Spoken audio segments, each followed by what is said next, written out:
Chapter 2048. The students outside took a deep breath after seeing this, not knowing the identity of this old man shaking after each step.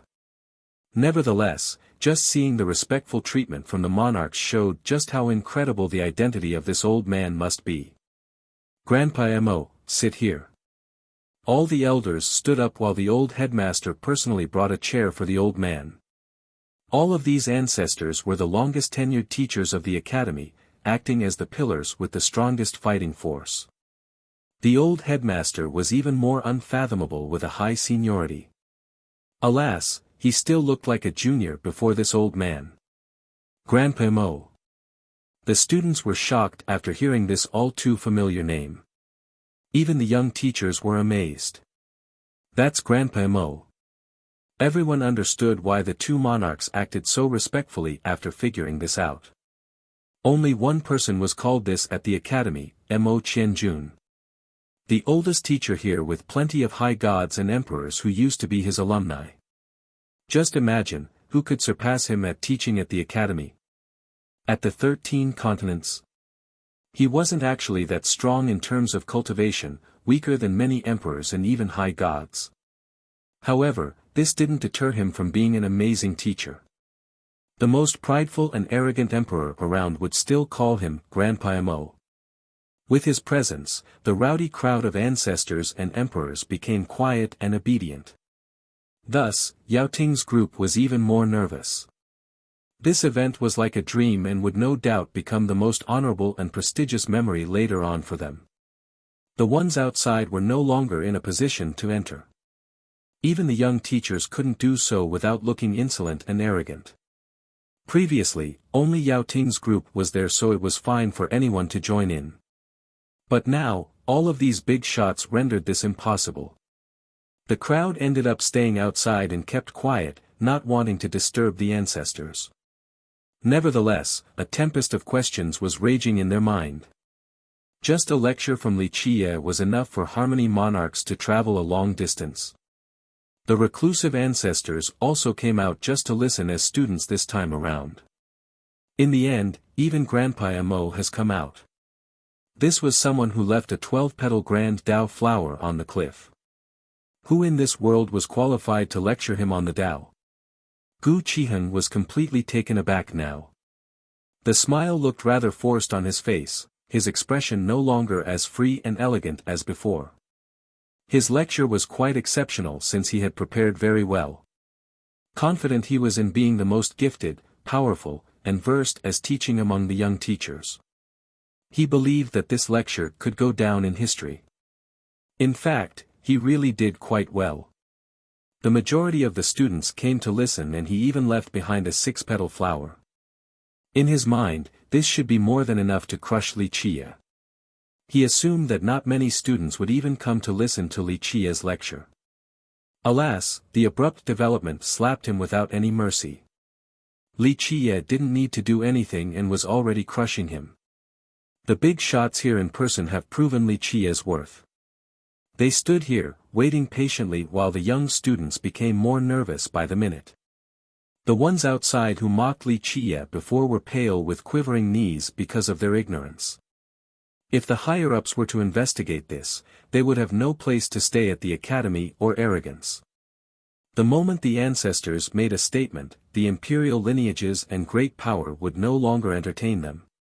Finally, Li Qie has arrived. He strolled leisurely towards the stage and was completely calm to see his audience. It was as if this was how it should be for one of his lectures. After he made it on the stage, the ancestors, emperors, and even a shaking old man like Grandpa Mo all stood up. Yao Ting's group naturally copied them despite their trembling legs.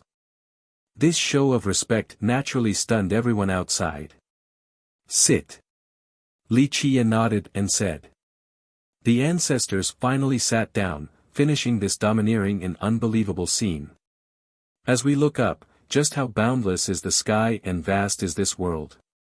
Does our journey truly end at the imperial level? Does our limit stop at 12 wills and 12 totems? Li Qie began while looking at the students. All the ancestors became spirited with flashing eyes. The near-death aura was nowhere to be found, as if they had just become much younger. What is there at the end of the world? Will we be able to reach that place and find out? No one can answer this question, so we must try our best to find the answer. Many have traveled quite far on this path: Origin Heaven Emperor, Deep South Divine Emperor, Immortal Emperor Fei, Immortal Emperor Gu Chun. All of these wise sages have embarked on this journey.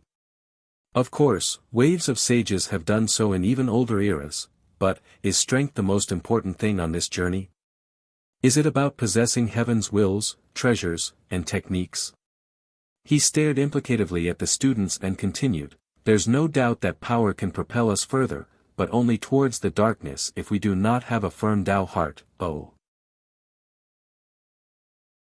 Chapter 2049. The lecture thus far attracted everyone in the audience and those standing outside. Numerous have asked me, "Teacher, are there immortals in this world?" Li Qie spoke with a solemn expression. "I often dodge this question because there is no way of truly knowing. Further deliberation would only leave a shadow in their mind. Today, I think it is safe to say that our realm, in the 9 worlds and 10th world, does not have immortals. But this doesn't mean they do not exist. However, they are not like in your imagination. Look up and use your imagination, perhaps you think that these immortals can live forever. But, on the contrary, what looms above could also be devils or unfathomable darkness. Immortals or devils? Devils or immortals? No one knows. But what determines their very being? Their origin? Their race? Or life experiences? None of the above. The heart dictates that, one of the Tao. Your Tao heart will determine your future path and whether you become an immortal or devil. That's the main decider, not your cultivation, your clan, or the long years. The Tao path is endless, and so is a journey. Cultivation is crucial to a certain extent, but your ultimate fate will be up to your Tao heart. The heart needs to be vast in order to truly utilize one's talents and see the true immensity of the world. His voice sounded like an immortal hymn. He took his time without focusing on the peerless merit laws or ways of cultivation, only about the Tao heart. This simple topic mesmerized the crowd. Even the emperors and ancestors were basking in the content and forgetting everything else. Only his words remained in their mind. Even Gu Qiheng was immersed in this experience. The content was completely foreign to him since he didn't care about the Tao heart in the past. What was more important than supreme talents for a genius like him? In fact, Mo Qianjun was also listening attentively. This lecture had a different effect on people. The untalented decided to focus on perseverance, the geniuses wanted to focus on their goal, the truly strong such as emperors became wary of the future. The emperors were musing on the subject of immortals. What were these beings like if they truly exist? They also thought about how to stay on track on the path towards becoming a true immortal. However, there was no Tao resonation or laws appearing. The cliff itself seemed especially quiet. It was as if the laws and even the supreme grand Tao were quietly listening to him. All along, people judged a lecture based on the Tao resonation.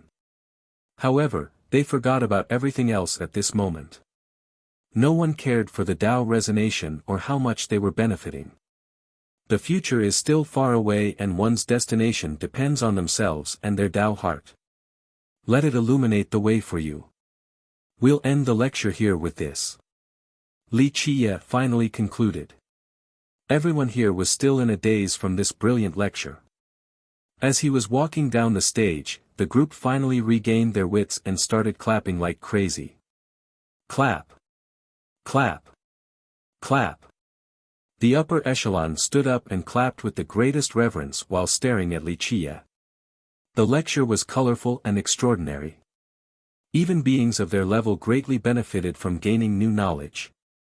A new door had been opened for them. From start to finish, Li Qie was concise and didn't waste a single word. He didn't provoke Gu Qiheng at all or had no intent to do so in the first place. The flower is blooming. Someone shouted, so all eyes turned for the cliff. There was a clear lack of ripples and waves on the surface. A flower quietly started to blossom like an orchid in the middle of the night in serenity, unbeknownst by anyone. 1, 2, 3, the crowd quietly counted the petals. 12. A student shouted after seeing 12 petals. No, it's not over yet, there's another one. Right when people thought it would stop at 12, the flower was still blossoming. 13 petals. A grand Dao flower with 13 petals. A genius who didn't like Wuxia screamed. Everyone gasped after seeing this achievement even above Grandpa Mo and Immortal Monarchia. Remember, the monarch had 12 wills while Grandpa Mo was the best teacher at the academy. However, a young teacher like Wuxia had actually surpassed both of them in terms of Dao instruction. The third 13-petal flower is here. Teacher Zhou murmured, it has been a very long time since the last one. No, wait. It is still blooming. There's the 14th petal. The ones who were still looking at the flower blurted out in uncontrollable excitement. What? That's impossible. The highest so far is only 13, the crowd was shocked into disbelief. But this was clearly the case. This 14-petal flower was blooming above the two with 13 petals. So 13 petals weren't the limit. Teacher Zhou murmured in a daze. All along, the 13-petal flowers reigned supreme on the cliff, so everyone thought that this was the limit. Damn, they all took a deep breath. Gu Qiheng turned pale after seeing this. He has always been confident in his talents. In his mind, becoming an ancient god was only a matter of time. However, staring at the flower made him feel as if someone was ruthlessly hammering his chest, making it hard for him to breathe. No one could ever surpass this achievement, not even him who would one day stand at the apex of the Tao. After becoming an ancient god, would he be more amazing than Immortal Monarchia? Most likely not. Alas, the guy only got a 12-petal flower while Wuxia's had 14. Chapter 2050, the flower quietly blossomed in that spot without any fanfare. It alone was enough to establish Wuxia's position at the academy. The bragging geniuses earlier turned red and awkward. They wanted nothing more than to dig a hole and hide. This feeling was more unbearable than being slapped in public. If Wuxia were to slap them, then at the very least, they still got into his sight. But now, the guy didn't even bother glancing at them or utter words of reprimand. It meant that they weren't qualified to be yelled at by him, no different from insects. Another miracle. Mo Qianjun said emotionally, when will I be able to listen to another lecture like this? With that, he gently sighed and shook his head, then limped away. The ancestors made way for him while Harmony monarchs supported his pace to his left and right. The hope is still bright in the future. The old headmaster said, understanding the significance behind this lecture. It also served as a warning to the powerful beings. He bowed deeply at the flower, then left. The other ancestors also did the same with a respectful expression. The students remained silent for a long time. No one dared to utter a word and break this tranquility. This moment of silence was the greatest showing of reverence towards Wuxia. Qiheng was in a terrible position. He challenged Wuxia and did quite well for being so young. Alas, it seemed so insignificant and trivial in comparison. So many students cheered for him just a moment ago, but everyone seemed to have forgotten his existence or his 6-petal flower. It was too common and ordinary compared to the 14-petal one, like a plain girl versus a supreme fairy. Everyone would look at the fairy while forgetting about the girl, letting her drift away among the clouds. His face was becoming quite hot. Wuxia didn't bother to look at him once from start to finish, as if he didn't exist. He started this whole challenge, but in the end, the stage belonged to Wuxia, the main character, while he was only an inconspicuous clown in the corner. In the end, He left noiselessly like a dog that had lost its master while feeling that this was the most humiliating moment of his life despite a lack of retaliation coming from Wuxia. Six-Sword Young King's group wasn't faring any better. They also left clandestinely, not wanting to attract any attention. The academy found peace after the lecture. The normally arrogant geniuses played nice and trained hard without causing any trouble. Li Qiye also didn't leave study room and was doing something behind closed doors. Min Yeshua and the others got no idea what he was trying to find. Alas, the ancestors knew that this was only the calm before the storm. Nevertheless, they were confident in defeating it because they have prepared enough. More importantly, Li Qiye was here at the academy. This would decide the outcome of the incoming war. Because of this, they were in high spirits, knowing that they could handle the attack of a 12-will emperor. Boom! Sure enough, the tranquility didn't last long. In one night, crumbling noises came about as if something was leaving its shackles. Everyone in the academy heard it clearly. The students ran outside in order to figure out what was going on. Look! One student pointed at the sky. Something strange was happening up above. The entire space of the academy was shaking like a tsunami while the academy was a victim ship in the very center. Who knows how long it would last? Clank! The source of the fluctuation came from a little pagoda made from runes, not metal. The entire thing was surrounded by Tao chains of unknown origin. Its majestic aura could suppress everything for eternity. The pagoda was trembling, wishing to escape from these chains. Each vibration was stronger and more violent than the previous. The chains retaliated by coiling even tighter as if wanting to break the pagoda to pieces. However, the pagoda was a tough one and only grew tougher as the bout went on. Just like that, space itself was affected. What the hell is going on?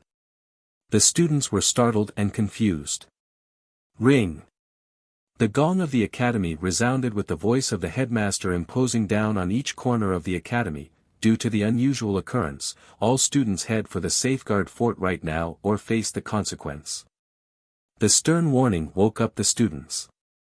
They finally realized the gravity of the situation and quickly headed for the fort, not daring to come out. Of course, some bold students thought they were strong enough with protective treasures to stay outside and watch. Others had questionable motives and didn't head for the fort. The academy didn't bother telling them otherwise. This event could also serve as life-or-death training. Boom! The pagoda finally broke through the chains and created a terrible spatial eruption. This tidal wave of spatial entity engulfed the academy entirely. The entire place trembled like crazy, on the verge of collapse. The students were scared out of their mind. Eventually, everything calmed down because this spatial fluctuation couldn't harm the academy in the slightest. However, any other great power would have turned to ashes. A few students came out for a look and they were met with a primordial aura. The outside world is gone. One of them looked up at the sky and screamed in horror. This made others come out and were astounded just like him. Though the academy was massive, one could still see the outside world from within its territories, such as other cities and countries. However, it was a primitive world as far as the eyes can see. Gigantic trees blotted out the sky while the mountains towered through it. Monstrous beasts roaming around had the power to devour the sun and moon. They felt as if they were in a different and unknown world now, no longer inside arrogance or any place in the 13 continents for that matter. Chapter 2051, Everything outside was replaced by a primal world with no end in sight. They were no longer within arrogance or the 13 continents. This place was too majestic and vast. One tree alone covered 1,000 miles radius. One peak could pierce through the sky. This also seemed like the center of the universe with stars rotating around it. Meanwhile, this spot where the academy resided was only a tiny corner of this world. The school was massive but it was nothing compared to this world. What's going on? The students glanced nervously at each other as if they had been abandoned by the previous world. No one knew what was up, not even some of the teachers. Clank. The gong and the sound of the headmaster continued, return to safe areas or face the consequences. The situation felt more urgent, so the majority of the students went back.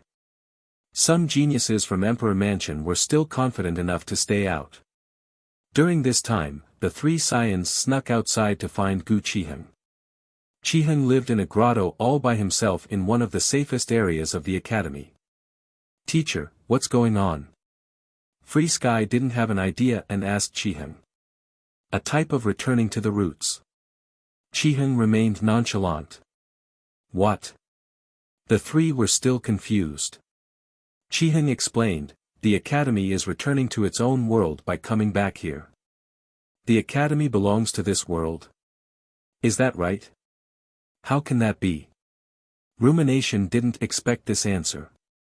Gu Qiheng simply sat there with a smile as if this was all within his expectation.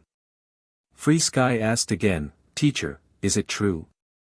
The academy is not part of our world?" Gu Qiheng smiled, "No, it is." He was willing to tell Free Sky since the guy could be considered his disciple. "This is a legend hidden by the academy. Why did Immortal Emperor Fei pick this place despite having Deep South Divine Emperor support? There were many amazing locations in the 13 continents. As long as he wanted to, he could pick a place like that to be the building location. Thus, the question is, why this desolate place?" The three glanced at each other. They have heard of this particular rumor before, but the answer remained a mystery. "The truth is that it pertains to a legend about an ancient world," Qiheng explained. "An ancient world?" Six Sword thought of something, one of the immortals. "No, such a thing doesn't exist." Qiheng shook his head. "To be more exact, this is an abandoned world with no one left. But who knows whether it is a complete one by itself or just a small corner. In short, according to the legend, no one was able to find this ancient world before." "An Immortal Emperor Fei found it later?" Free Sky inquired. Qiheng agreed, "Yes, he found it and thought that it had great value. It doesn't matter why it was abandoned. From the plateau, one could have the best coordinates to cut into this world." "I see, so that's why the Emperor built the academy on that plateau," Six Sword said. "That's somewhat true," Qiheng answered, "just building the academy at the entrance is not enough. Remember, Immortal Emperor Fei was an apex existence and had the help of Deep South Divine Emperor. Their power is beyond your imagination." The group nodded without refuting. Everyone knew about the strength of these two emperors. The two of them worked together to pull out this particular space and built the academy in the very center. Qiheng revealed. "Teacher, you mean that the academy was originally built in this world?" Free Sky was smart enough to understand right away. "That's right." Qiheng continued, "The two of them built it in this corner, then pulled this spatial area from this world to Arrogance. Meanwhile, this world remained sealed." Qiheng's eyes slightly batted at this point. "Remember, because the academy is built in a special spatial accumulation, the essence of this world would continue to pour inside, allowing it to build up resources and more. This is the true foundation of the academy. It doesn't matter how many high gods and emperors have come out, its origin in this place surpassed all of that." The young ones were startled from hearing this secret for the first time. The academy alone enjoys the essences of an entire world. Damn, no wonder why its foundation is so strong. No other lineage in the 13 continents can match this. Free Sky murmured. Why didn't Immortal Emperor Fei just build it here instead of doing this spatial manipulation to make it appear at Arrogance? Rumination wondered. No one knows the exact reason. Qiheng answered, one possible theory is that there are too many ferocious monsters here, so it's not suitable for habitation. Another believes that this is the best place to gather the essences of this world. Sounds right. Free Sky nodded. If the academy remained in this world, many people will be able to reach it and the academy won't be able to maintain its monopoly. This spatial manipulation and sealing this world make it essential to destroy the academy first before reaching this world. No one disputed this statement. Six Sword went on to praise, "Teacher, your knowledge is incredible, we have never heard of this secret before but you know it so well." Chiheng smiled and naturally wouldn't tell them that someone else told him all of this. This was also his purpose in staying at the academy. Remember, he was a youth with boundless potential due to his talents and great background. More importantly, he was already strong enough and had a chance of becoming an ancient god in the future. The world was his for the taking, he had no need to stay at the academy. The benefits and compensation here weren't worth it but something else interested him instead. Of course, he wasn't doing it for the students either. Information gathering was his main goal. "Are you all ready for the storm?" Chiheng asked. "What kind?" Six Sword anxiously asked. "The academy has returned to this ancient world where the beasts roam freely. They are ferocious and will certainly attack the academy. Furthermore, something even more monstrous will assault the academy on this land. At that point, blood will run the ground and it could even collapse. Moreover, the three races are also paying attention with fervor of wanting to join in," Chiheng said. The three of them glanced at each other again. Their first thought was not to fight for the academy because they came from the great clans and imperial lineages. They were already strong and famous before joining the academy. Being here was the same as embroidering flowers on fine silk. Students like them were different from the ones with a humble beginning with loyalty for the academy. They were only loyal to their own clans and sections. This wasn't the case for the latter. The academy changed their fate so they felt a sense of gratitude and considered the academy as a second home. Chapter 2052, Li Qiye smiled at this point. "The academy doesn't need to worry about this world, only the ones from ours." Jin Xing could understand. Normally, no one would dare to attack but a disaster was here now. As the saying goes, the best time to strike is when the prey is sick. This was indeed a heaven-sent chance to attack the academy. Those who ever had any ideas about the academy would never let go of this chance, including the top emperors. I wonder how many powerful emperors will come unannounced, 11 wills or 12 wills. Jinxing became serious since he would fall before these beings. Even the academy would face real danger at that point. That's a good thing, the more people, the merrier. The more wills, the more power and influence. Li Qiye grinned. At this particular moment, Jinxing just had a ridiculous thought. Perhaps the situation wasn't that dire for the academy. Li Qiye seemed to be waiting like a hunter hiding among the thickets, waiting to deliver the fatal blow to his prey. The students were naturally alarmed in this primordial world because they could see the beasts outside. Whoosh! A creature resembling a hawk crossed through the sky above the academy. Its wings could blot out the entire things with claws capable of clutching mountains. The flash of sharpness instilled chills into the spectators. Splash!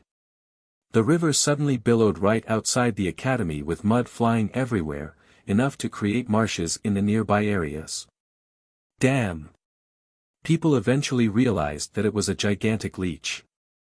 Its mouth was large enough to look like a terrible black hole, capable of swallowing the academy in whole. Buzz! Buzz! Another noise terrorized the academy. Everyone could see a horde of mosquito-like monsters but only millions of times bigger, the size of a grindstone. Their needle resembled a flashing sword while they gazed at the academy with bloodthirsty eyes. What are those things? The students were scared out of their mind after seeing so many mosquitoes. They could actually suck everyone dry and still be hungry. Clank! The gong rang again with the headmaster speaking, "Last warning, return to the safety fort. All available, get ready for battle. May the riches be ours." Some students thought about it and returned to safety while the confident ones remained. There weren't that many places with this many beasts around. The younger ones were several tens of thousand years old while some might have lived for 1,000,000 years. Just imagine, the blood and Tao bones of these creatures were amazing and precious. They couldn't ask for this good stuff normally, but now, they were coming knocking on their door. Thus, powerful students couldn't let this chance go by. Remove the defensive barrier. The headmaster ordered. The academy couldn't return to arrogance right away since the timing needed to be right. At this moment, it focused on killing these attacking beasts first so that they could focus on the real disaster and the true enemies ahead. Buzz. Heavy buzzing came about as imperial barriers slowly came down, exposing the academy to these monsters. When the defensive formations were still around, the fierce beasts didn't dare to attack at all. Though they lacked intelligence, the auras of the emperors could make any creature shudder. With the disappearance of the barriers, the monsters rushed into the academy with lightning speed. The first to attack was a group of rhinoceros with lightning currents flowing on their body. Boom! Just one thrust of their horn could destroy an entire building. Shit, run! Some confident students immediately ran after seeing this. One person was slow and got charred and rendered immobile by a lightning bolt. Help! Help! The student screamed, aghast at the rampaging horde wishing to stomp him to a meat paste. Stop! A young teacher with a grand hammer jumped out. Boom! Boom! Boom! He smashed the rhinoceros flying, one by one. Their blood stained everywhere. Teacher Zhou, thank you for saving me. The student excitedly said. Scram to safety now. Zhou didn't bother looking at him before yelling. Next, he roared and laughed loudly, bringing me treasure horns. Good, I've been worrying about money. Boom! Boom! Boom! His hammer annihilated the monsters. He then took out their horn. These horns still had lightning coursing through them and were quite precious. Next was the horde of mosquitoes blotting out the sky. The academy turned dark with many mountains disappearing from sight. Ah! A student who lingered around got surrounded by the mosquitoes and turned into a pile of bones. A girl landed from the sky and swung her sleeve, releasing heavenly flame. The mosquitoes were instantly incinerated and emitted a strange yet delicious smell. This was Yu Qianxian, who was finally showing her great power. Boom!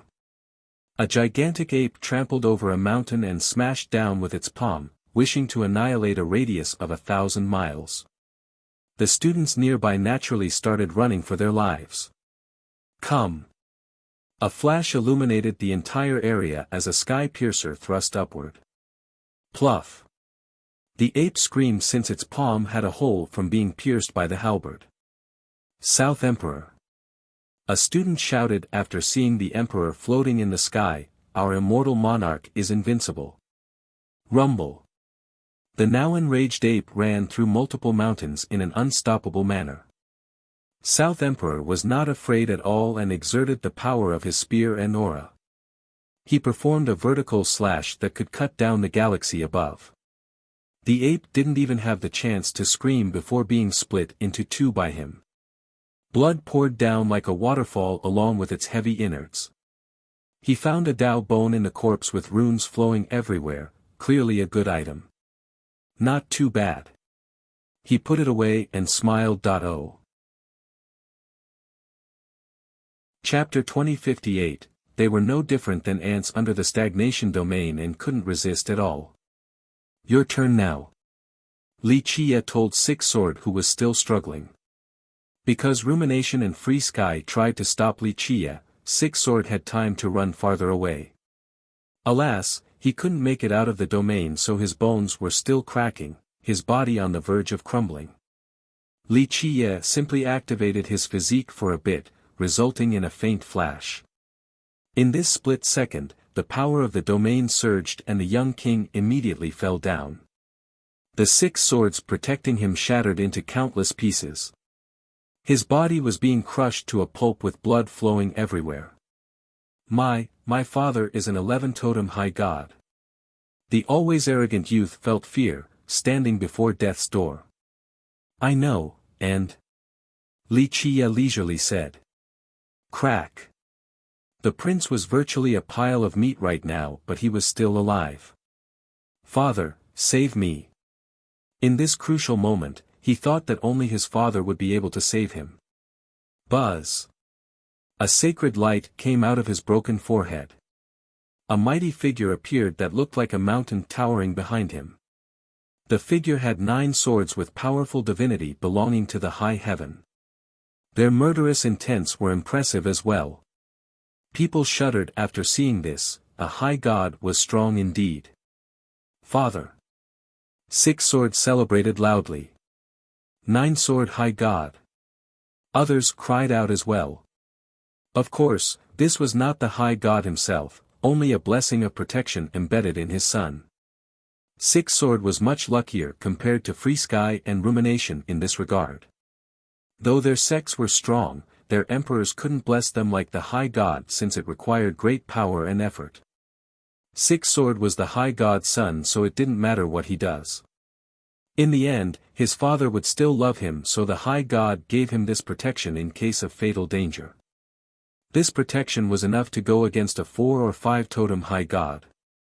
More importantly, because it came from him, most people would show some consideration and give him face. After all, even the majority of emperors would do this regardless of what his son had done. Not too many could actually take on a god with 11 totems. Fellow Daoist, everyone makes mistakes, will you spare my child? The avatar spoke. Everyone held their breath and waited for Li Qie to answer. An avatar this might be, one would still find it difficult to refuse this polite request. No mercy. Li Qie answered flatly. Fellow Daoist, you leave me with no choice.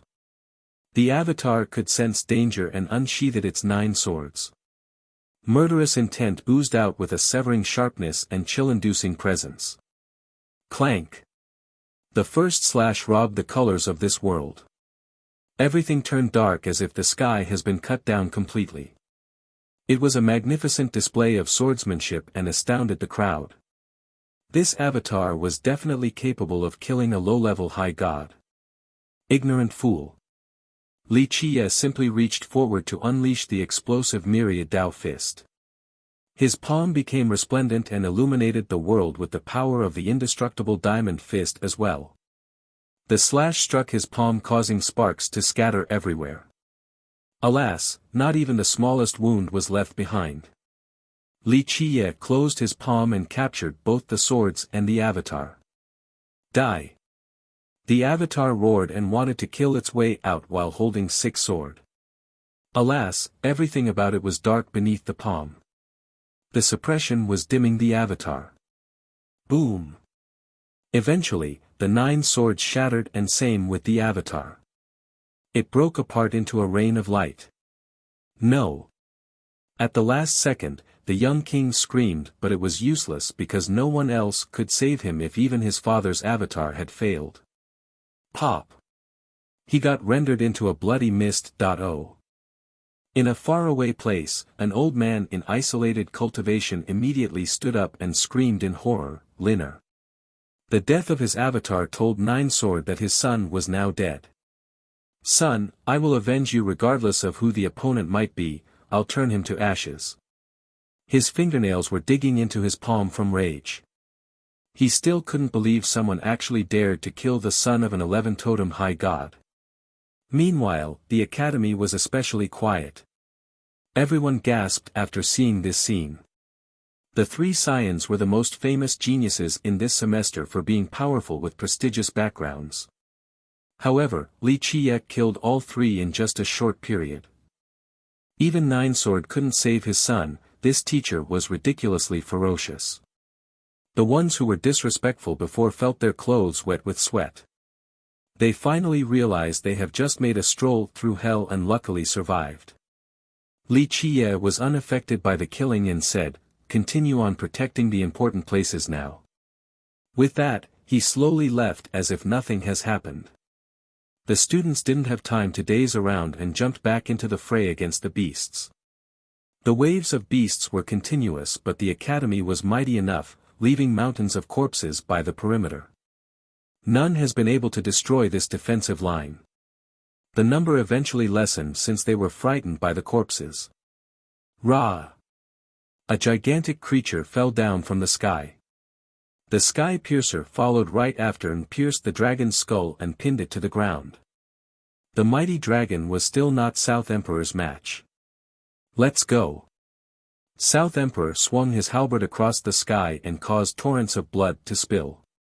He was simply unstoppable regardless of the beast he was facing. Eventually, all the beasts immediately ran the moment they saw him and the trail of blood behind. So fierce. A student murmured after seeing the Emperor's rampage, he's probably more brutal than virtuous.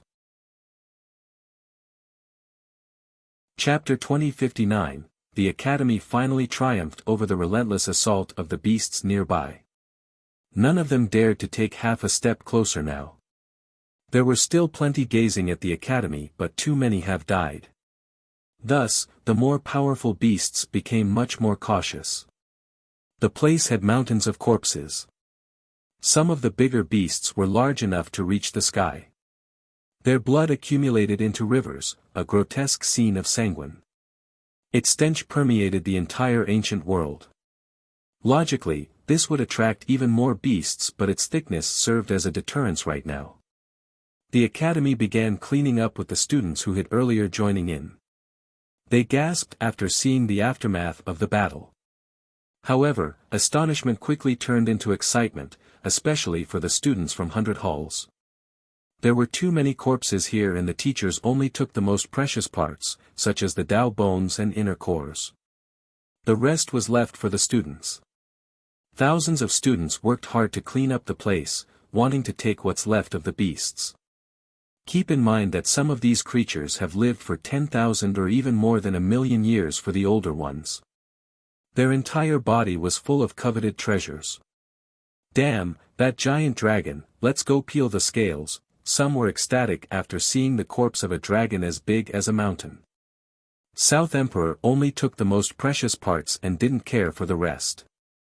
This beast wasn't a true dragon, but its scales, claws, and tendons were still valuable. We gotta hurry in taking the tendons out or Emperor Mansion students will come too. The tendons on the back are the best, they rushed forward. Get these claws off so we can grill it. Hey, get the hell away, the 100 Hall found this dragon first, you sacred institution people can go find something else. A competition ensued. Of course, they were only spitting words at each other, no one would actually fight for these corpses since there were plenty of them. They rather went and find something else instead of wasting their time fighting. Is this a strange breed of the five-colored god bird? Wow! A student stood before the corpse of a bird and stared at the colorful feathers. This was his first time being so close to this type of creature. You got time for this? His friend slapped the back of his head and said, hurry up, we'll take the feathers from its back. These are sacred feathers, we'll be able to craft 2 fans from it that can unleash 5-element flame. Go, or someone else will take them. The first guy calmed down and instantly ran over. Alright, I got it. In just a short time, the students were in high spirits taking care of the battlefield and collecting the spoils. The teachers didn't need to worry about lacking manpower at all. It only took 2 days before all the corpses got taken away outside of a few skeletal remains.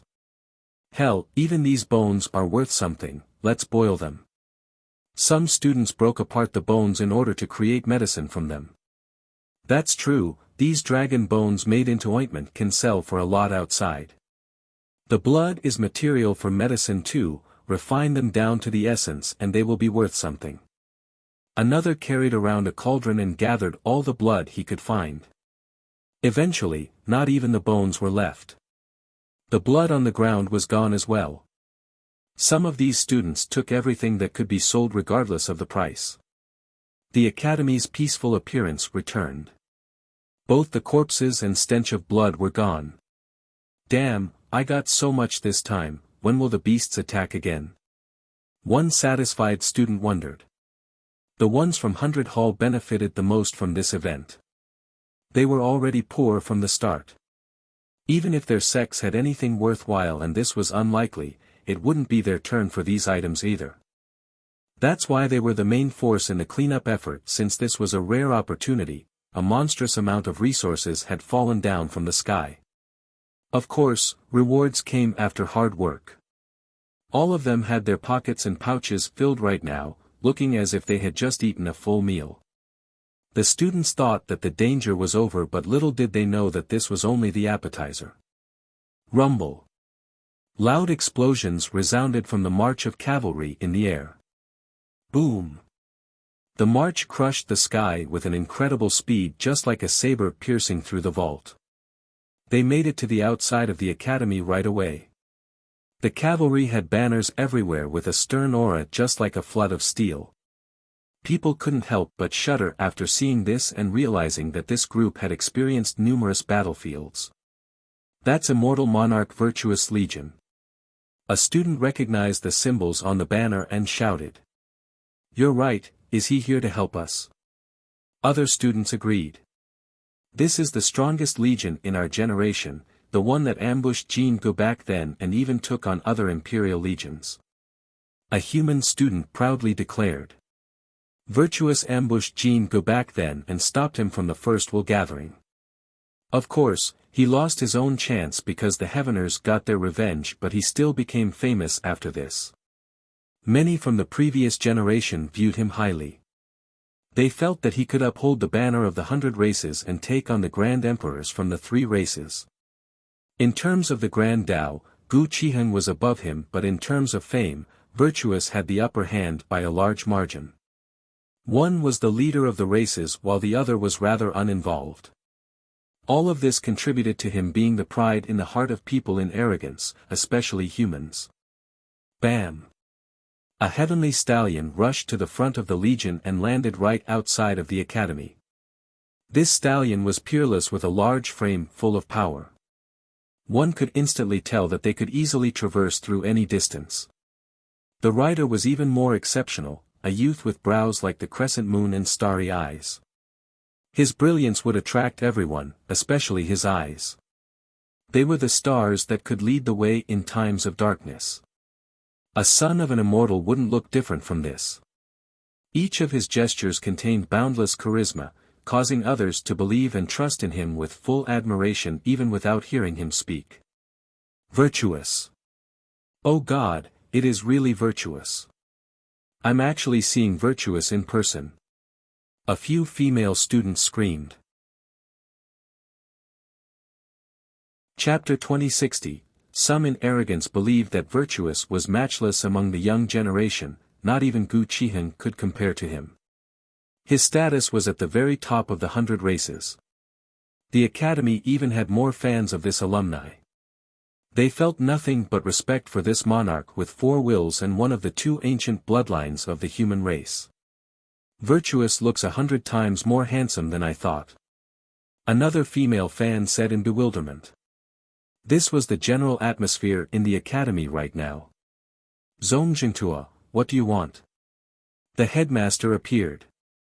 Everyone knew of his title, Virtuous, but few were aware of his real name. Plus, they didn't dare to use it anyway. Nevertheless, this was the academy and he was an alumnus. The headmaster, in particular, was qualified to call out his real name. Virtuous, only another student among many. Virtuous got down from his stallion and bowed his head towards the headmaster. Greetings, headmaster. I am here to help after hearing about the academy's trouble. His demeanor so far only boosted his popularity, especially towards the female students. That's Virtuous for you, still so polite and magnanimous after becoming a monarch. The first to come and help us, both moralistic and know how to repay his debt. It would be so nice to marry a man like him. One girl said, completely lost in her infatuation. The headmaster nodded, seemingly unmoved. Very well, you guys can camp outside. For millions of years now, the academy had produced many emperors, including immortal monarch Yi. Virtuous was famous right now, but he wasn't considered that exceptional out of all the alumni. Teacher, just let me know if you need me to do anything. Virtuous bowed again. The headmaster nodded again. This wasn't out of arrogance but because he was not weaker than Virtuous. Plus, the guy used to be his student. Teacher, may I ask something? Virtuous asked with a serious tone. Go for it. The headmaster said while looking at him. Teacher, you know that Senior Kong was my Tao protector. A few days ago, his son, Six-Sword Young King, died at the academy. Senior Kong has not left his isolated cultivation, so I want to know what happened in his stead. Please inform me, teacher. He cupped his fist and asked. Senior Kong was naturally 9-sword high god. The headmaster gently waved his hand and said slowly, don't ask about this matter. The sudden inquiry suffocated the crowd. Everyone knew that the young king was killed by Wuxia, a teacher here. 9-sword would not let his son's death go easily. Meanwhile, which side would Virtuous take? His Tao protector or the academy? Virtuous contemplated before answering in a serious tone, Teacher, please excuse me for being nosy, but I know that the victims also include the successors from Rumination and Free Sky. They are exemplary prodigies in our time, so it does look bad for the academy, given a lack of a reasonable explanation. Let this matter go, it's best that you don't pry any further. The headmaster was helping Virtuous by saying this. He knew better than anyone about who Wuxia was. Virtuous couldn't afford to provoke a character of this level since the guy was no stranger to killing emperors. Virtuous was surprised at the headmaster's outlook and attitude on this matter. The students here were curious as well. Just who the hell was Wuxia? Why was the academy so protective of him? Remember, the 3 scions all had an amazing background. Free Sky was from a sect with 5 monarchs, Rumination had 4 emperors, and Six-Sword had a powerful father. Regardless of right and wrong, the academy was facing great pressure because these sects weren't so easily bullied. Leaving this unresolved might turn them into enemies. But now, the headmaster had no intention of elaborating on the issue or give a clear verdict. Perhaps the academy had no intention of talking to the victim sections. Teacher, I believe that we need a statement on who was in the right and wrong. Senior Kong's son can't rest in this manner, I'm in a difficult position right now. The headmaster slightly frowned after hearing this. I killed them, so go ahead and talk to me. The headmaster was thinking about how to convince Virtuous to drop this, but a leisure voice interrupted him. After hearing this, the headmaster no longer gave a damn and would let Virtuous deal with his own fate. Teacher Li. The students quietly whispered after seeing the person. Wuxia floated above study room while Jinxing flew up with a chair for him to sit down on. Virtuous' eyes became serious after seeing Wuxia's attitude. He flew toward study room and instantly appeared before Wuxia. Humph, this Wuxia is too arrogant. First, he opposed Teacher Qiheng and now, Virtuous. Is it a sin to be a bit humble? Causing trouble everywhere, looks like he can't get along with anyone. A female fan scowled, annoyed at Wuxia. So the hell what? He can do whatever he wants after creating a 14-petal Tao flower. I'm not even exaggerating, with that achievement, the academy will treat him like a god. One monarch is nothing. If he stays at the academy, so many more emperors and gods will come out under his tutelage. Thus, he can flip the sky over and the academy will still have his back. An insightful teacher knew Wuxia's worth and said flatly. Virtuous looked at Wuxia but failed to see through him. He cupped his fist and asked, May I ask for your name, Tao brother? Just a nobody, not worth mentioning. Wuxia answered. This was the difference between Virtuous and Lu Jinxing. Jinxing didn't know who Wuxia was, but he could tell that the guy was too much for him. You killed Six-Sword Young King. May I ask what he had done to deserve such a cruel death? Virtuous didn't use his imperial prestige to pressure Wuxia. Of course, acting imperiously at the academy was not necessarily useful. The teachers at the academy were quite fierce, a few of them were stronger than ordinary emperors. It's just murder, simple as that, I don't need justification to kill someone. Go now, don't make a mistake during this perilous period. Li Qiye calmly said. The students took a deep breath after hearing this. It was as if Li Qiye didn't give a damn about this four-will emperor with an ancient bloodline at all. So damn fierce. They thought. Virtuous grimaced at the blatant showing of disdain in public. Alas, calling him arrogant or prideful would be unreasonable. A character of his level simply wasn't used to getting this type of treatment. Dao brother, I am sincerely asking. This might be celestial but one still can't kill for no reason. A reason is required.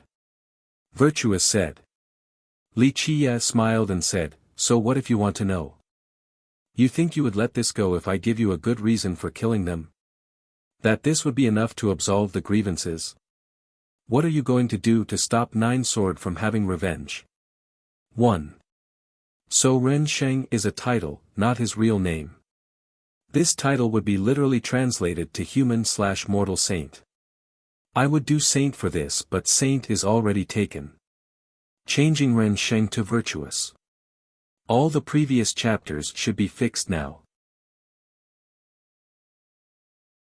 Chapter 2061, Virtuous slightly raised his brows. This was indeed the case because Nine Sword wouldn't let his only son die like this without doing anything. There was no way he would forgive the killer. Li Qiye continued, don't worry about this, just back off. But if you must demand justice, then just know that my will is justice. Is that good enough of a reason? Virtuous did not like this contemptuous response, it was pretty much a challenge. The headmaster shook his head and didn't want to interfere. This was a crucial moment for the academy, so this matter was insignificant. Virtuous took a deep breath and said, Dao brother, you are too unreasonable. It doesn't matter who is right or wrong right now, but I wish to see if you are qualified to act so domineeringly. This was a tough response. As an emperor, he couldn't back down after just a few sentences from the guy. Challenging me? Li Qiye couldn't help but smile. Yes, overestimating myself I might be, I still wish to try. If I lose, I'll leave and stop asking about this matter. Virtuous said. You are indeed overestimating yourself. Li Qiye nodded, your power right now is insignificant. Forget it, because you are a human, I won't make it too difficult for you. Return from whence you came, you're not ready to participate in this muddled water. Does he think everyone is beneath him? A student was indignant and stood up for Virtuous. Who does he think he is, a 12-will emperor? No one can take this sitting down. Virtuous wasn't ready for this verbal slap either. He was still an emperor and demanded more respect. If that's the case, let me witness your invincible arts. I have a bad habit of not giving up until seeing it for myself. His expression turned cold. Buzz. Strands of imperial light oozed out from his body. Each ray seemed to be opening a new world and carried boundless power. His aura engulfed the entire academy. Every student could sense this direction suppression, causing them to tremble. A fight is about to break out, one murmured. Virtuous hasn't fought anyone after becoming a monarch, so I'm looking forward to this. A student licked his lips and said with anticipation. Li Qiye simply chuckled and didn't really mind, perhaps he had no intention of starting. Only a 4-will monarch, no need for young noble to personally fight. I'm more than enough. Jinxing behind Li Qiye stepped up and calmly challenged. This old man was completely unnoticeable standing behind Li Qiye. But now, he didn't give Virtuous any face either to the crowd's astonishment. Li Qiye being arrogant was one thing, but now a student from study room was also the same way. Was this a case of like teacher, like student? Who is he? Daring to speak to Virtuous like that?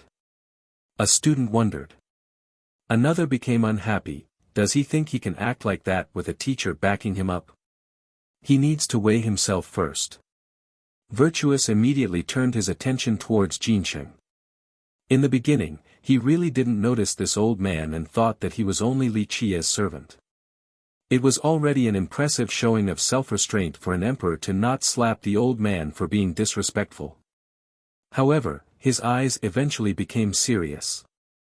Though Jinsheng was hiding his power, he still had an aura capable of taking in everything, as if he could devour any force. Virtuous had seen something similar on Nine Sword. Virtuous had associated with top experts, so he was perceptive in detecting them. Thus, his heart naturally skipped a beat. "May I ask for your name?" He took a deep breath to calm his fiery mood and asked. "I'm senile now, don't remember my name, but if you wish to fight, I'll play with you for a bit." Jinsheng answered. "Let Jinsheng play with you for several moves then. My temperament has been bad recently, so I don't want to kill you by accident." Li Qia chuckled. "So be it." Virtuous' endless vitality erupted like a tsunami and rushed into the sky. Relentless bloodline. "It has been well trained, all right, let's go." Jinsheng nodded and said. Having said that, he slowly raised his right hand and shook it. In the blink of an eye, an indiscernible shadow danced around his hand. It looked like a dog that could swallow the entire world. This shadow made others feel as if their very soul was being devoured, a sensation akin to falling into a pit of ice. Virtuous shuddered after seeing this and thought about a legend that Nine Sword used to bring up quite often. "Senior, do people refer to you as Nether Lunatic?" Virtuous quickly cupped his fist and said with a solemn expression. Jinsheng sighed and said with a tinge of disappointment, "I've forgotten this nickname and stopped using it after losing to mortal reversion ancient god back then." He was sentimental to hear this title, the scenes of his arrogant youth replayed in his mind. Nether Lunatic. Many students jolted in shock and fear. One from Emperor Mansion murmured, "The most gifted student in the academy, a high god with 11 totems," this name resounded thunderously among the student body. They all knew who he was despite never seeing him in person before. His tales were still passed down to this day. He was perhaps one of the first students who dared to boldly challenge a teacher. Back then, he defeated 5 teachers in a row and became a legend. At the same time, the academy let this legend pass down without any limitation. The guy was only one step away from the peak. Unfortunately, he disappeared after challenging mortal reversion back then. Many believed that he had been killed by the ancient god. No one expected to see him still here at the academy. This inconspicuous student from study room was the famous Nether Lunatic. The students were naturally shocked, but Li Qia was still nonchalant. Same with the headmaster, it was as if he had known this already. The young ones were amazed. An 11-totem high god was right before them. After confirming this, even Virtuous was astonished and staggered several paces backward. Chapter 2062, Nether Lunatic was considered a fierce character, one of the strongest high gods in arrogance. Virtuous was no coward, but only top-level emperors were on the same level as Nether Lunatic. Others naturally would back down in fear. The students felt their hair standing on ends. No one has seen him in action before, but he was qualified to challenge mortal reversion and survived at that. This was more than enough to prove his power. "So it is Senior Nether, I've long heard of your fame." Virtuous took a deep breath and cupped his fist. "I have eyes but without sight, please excuse me for not recognizing you."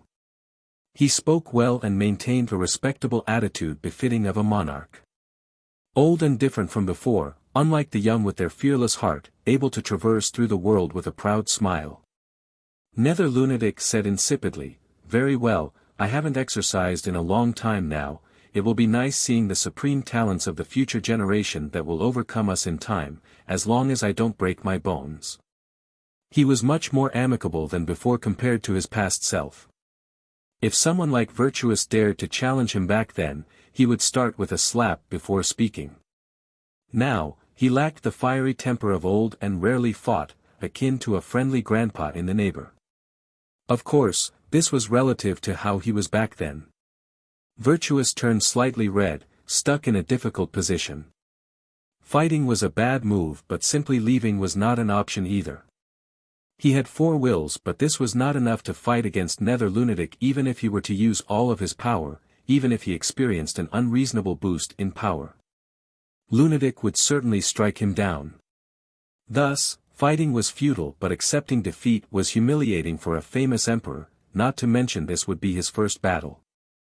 His fame and imperial prestige would go down the drain after this. Go now. The headmaster decided to help him out. This is an abnormal period, don't follow your emotions. Stay outside and stop causing trouble for the academy. It sounded like a scolding, but in fact, the headmaster was giving him a way to leave without losing face. Virtuous was simply not qualified to challenge Nether Lunatic right now. Ultimately, Virtuous was still his student, so because of this, he saved his student this one time. It was a commendable act of showing love towards the juniors. Virtuous knew that this was a good chance as well, and one wouldn't present itself again if he were to refuse. He quickly lowered his head and said, "Your reprimand is correct, teacher. I was out of line and wrong for causing trouble at the academy. My apology." With that, he cupped his fist towards Nether Lunatic. "Excuse me this time, senior. We'll meet again." He bowed, then left the academy. Nether Lunatic didn't say anything and turned back towards Wuxia. Wuxia smiled and didn't give a new order, so the old man refrained from taking action.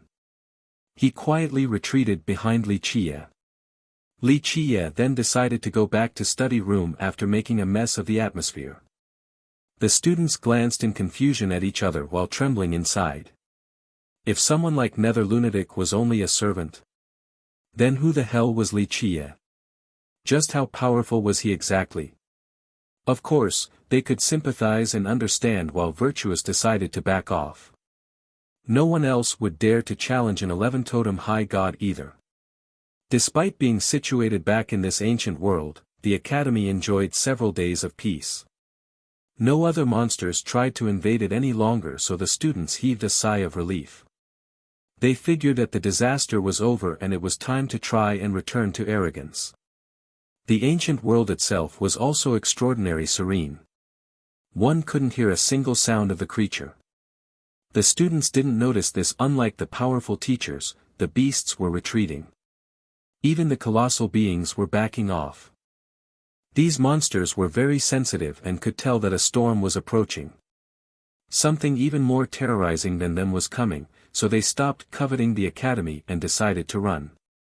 Ancestors in the academy began looking around with their heavenly gaze. They have noticed that others have entered this ancient world somehow. These newcomers were lurking in the crevices of the sky. Perhaps this group included emperors and invincible high gods. All in all, they were quietly watching at each and every move of the academy, the minute changes. These beings were hiding their aura and everything else. They concealed their breath and real faces, using a supreme technique for a monumental change in order to keep their identity a secret. Ultimately, they found prudence to be the best course of action. The academy was still unfathomable. If it were to survive this disaster, those who have maneuvered against it would certainly face retribution, if their identity were known. This would cause trouble for their sects as well. The prying ones had members from the 100 races or even alumni of the academy. Thus, it was even more crucial that their identity remained a secret, or others would chastise them for such betrayal. As this group increased in number, the ancestors felt a greater pressure and became serious. Despite their ample resources and foundation, they still couldn't underestimate the enemies. This was an existential crisis. Clang! The crisis gong sounded again and interrupted the serenity. All students, return to the fort or face the consequence. Last warning. The headmaster announced. The students were rightfully confused because they thought everything was over. The majority returned to safety, but of course, some were bold and confident enough to deal with the trouble. Others had nefarious intent because they were aware of the situation and wished to benefit from it. Nevertheless, a few powerful beings couldn't escape from Jinsheng's gaze. He was a bit surprised. There are a lot of them. The academy might not be able to face against so many. When an elephant falls down, the ants will come running for a bite. Li Qie was unperturbed. Of course, the elephant might not stay down forever to be a meal. The last one smiling is yet to be decided. Will a 12-will emperor come? Jinsheng said with a tinge of apprehension. Who in this world wouldn't fear these beings at the apex? They were the deciding force of many conflicts. Yes. Li Qie smiled, the question is who? It won't be fun if one doesn't come though. Jinsheng was shocked to hear this comment. Chapter 2063, Rumble. Blaring blasts detonated all over the academy resulting in numerous earthquakes. What's going on? The suddenness of the situation startled the students. Certain mountains and buildings began to collapse. Keep in mind that this land has been fortified by monarchs, so it was immensely tough. Normal earthquakes couldn't do any damage, but this wasn't the case this time around. Our place is not breaking, just the actual space around it. An Emperor Mansion genius noticed this. Buzz. Lines of coordinates appeared in the sky after the ancient world lit up. They wove together into a net and covered everything, the academy included. This net was unreasonably large, the academy only took up a tiny portion at the very center. One could imagine just how vast the ancient world was then, but in the end, it was still abandoned. These are the coordinates refined by Immortal Emperor Fei and Deep South Divine Emperor. A teacher murmured in astonishment. Crack. The ground and their coordinates began to crack in multiple places like a crystal glass slowly unraveling. Just the slightest touch and everything would crumble. More and more appeared with time, scaring everyone with the sound. It was tough to walk anywhere in this crack-laden land. Many students realized that something akin to an invisible hand was trying to pull the academy away. It's a spatial trap, the power of the ancient world is dragging us in. A genius regained his wits and stated his conjecture. Everyone looked towards the net of coordinates in the sky. Something monstrous was dragging the academy out of its own space, so the lines were cutting the land apart. Why is this happening? Confusion ensued. The day has finally come. Let's go. An ancestor gently sighed and told his peers and lower-ranking teachers. The collapse traced back to the very origin of the academy. Back then, the two emperors refined the ancient world and suppressed it under the academy. As time went on, the power of this world became increasingly stronger. Eventually, the suppression failed, so the world began to expand once more.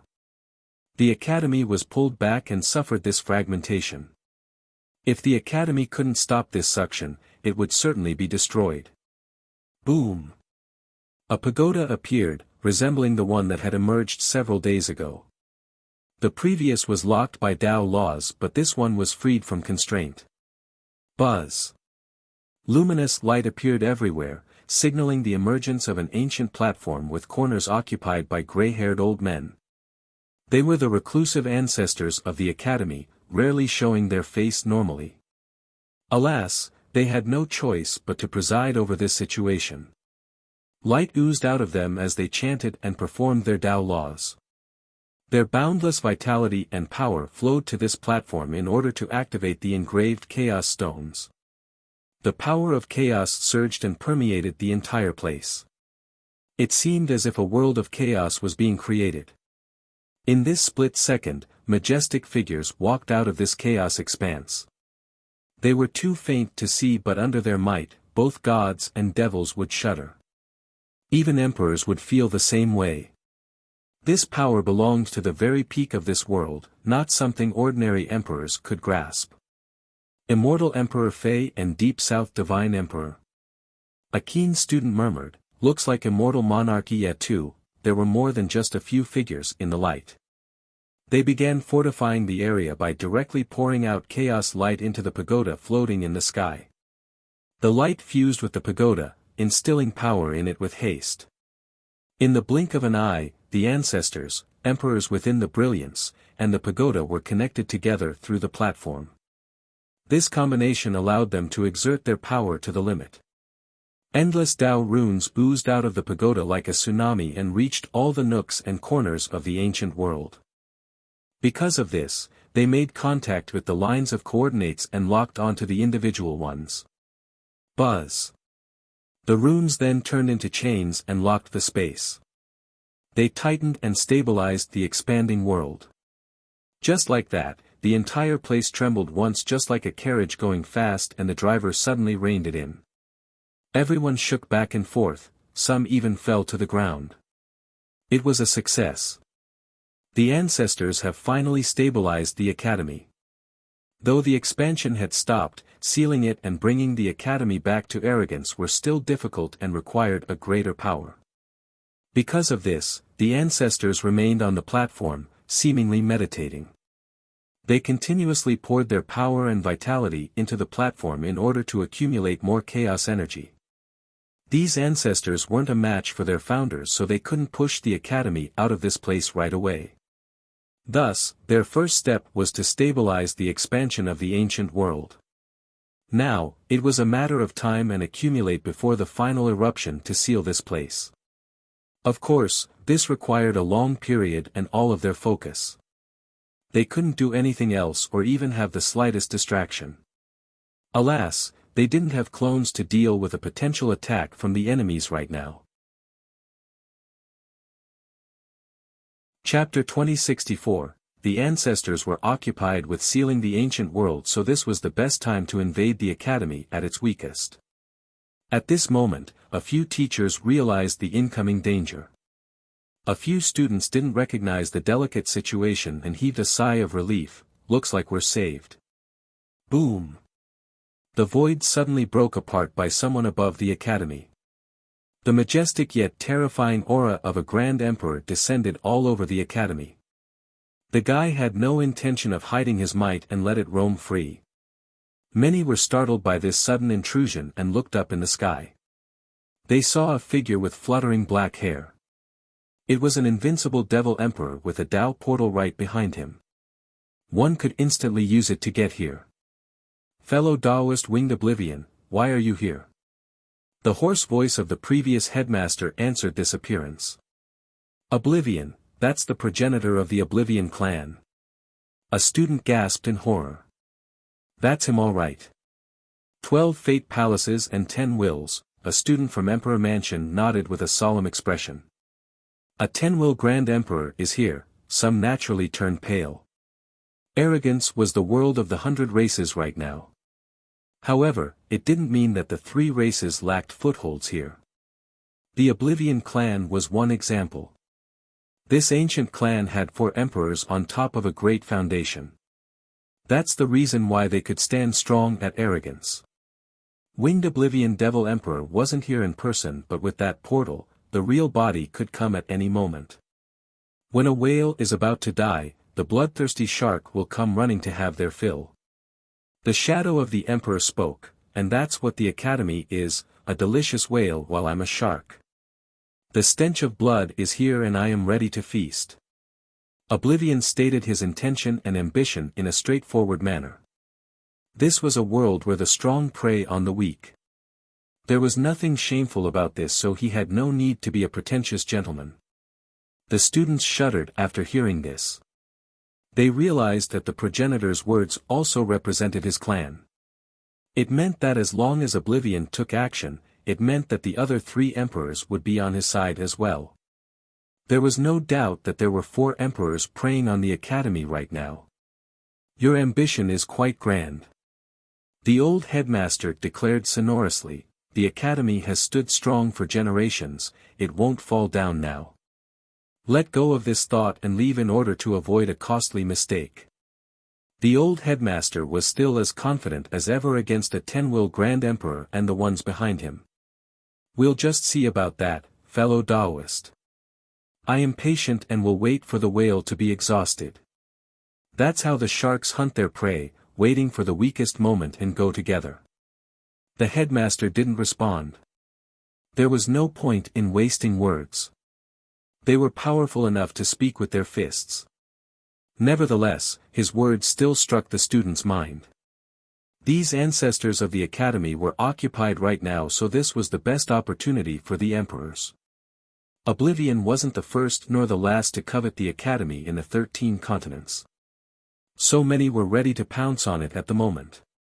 Though it had produced many high gods and monarchs, these people might not be able to help the academy in time. In fact, to be perfectly frank, a few of them would already be considered kind not to backstab the enemies right now. The truth was that the academy was too tempting with its treasures. Poof! A while after, a very faint noise popped in the sky like a hatching seedling coming out of the ground.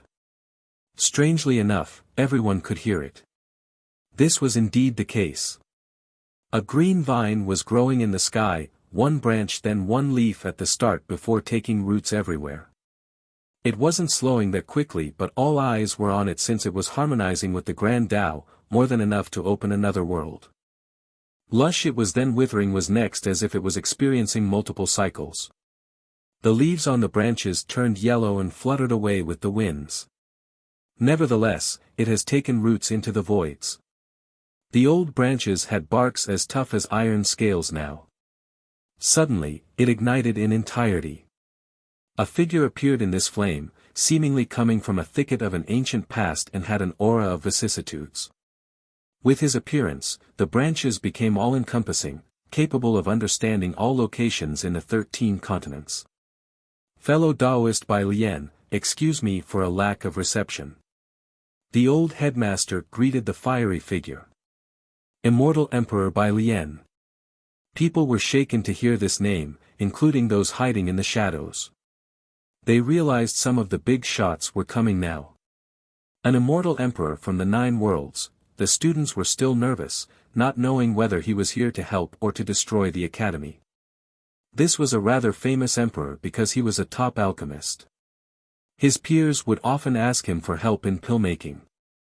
He came from the stone medicine world and was the progenitor of the Bai Lian clan.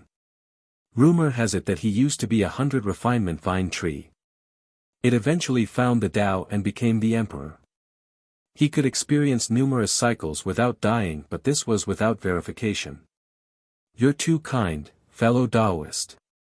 The emperor said, I am here with several friends, wanting to make a deal with the academy.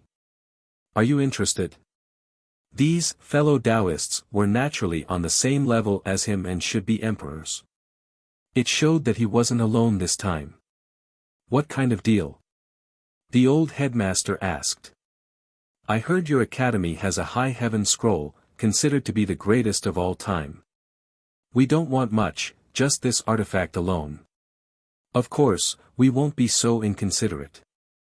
Give the scroll to us and we shall aid you in this crisis. What do you think? Everyone was startled to hear this because it was taking advantage of the situation, forcing the seller to bend to their whim. Meanwhile, the hidden masters were talking to their own group about this particular artifact. There have been rumors about it for a long time now, that this particular artifact was the strongest out of all the high heaven scroll in the 13 continents. It was the defining item of the academy. No one could give a definite answer to this particular rumor, but many emperors were certain that there was a scroll here. They just weren't sure whether it was the strongest or not.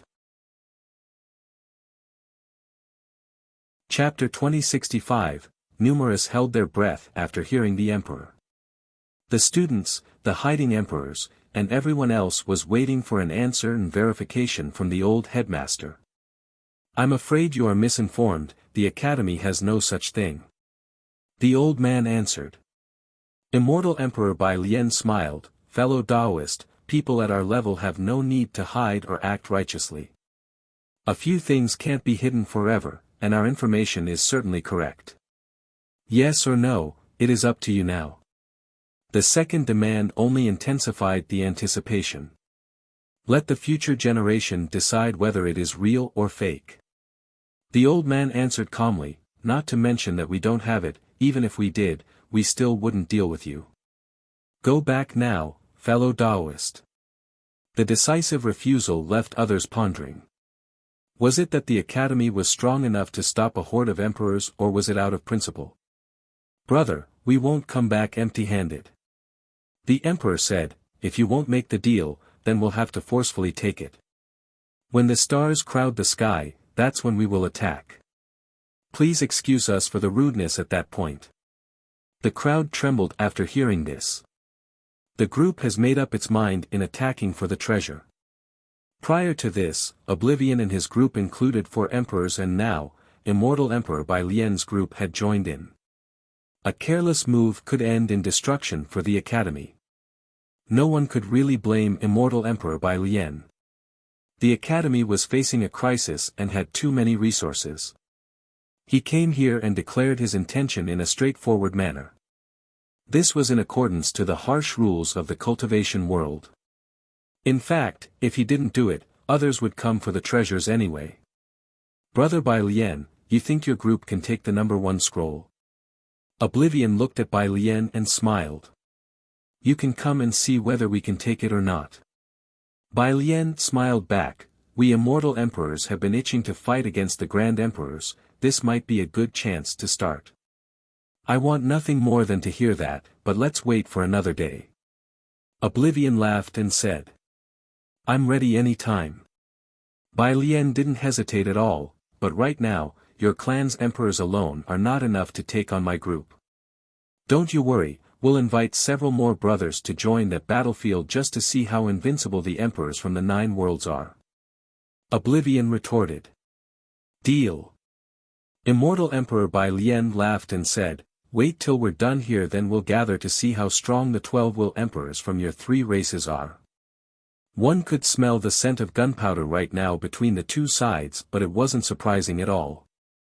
The Grand Emperors certainly didn't like the Immortal Emperors and vice versa. Most of their meetings would end like this. Oh. A gathering of emperors? A metallic voice resounded as another person walked on the sky, each step was creating a mark. It was an old man with an indifferent expression who keeps himself aloof from the world. Everyone is salivating at our academy, do they think we have no one? He instantly appeared at the entrance. Your student, Stone Razor, is here to help. My apology for being late. The old man bowed with a natural and respectful expression. Stone Razor Immortal Monarch, an alumnus. A student shouted after seeing the old man and made many of his peers emotional. In this perilous moment, the academy was surrounded by ravenous wolves. The students were worried, but now, a monarch was finally here to help and repay the debt. Stone Razor was from Clearing Flow and went to the academy. He eventually went on to become a monarch with 8 wills. Clearing Flow was an imperial lineage at Arrogance created by Immortal Emperor Yen Wu. There were 2 more immortal monarchs after him. It was a simple place with few disciples compared to similar sects, less than 10 each generation. Because of this, it wasn't famous in Arrogance, but its power was certainly formidable. Come in. The old headmaster allowed entry for Stone Razor. This was a boost of morale for the students. It showed that not all emperors were after their treasures. Some still remembered their roots and the debt they owed to the academy. He stepped inside and turned back to smile, gentlemen, you're here already, so might as well show yourselves. An emperor can steal and kill, but do it in the open, don't be like a rat and throw away our fame. I agree with Brother Stone Razor. Immortal Emperor Bai Lian smiled, hiding is unbecoming of us. If you dare to come here to rob, don't be afraid of future repercussion. Correct.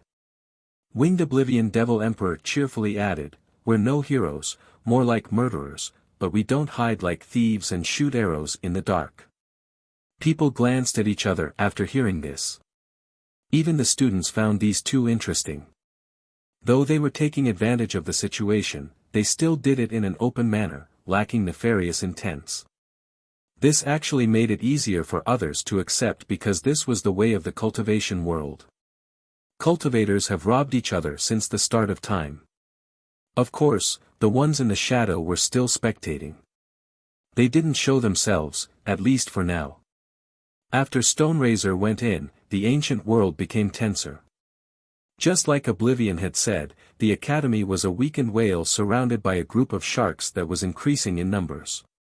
Boom! A gigantic figure appeared in the sky to join the fun. It had the head of a lion and a human body, the size of a mountain. The thing said, "Fellow Taoists at the Academy, keep in mind that we will attack when the stars fill the sky. Be ready and do not blame us for being cruel at your destruction." The fierce declaration certainly stole the crowd's attention. "Fellow Taoist, might as well show yourself since you're here already." Oblivion looked at the beast and smiled. "I agree. You also want to attack at the same time, so show yourself or people will think we're on the same side." Immortal Emperor Bai Lian said. The thing ignored these two and continued to glare at the Academy with a profound pair of eyes.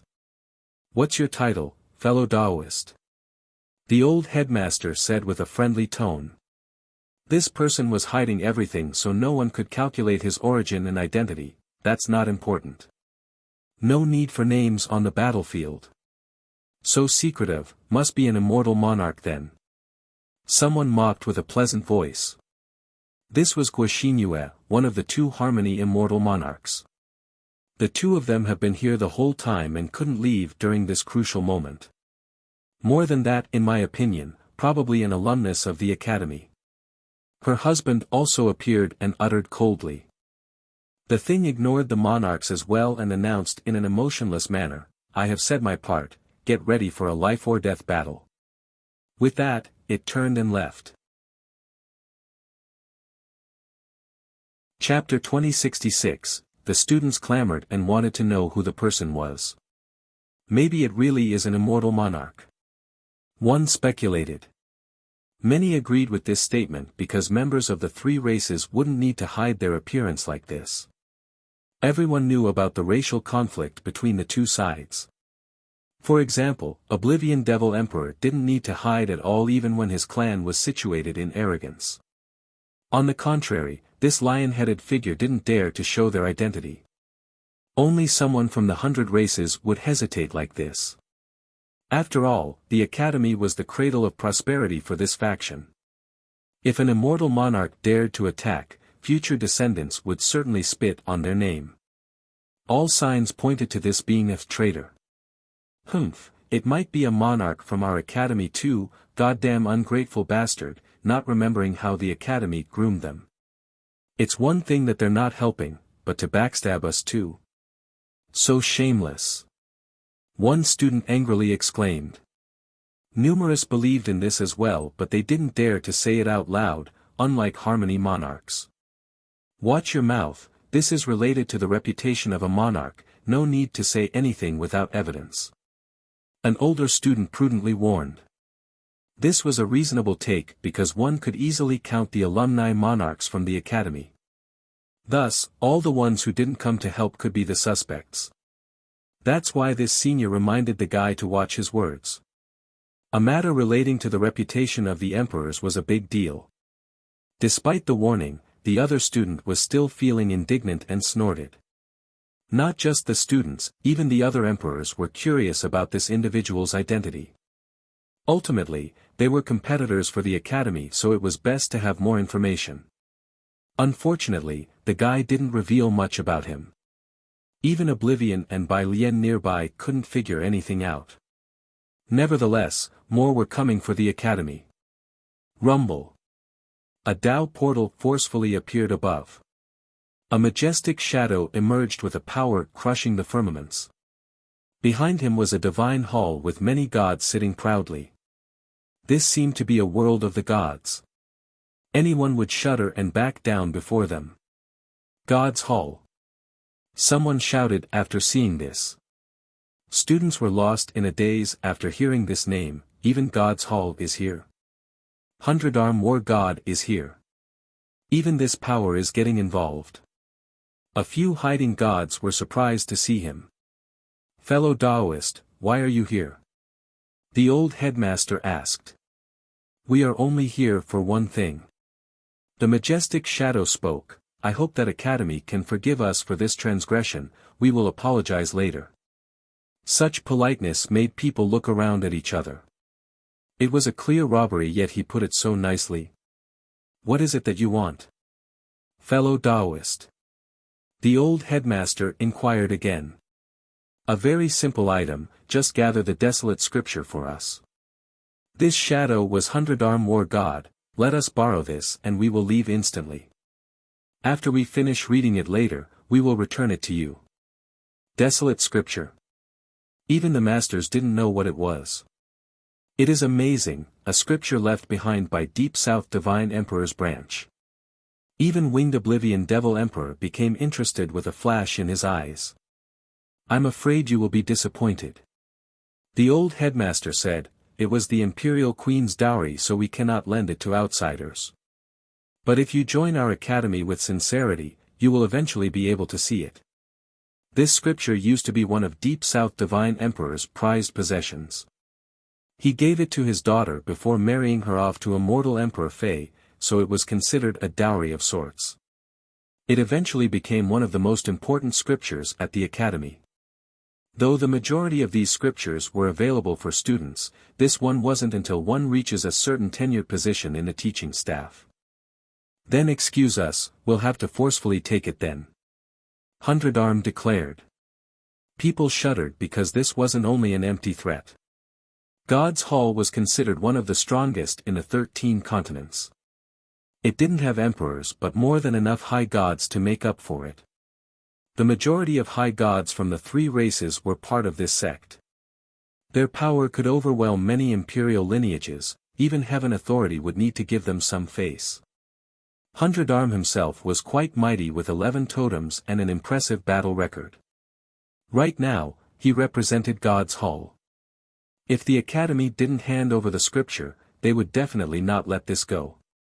So many lineages would dread the idea of having a monster like God's Hall as an enemy, but the old headmaster was unperturbed. We welcome God's Hall to come at any time, doesn't matter how strong it is. This is just how it is being the academy. Very well, I admire such determination. 100-arm laughed and said, if that's the case, we'll come for your scripture when the stars fill the sky. We'll never retreat until it is ours.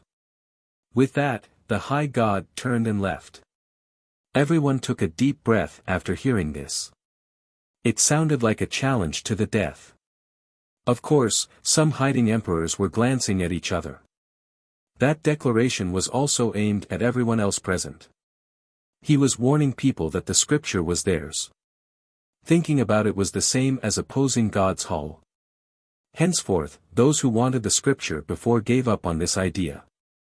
After all, there were countless good items at the academy, no need to fight God's Hall to the death for it. Plus, this scripture wasn't necessarily suitable anyway. People became increasingly nervous after the war god's departure, especially the students. They knew a disaster was coming. Meanwhile, the only calm person was Li Qie. He sat in the main hall and only chuckled while staring at the sky. Young noble, you want to start? How about this, I will be your vanguard. Jinxing immediately asked after seeing Li Qie opening his eyes. My Jinxing, don't be so hasty or you will scare away the snakes. A feast like this doesn't come easy, one in a million years even. Be patient and wait. Li Qie smiled. Who are you waiting for? Jinxing asked.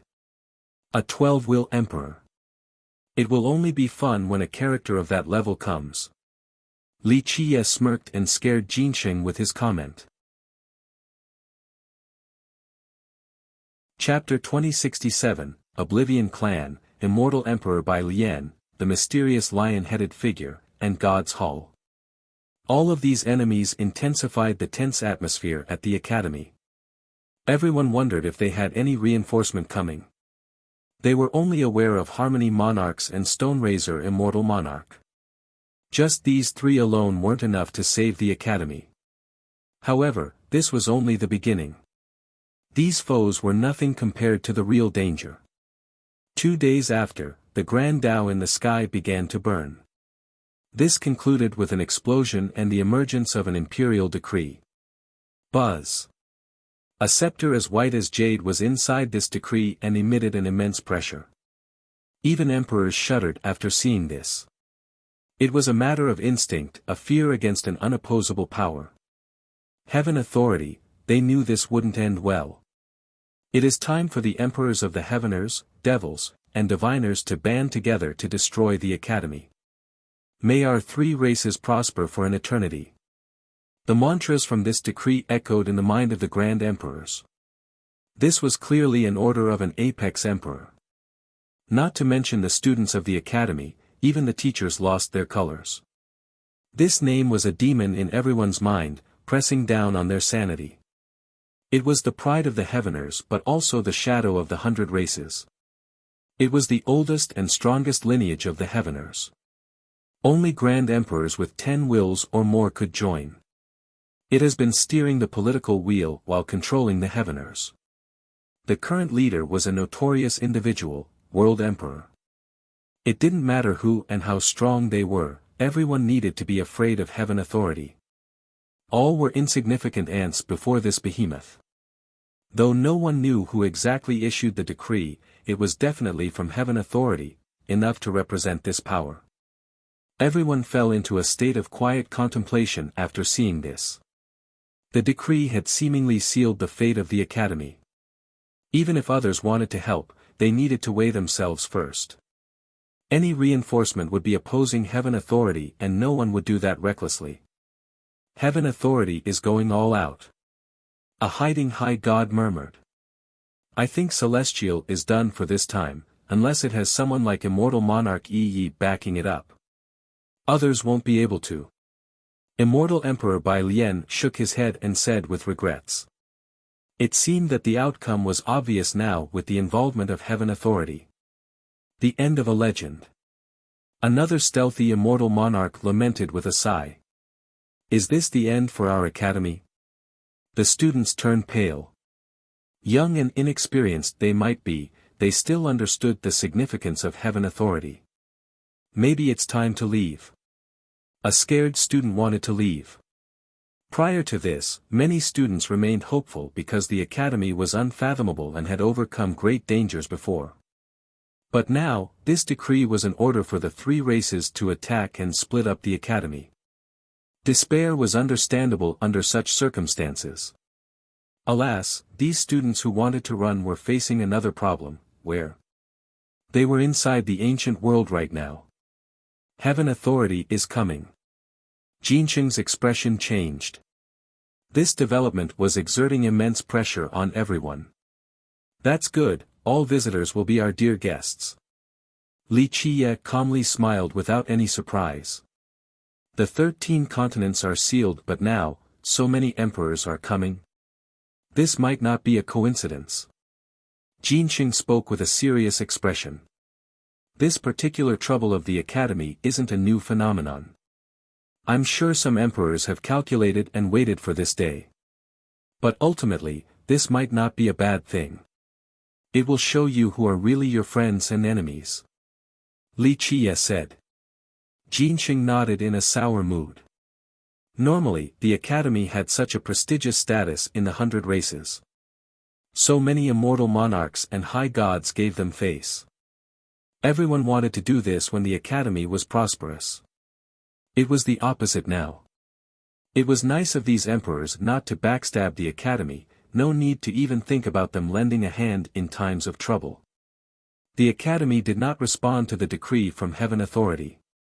The atmosphere here was tense and somber. Time passed by, torturing the people there. Night came quickly and the stars showed up. It was an especially peaceful night with bright dots everywhere contributing to the beauty of this ancient world. Perhaps tonight was going to be different. The serenity eventually turned into a scene of horror, not even the howl of the wolves was around, same with the chirping of insects. It was as if they knew that something was going to happen tonight so they escaped ahead of time. At this moment, all eyes were on the sky. Some were waiting with a heavy heart while others couldn't wait any longer. Zzz. The stars began to light up after a series of faint noises. They were initially bright but were much clearer now, like cressets being lit up, and became much more beautiful. It was a scene of flashing diamonds engraved in the night sky. The light began to flow within the ancient world. Rumble. Explosions came about, followed by cracking sounds. The ancient world was widening again after being empowered by the stars. The laws locking this space was being assaulted and stretching to the limit, on the verge of breaking at any moment.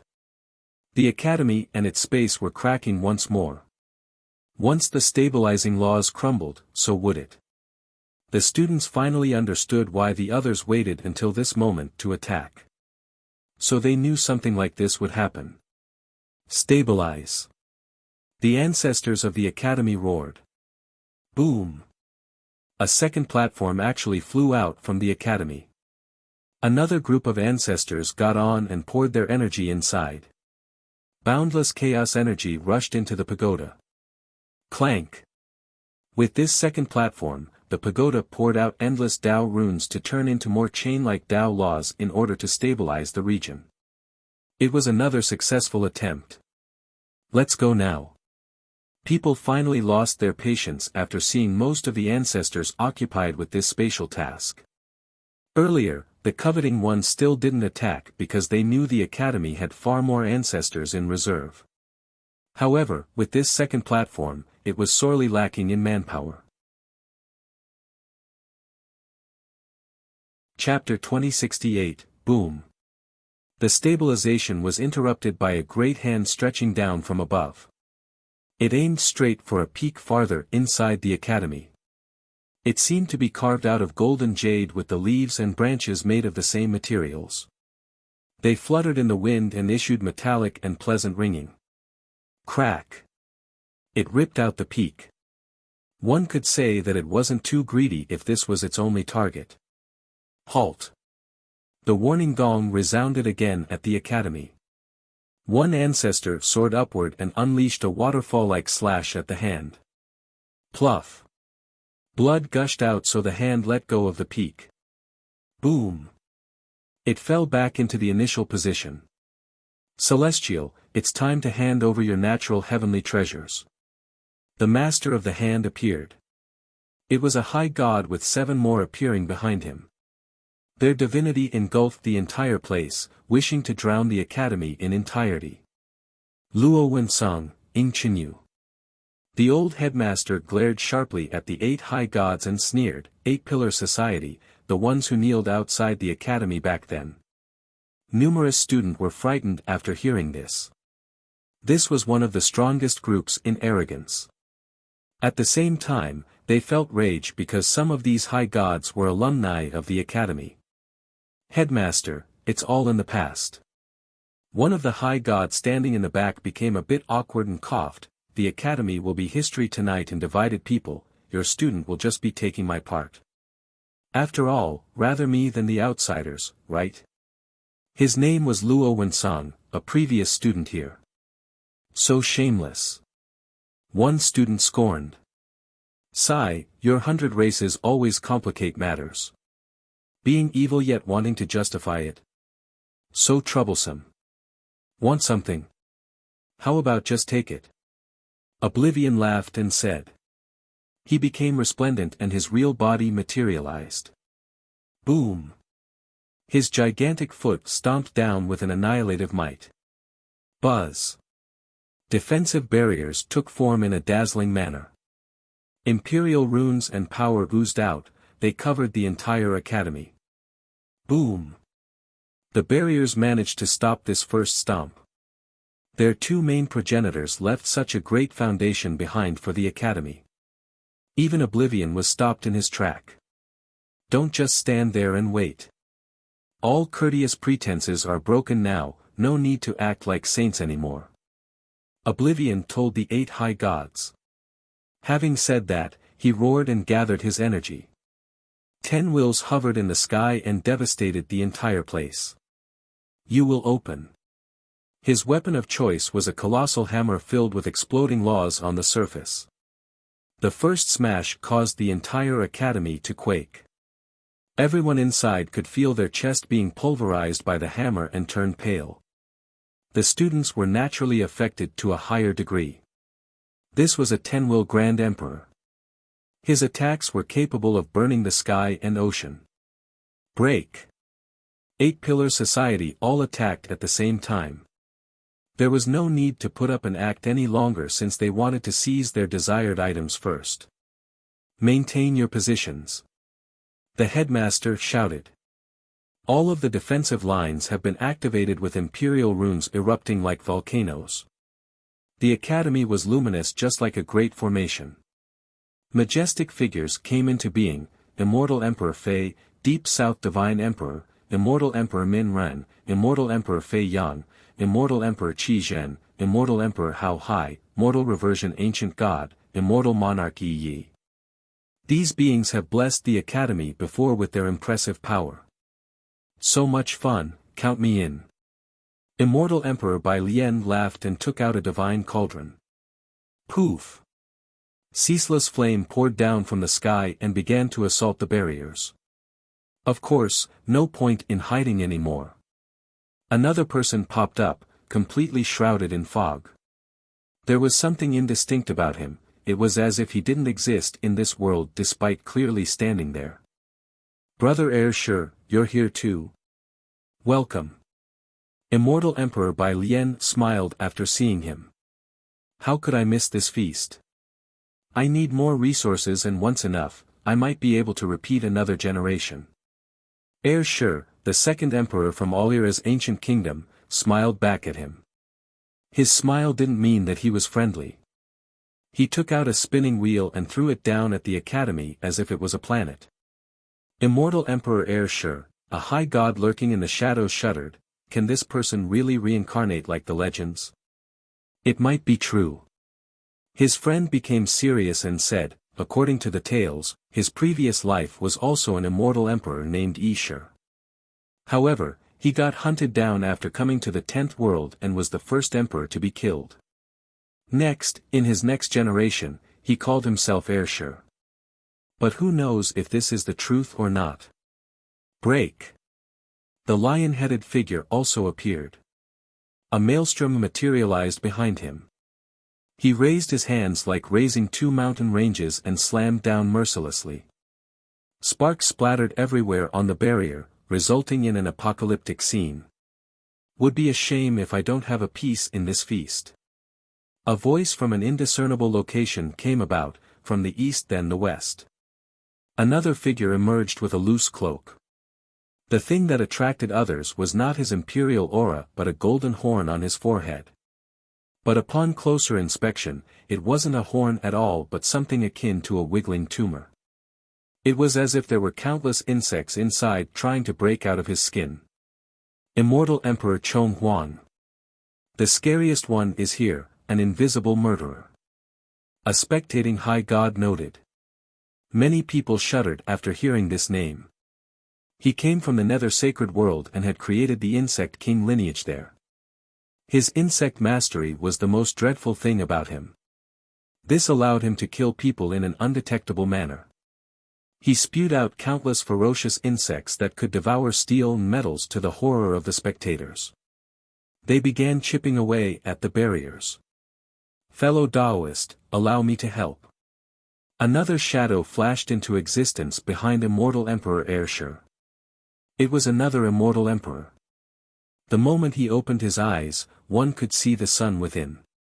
Boom! 2 rays shot out and penetrated the barrier. You're here too, brother Yin Yang. Immortal Emperor Airshur smiled at him and continued to attack the barrier with his wheel. There are a lot of immortal emperors coming this time around. A high god said. This is arrogance, so there are plenty of immortal monarchs and immortal emperors from the 100 races hiding. They are so close to the academy, there's no way they would miss this chance. His friend smiled. There were plenty of high gods just waiting on the sideline for the best opportunity to divide the academy. They were weaker so they couldn't grab the good stuff, but just a little bit of soup wasn't too bad. My turn. God's Hall didn't attack in full force just yet, but 100 Arm began with a divine weapon and unleashed a serious blow on the barrier. Rumble.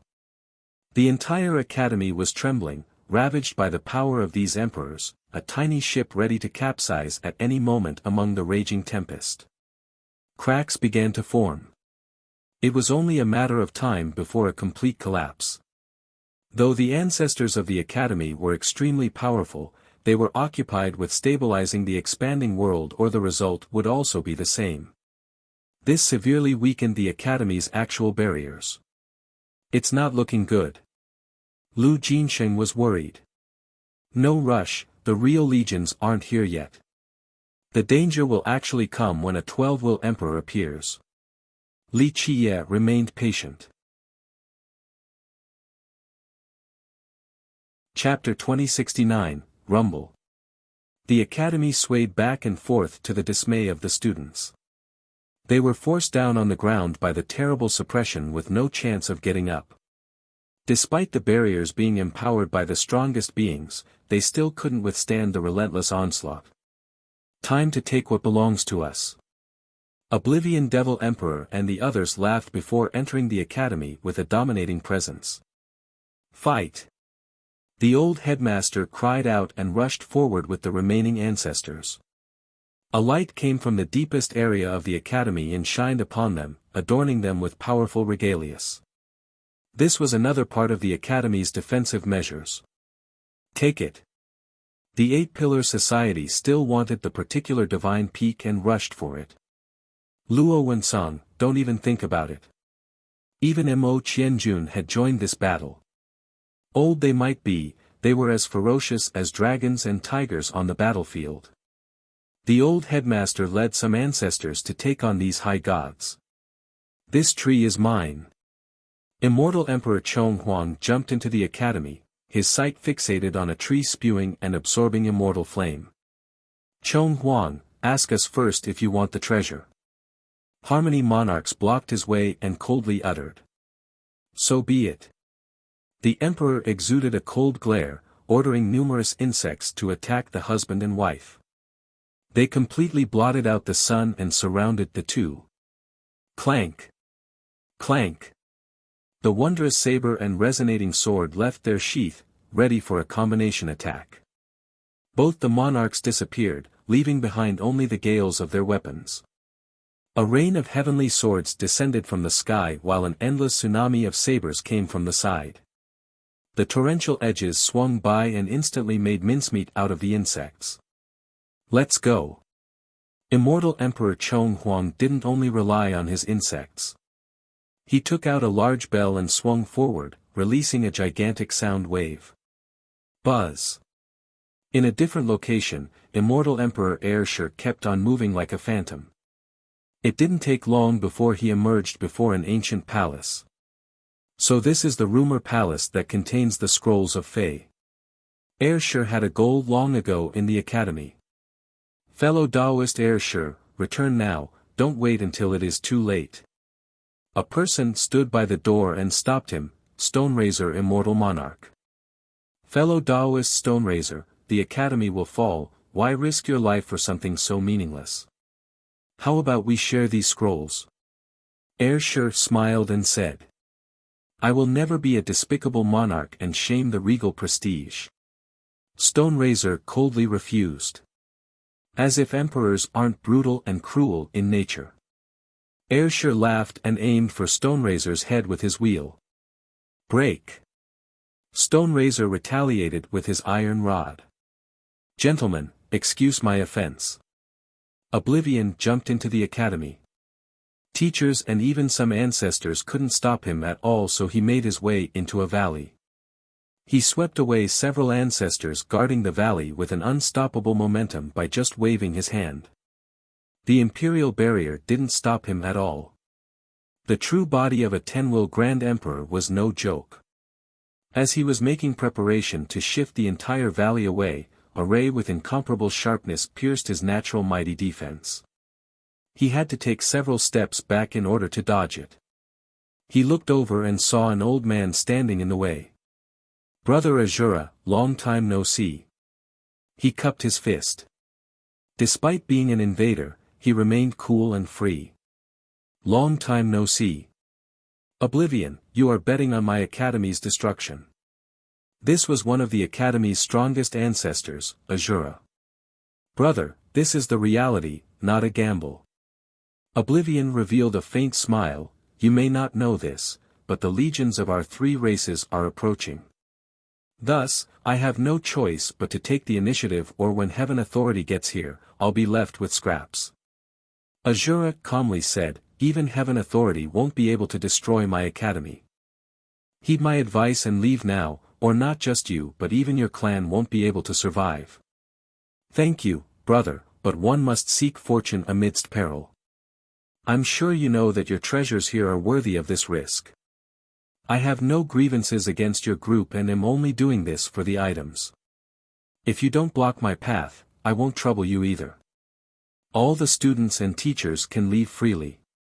As a Tenwil Emperor, he was in the position to make this suggestion. Then we have nothing else to say, a fight to the death it is.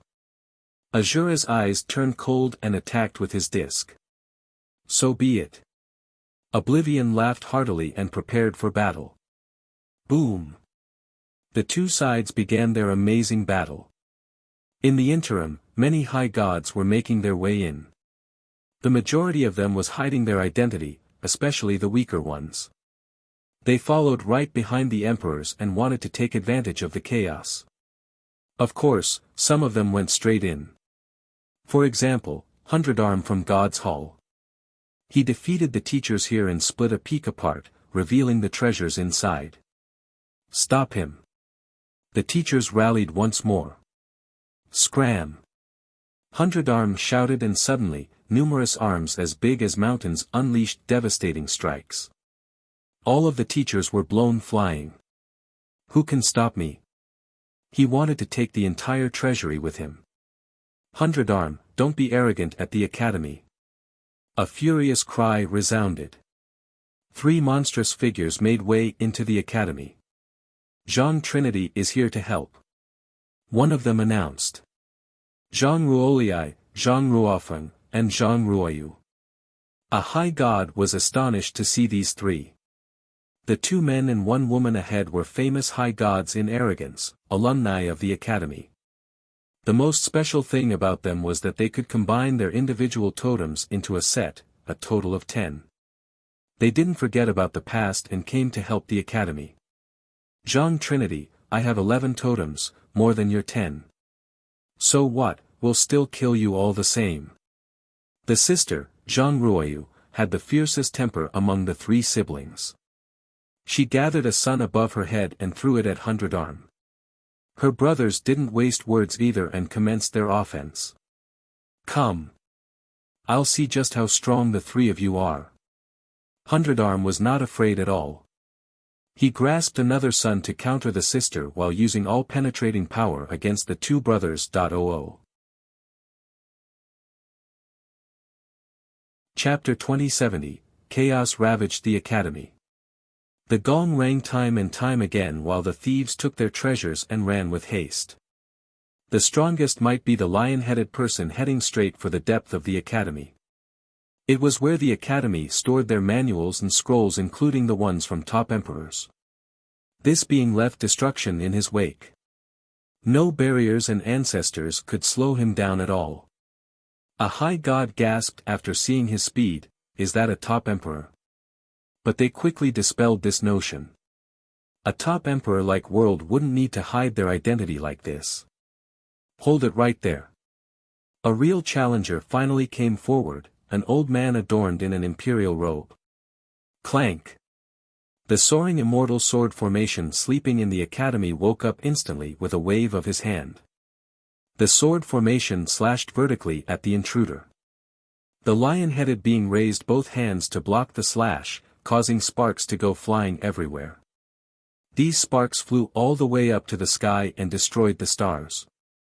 Damn, that's insane. People gasped after seeing the being capable of stopping the sword formation with his bare hands.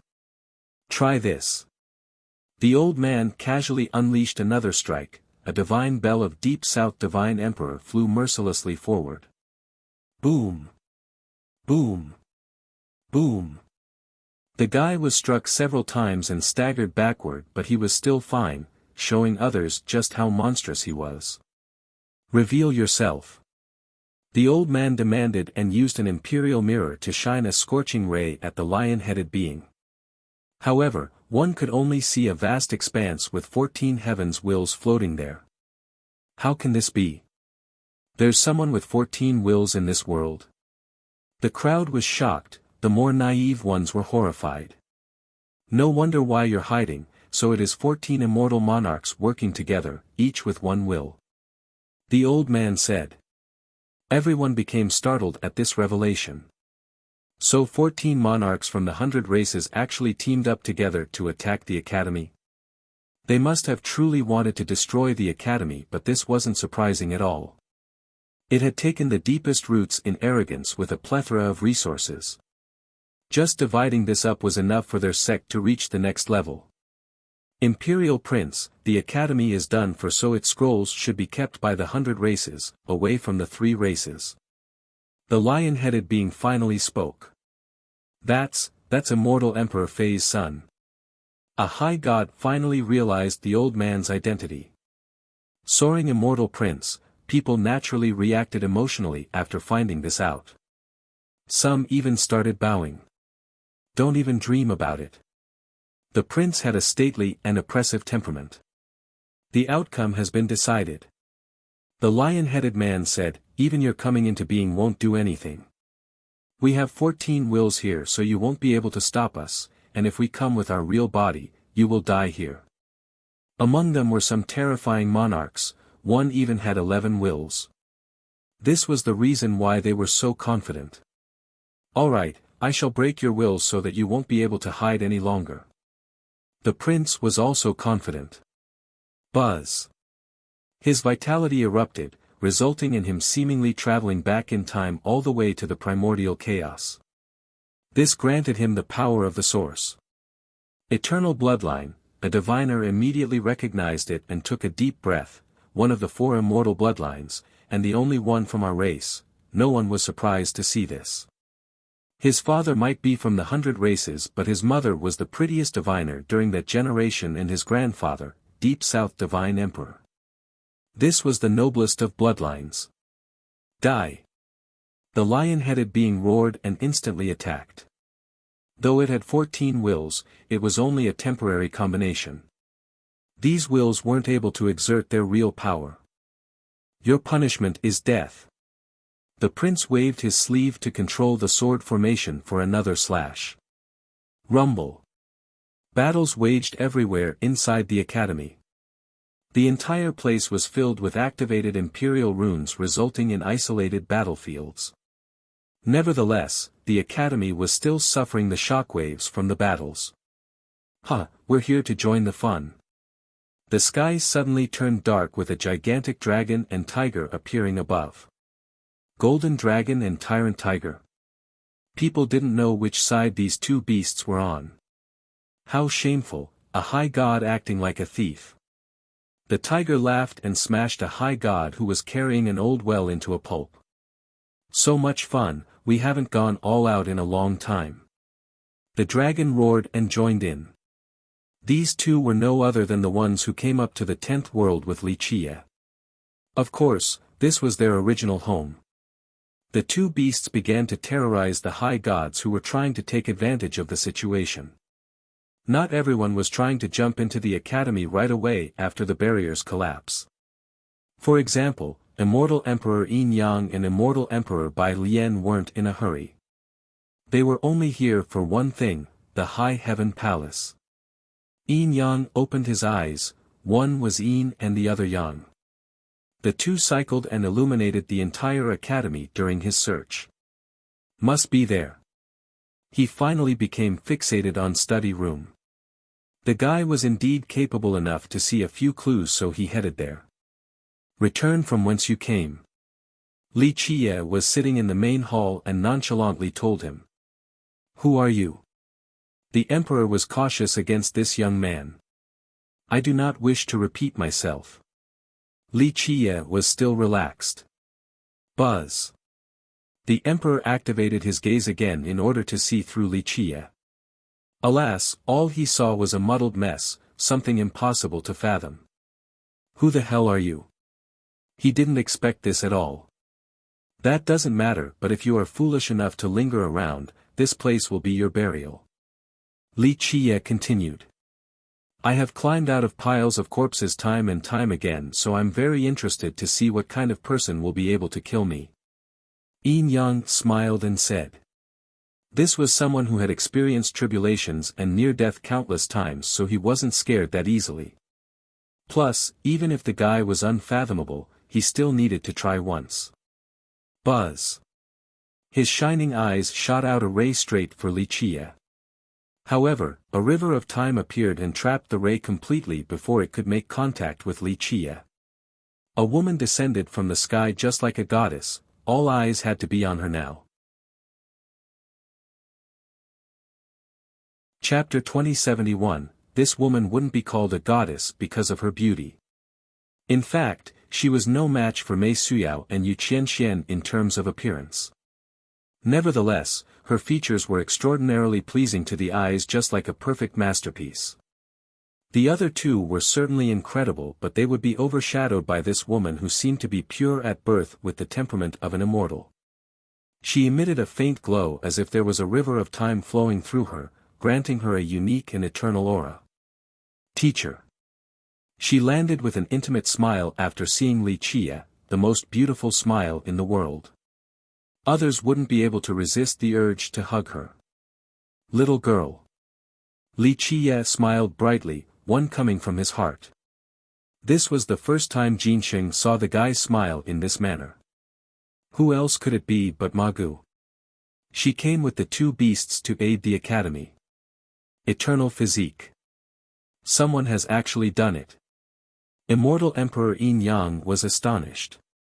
His vision was impeccable and instantly realized that the woman before her had a grand completion eternal physique, something that has never been done before despite numerous attempts. This miracle of the ages was a marvel to behold. It could even be said that cultivating this physique was countless times harder than becoming an immortal emperor. Alas, such a being was standing before them, something even more amazing than seeing a 12-will emperor. You are that person from the Heavenly Tao Academy. The emperor stared at her, astounded.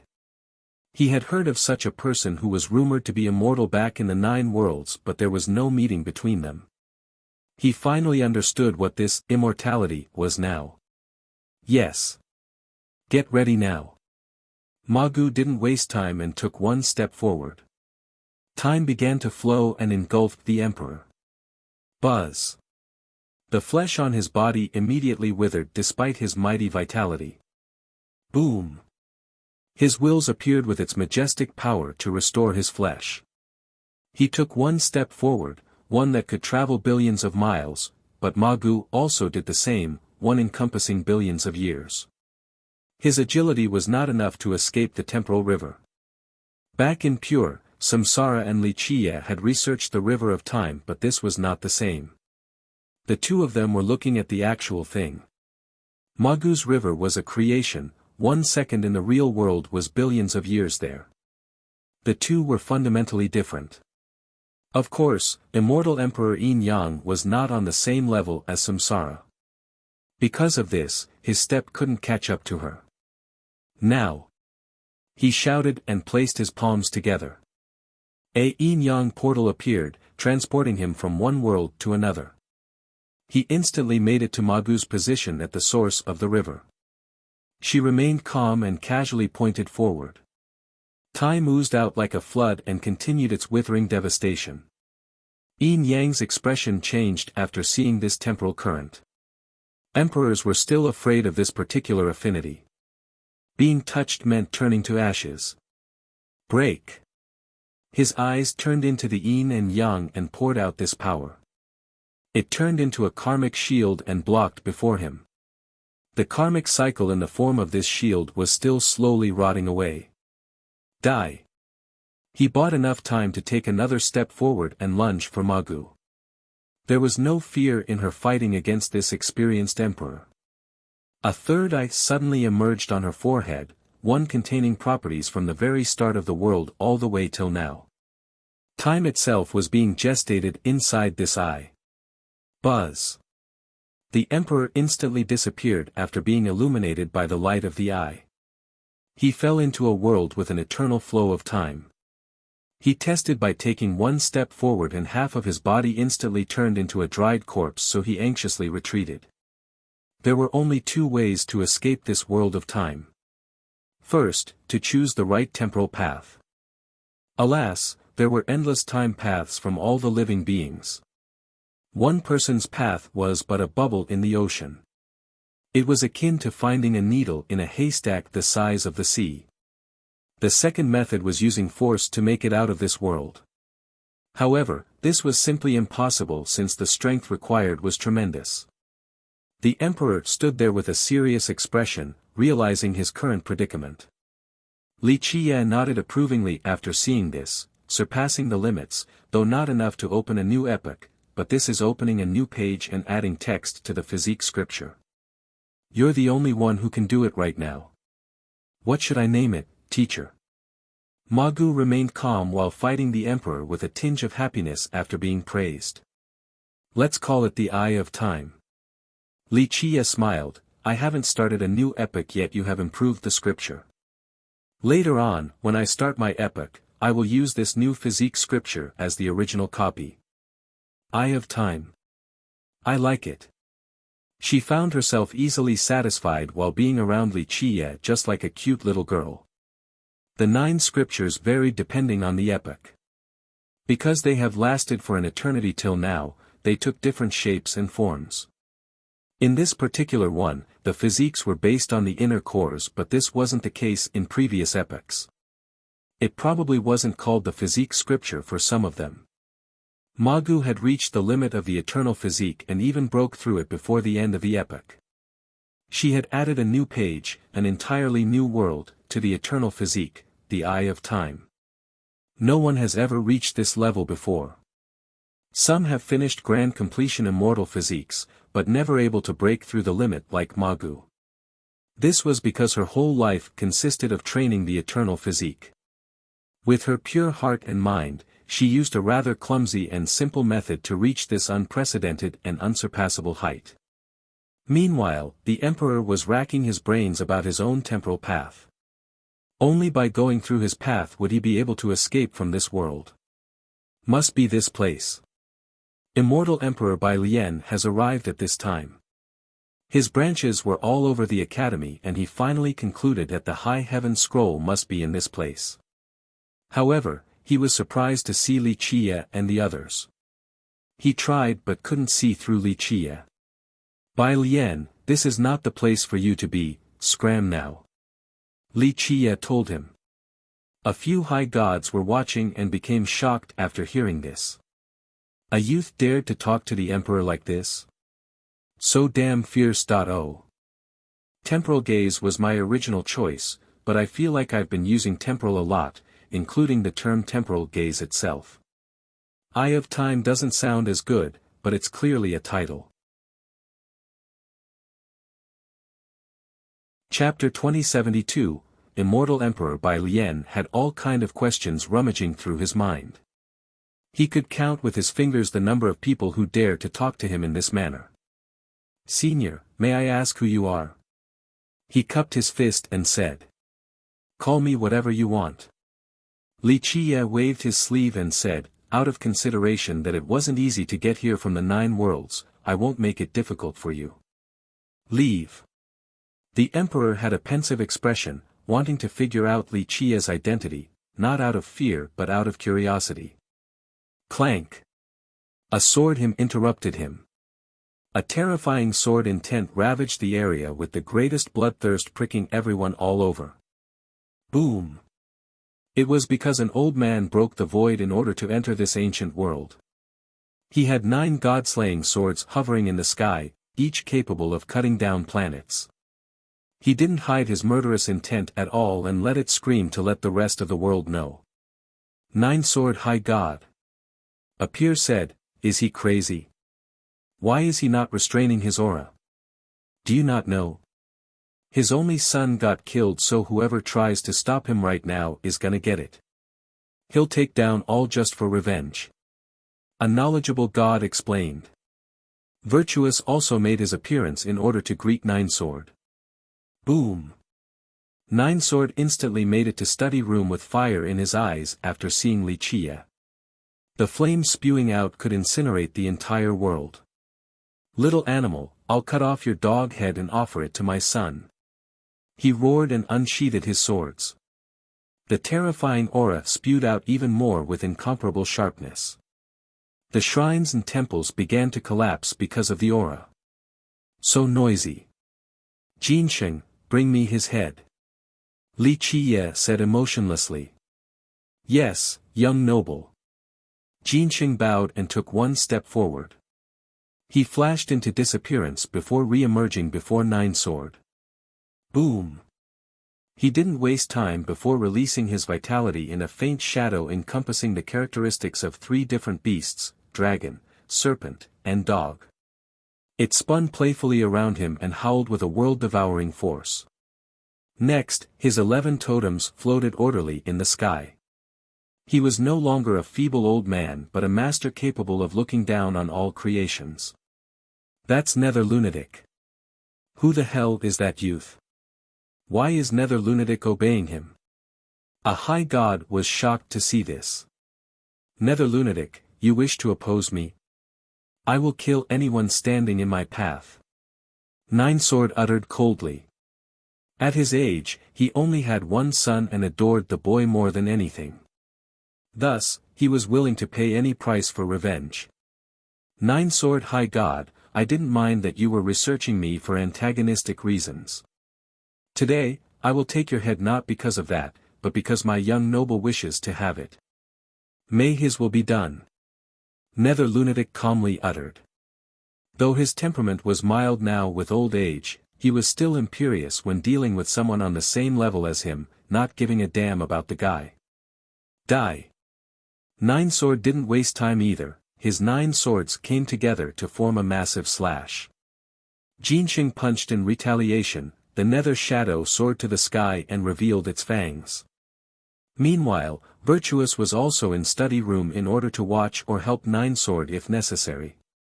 Ninesword was his Tao protector and had saved him several times. You, get the hell out of the academy right now. Wuxia pointed at Virtuous and ordered. Virtuous' expression turned ugly after the public disrespect. On what basis do you chase me away? I'm a student here. The fact that you're standing here shows that you only want the treasures from study room instead of helping. Wuxia said flatly. You. Don't be falsely accusing people. Virtuous turned red and trembled with rage. So what? It's not like we can be friends. Wuxia retorted. Virtuous had no answer. Of course they couldn't become friends. Not to mention the previous provocations, just the fact that Wuxia had killed 6 swords cemented their foul relationship with each other. He was naturally on Ninesword's side. If we can't become friends, then I'll overestimate myself and will ask you for a duel. Virtuous was young and this was his first time being humiliated after becoming a monarch. He couldn't let this go at all. Boom! His 4 wills emerged as he channeled his power. You are indeed overestimating yourself. I don't need to personally take care of someone at your level. Gugwa, slay him. Wuxia waved his sleeve again before ordering. Out of my way. South Emperor was fighting against low-level high gods. He swung his halberd and repelled all of them before leaping into the sky toward study room. South Emperor. Immortal Emperor Bai Lian murmured. He has also heard about the existence of a slumbering genius at Mysterious Bamboo, one of the 10 Ionic geniuses. My pleasure, sacred teacher. South Emperor stood in front of Virtuous and pointed forward with his halberd. Fellow Taoist, I have heard of your great talents and wish to challenge you today. Very well. Virtuous leaped to the sky and summoned his divine weapon. He was serious at the moment because South Emperor also had 4 wills just like him. Let's go. South Emperor's halberd instantly blocked off all the space around Virtuous. Die! Virtuous' 12 palaces appeared with a loud detonation in order to stop the halberd. The two of them began to ravage the sky vault. Sacred Teacher. Immortal Emperor Bai Lian looked as if he had just seen a ghost after hearing this title. He recalled an ancient legend he heard of during his youth. He turned pale because he had experienced enough to know that this was no legend. You are that Cr-. The Emperor quickly changed his tone, you are the leader of our 9 worlds. In fact, he wanted to say Crow or Dark Hand behind the curtains, but these titles were rather unflattering, a taboo subject. This existence has eliminated the invincible ancient Ming and crucified one of their emperors whose scream echoed across the 9 worlds.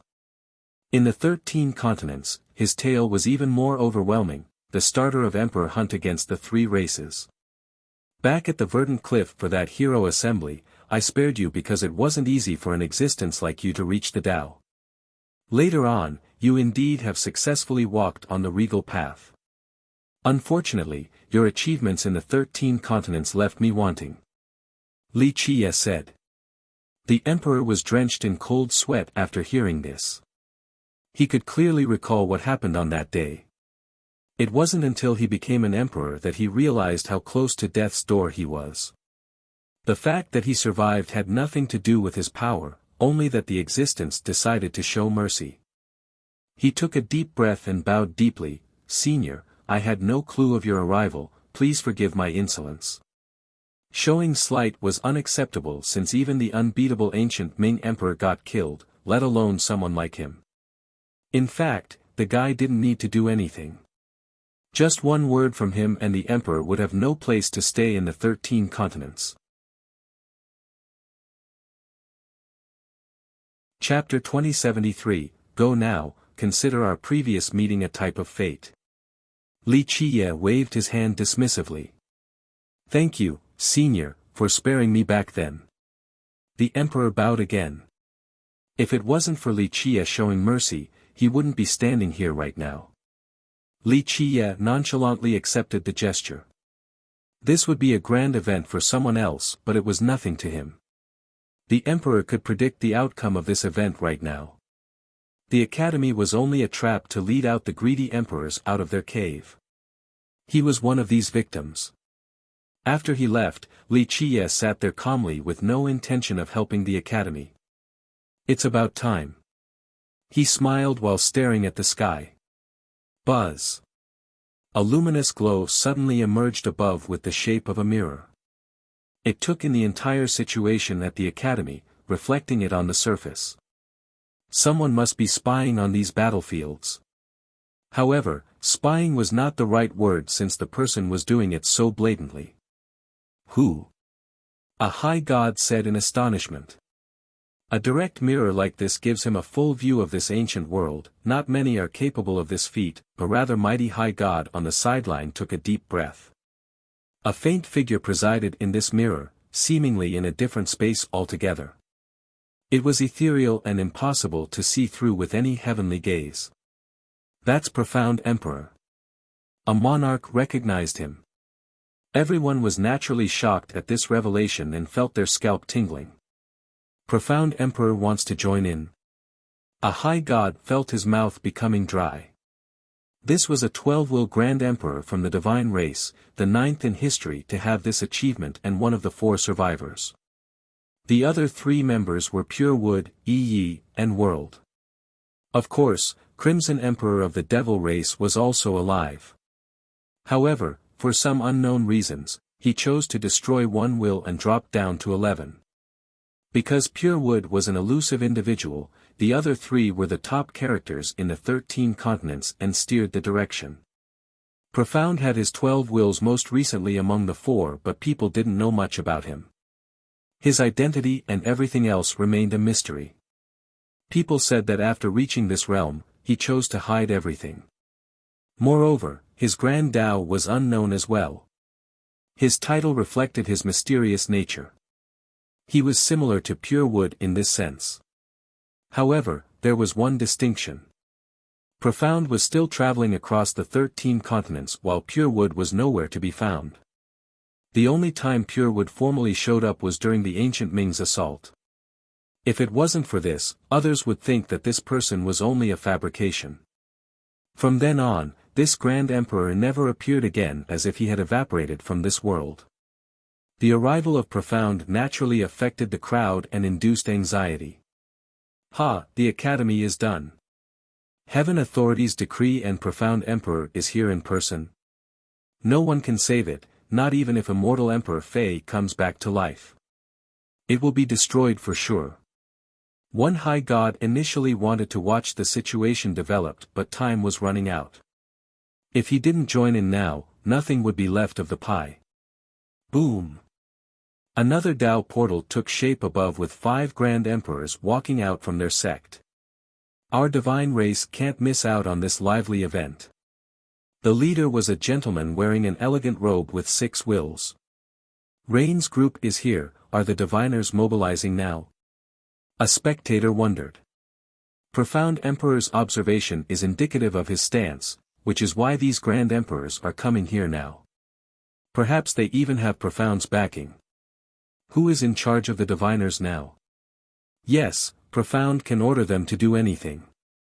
A spectating monarch commented. Though the divine race had 2 12-will Grand Emperors right now, Purewood had disappeared. Thus, Profound had a more pivotal role at this moment.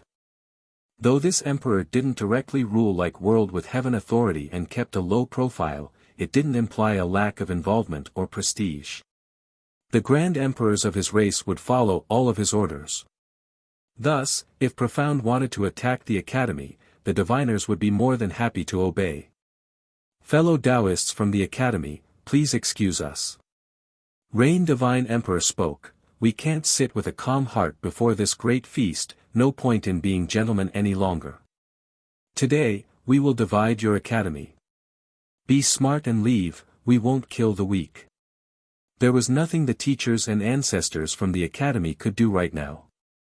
They were already occupied with many enemies and couldn't spare the force to deal with this new group. Furthermore, the figure in the sky was truly dreadful. Rain, cease your impudence. An old man with gray hair and a friendly face appeared before the 5 Grand Emperors. He had a walking stick with a peach growing on one end. So it's you, Tao Brother Life Peach. Rain laughed after seeing this old man. Mysterious Bamboo is helping us. A 10-will alumnus. A student happily shouted. Life Peach Immortal Monarch was a demon who graduated from the academy. One by one or all 5 together. Life Peach spoke in an amicable yet fierce manner. After all, he was confident in going against all 5. Tao brother, I admit that you are stronger than me, and even all 5 of us together. But there is no saving the academy now. Rain said before darting his glance towards the mirror. He was clearly saying, we have Profound Emperor on our side. Life Peach burst out in laughter. I'm not the only emperor from our 100 races, you'll see.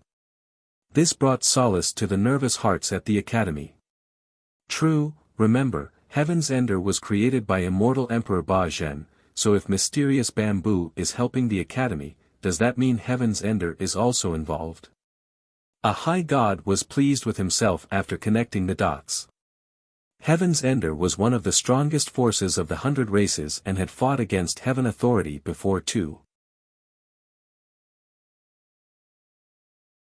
Chapter 2074, Rain smiled in response, Tao Brother Life Peach, Heaven's Ender is indeed unstoppable, but don't forget, Heaven Authority is still around. Who in this world is capable of opposing this power and World Emperor?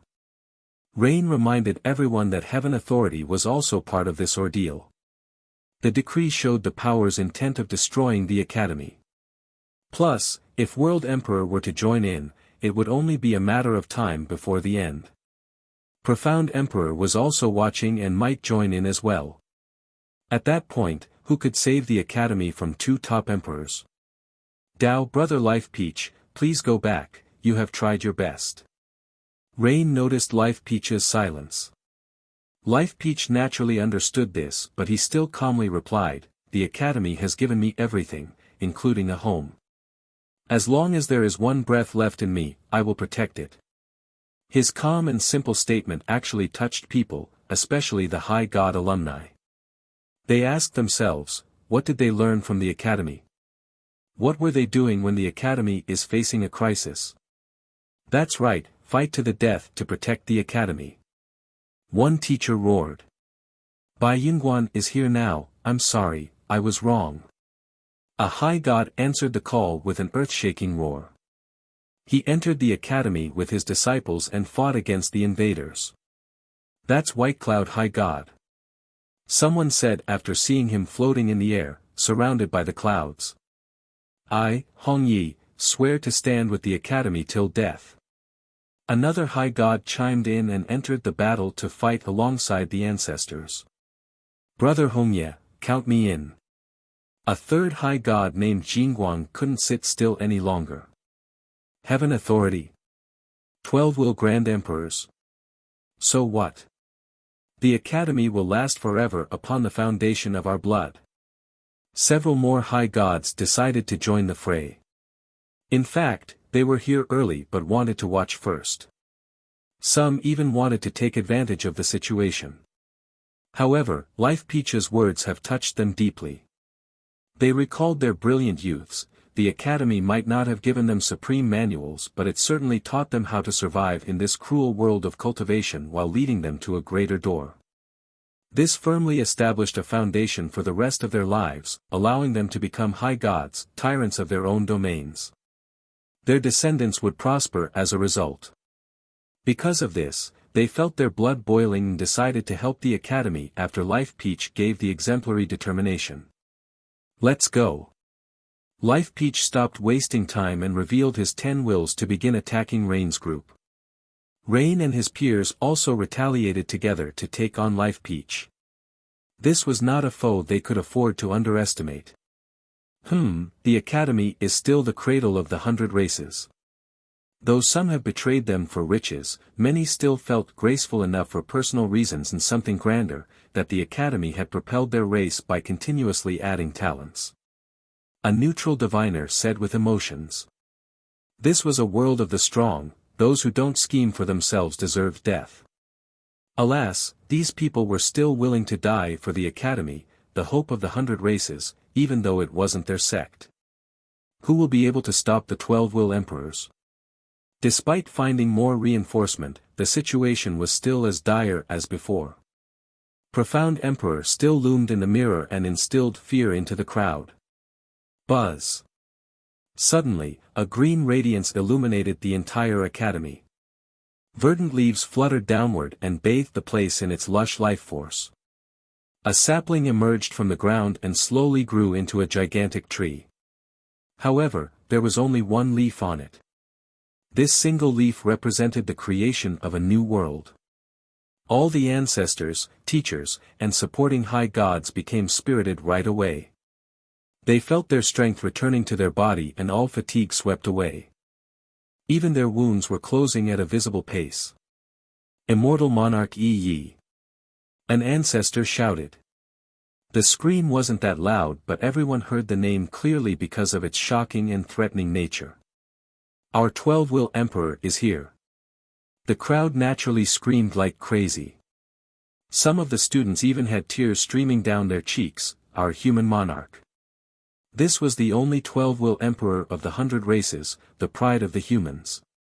He was a mixed blood of a charming spirit and a human, but the humans considered him as their own. That monarch is coming. Even the spectating grand emperors took a deep breath.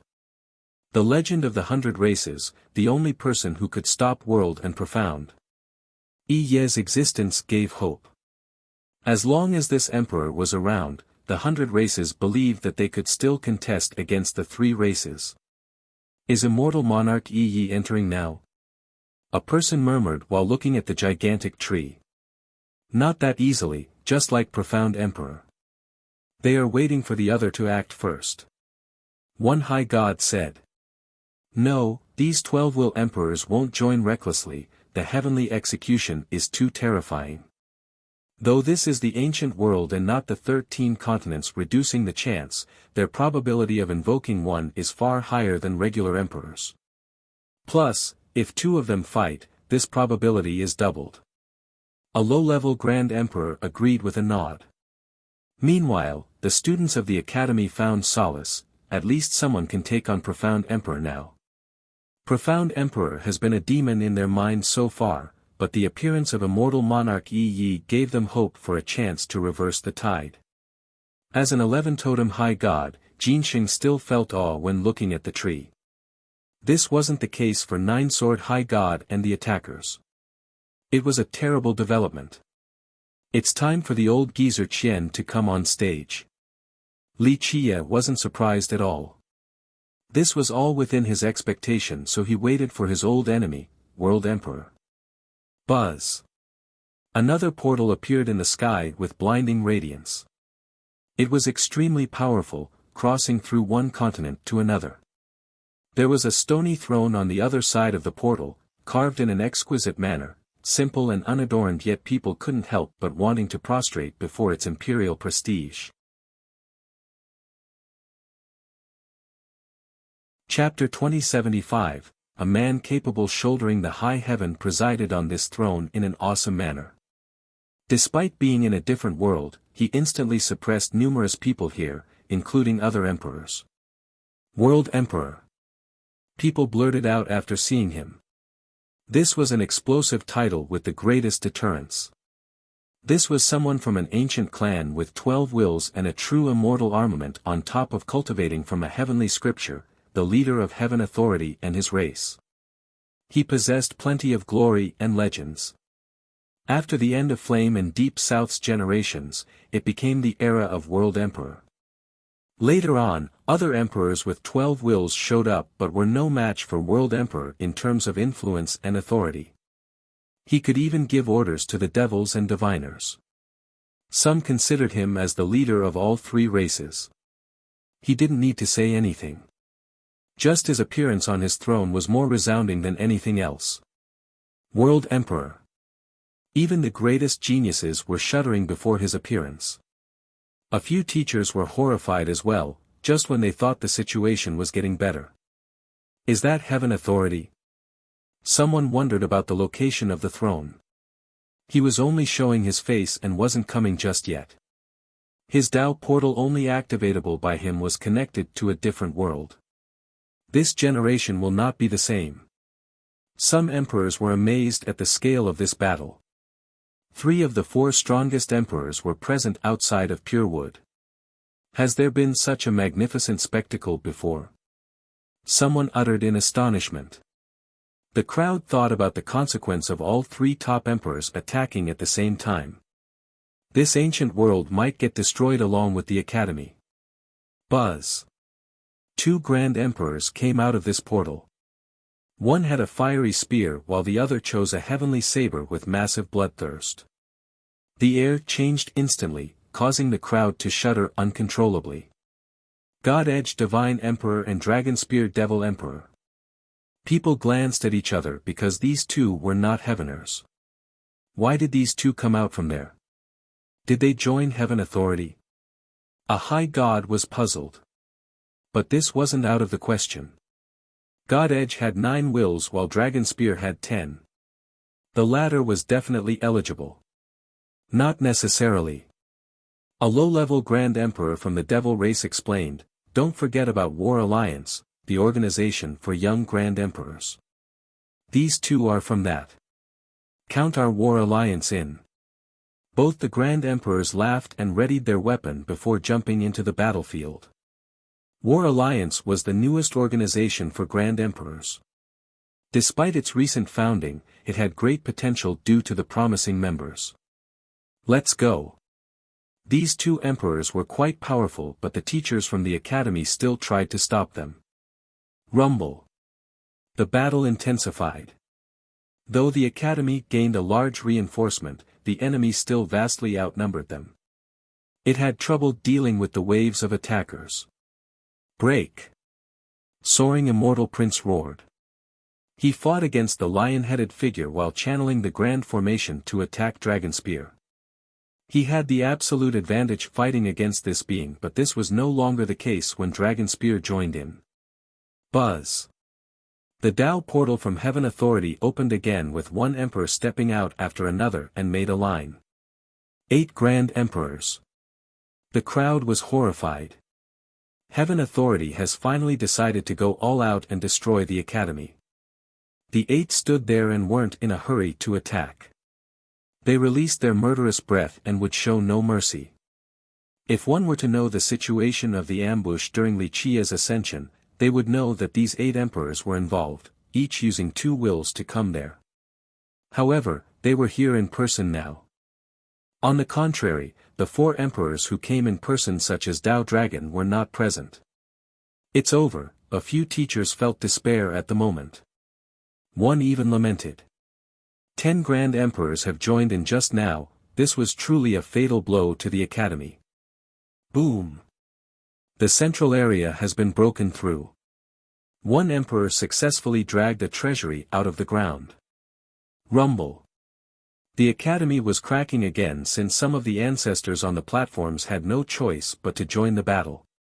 This allowed the ancient world to expand again. The place was having a hard time withstanding this pressure. Demise was certainly imminent. We gotta run now. A desperate student ran out of the academy, finding himself with no other choice. The spectating high gods became emotional. An eternal behemoth was finally about to fall. It's about time for that guy to come. World Emperor stared at the academy with a profound gaze. Time for me to join. At this exact moment, Li Qia smiled inside study room. He appeared in the sky above the academy next. World Emperor exuded a terrible ray from his eyes after seeing Li Qia. Boom! Li Qia took out his world seal and turned it into the dragon subduing basket, unleashing its heavenly annihilation, immortal plucking, from the opening that was as large as a mountain now. Laws of an immortal emperor poured down in the form of gigantic hands. They aimed to capture the emperors and high gods invading the academy. Break! Some chose to run with amazing speed while others attacked the laws. The majority managed to escape outside of a few weaker high gods. These were thrown inside the basket and got refined. Li Qia's first action instantly attracted all attention from the invaders. This greatly reduced the pressure on the academy's ancestors. Chapter 2076, Time to get the hell out of the academy.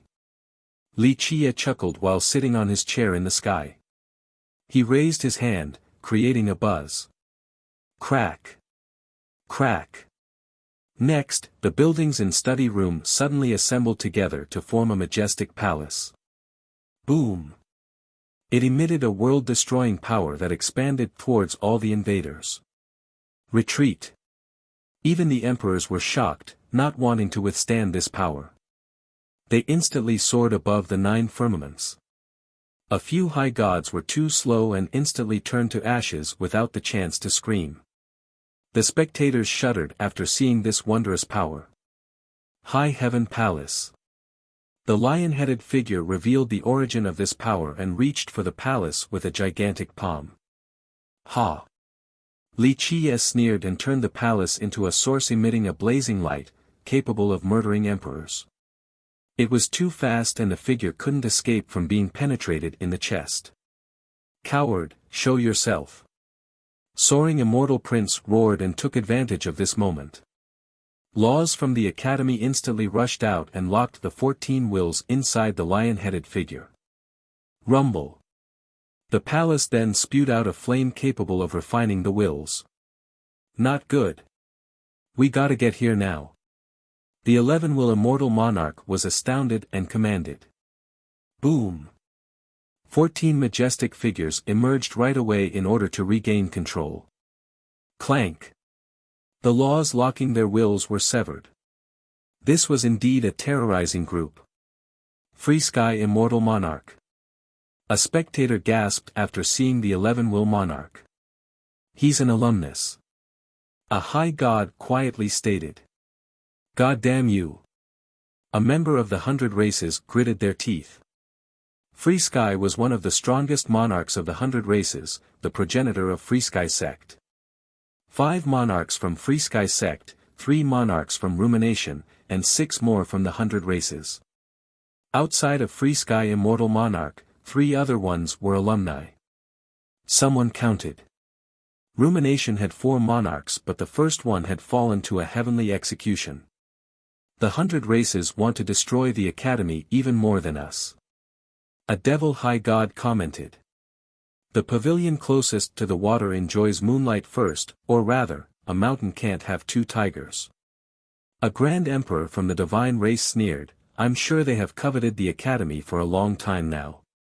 For example, Free Sky Immortal Monarch was an alumnus, so he knew just the amount of treasures the Academy had. How could he not be tempted by this? He wasn't the only one either. Ungrateful bastard. The prince stared at them and uttered harshly. Free Sky turned slightly red. This was indeed a despicable action. Nevertheless, he said, Prince, this is a world where the strong prey on the weak. The prince snorted and didn't bother responding. He had indeed experienced this logic many times throughout the course of his life. We only want the High Heaven Palace, hand it over and we'll leave right away. Freesky's group was fixated on this artifact. A grand emperor heard this and stared at the ancient palace. That's the legendary High Heaven Scroll, rumored to be the best. Of course, no one knew whether this claim was true or not. However, after seeing its power earlier, they found it to be quite reasonable. You must be dreaming. Li Qie chuckled and gestured at the palace, causing it to shrink down to the size of a fist while floating around him. It didn't take long before people forgot about the rest of the Academy. All eyes were on this ultimate artifact. After all, what could be more precious in comparison? It was best to seize this item first before doing anything else. Dao brother, I don't know who you are, but it doesn't matter how strong you are, the situation is already settled. You won't be able to protect the Academy or keep that artifact. Hand it over, we'll protect it for the sake of the 100 Races. Free Sky stepped forward and led his group of 13 emperors. The only thing in their eyes right now was the palace. How shameless. A sneer answered him with the appearance of a blue expanse. A person was riding a bull over. He seemed free and relaxed, capable of shouldering the world and acting as its shepherd. Free Sky, a wretch like you being able to become a monarch is indeed a miracle of the ages. Immortal Emperor Mu Tian. Someone recognized this bull rider. Another emperor from the 9 worlds. One person became excited. This was an emperor from Heaven Guard and had access to some amazing techniques. Free Sky remained calm despite the shameful position he found himself in. This is just the nature of life, fellow Taoist Mu Tian. Can you honestly say you have never taken something from others? Mu Tian smiled in response, I have bullied and killed numerous who were weaker than myself. However, I was never an ungrateful traitor. Someone like that does not deserve to be an immortal monarch. Thus, I shall slay you today to rid the Academy of its vermin. Mu Tian, you think I am afraid of you? We'll see who will be the one falling. Free Sky shouted after hearing the harsh comment. Come, we'll have our battle. Mu Tian waved and challenged. I shall also rid the Academy and the 100 Races of these wretches. Soaring Immortal Prince was also itching to kill. His bloodthirst engulfed the other 13 monarchs behind Free Sky. Count the 2 of us in, Imperial Prince. The Tyrant Tiger laughed and said. I also look down on traitor the most. Life Peach was ready to take down these monarchs with the prince. Meanwhile, the Grand Emperors from the 3 races had a sneer on their face because this was an embarrassing moment for the 100 Races. Of course they would be willing to see the monarchs kill each other while they wait for a better opportunity. Protect the Academy first. The ancestors of the Academy were eager as well, but Li Qie told them with a smile. The ancestors finally realized this was the time. They once again took over the platform. It lit up and the academy was stabilized with its defensive barriers strengthened. Mu Tian, no need to rush to kill these fools. Many people are still watching. Li Qiye told the emperor. You are right, teacher. The emperor bowed towards Li Qiye. He then turned towards Free Sky and said, My eyes are on you. Free Sky snorted and wasn't in a hurry to attack either. He knew that the Grand Emperors were waiting to take advantage of the situation, so he remained focused on his goal, the High Heaven Palace. The Grand Emperors glanced at each other after seeing that these monarchs weren't going to fight among themselves. Chapter 2077, Free Sky and Mu Tian couldn't fight each other right now. Meanwhile, the Grand Emperors were getting impatient after looking at the palace hovering around Li Qiye. After all, this was the greatest High Heaven scroll in history. Dragonspear's group of 6 was slowly coming to surround Li Qiye. Everyone acted with prudence because of the current focus in this area. Li Qiye smiled after seeing the group. Oh. The 6 of you wanted to. Dao brother, you must be the domineering type since you dare to go against the tides. I'm sure you won't mind if more people join in. Oblivion said, if the 6 of us can't take you on together, then we are the ones to be blamed for overestimating ourselves. Li Qiye replied, such imagination, however, you all are indeed overestimating yourselves. The high gods were surprised to see this response. One person wondered, who is this guy? Daring to bluster so much, does he not know that there are 2 Tenwil emperors in that group? Then I'm sure you won't mind sparring with us. Dragonspear smiled back, if we lose, then we won't be complaining. If we win, we only want that palace. Are you willing to fight using your own strength without the palace?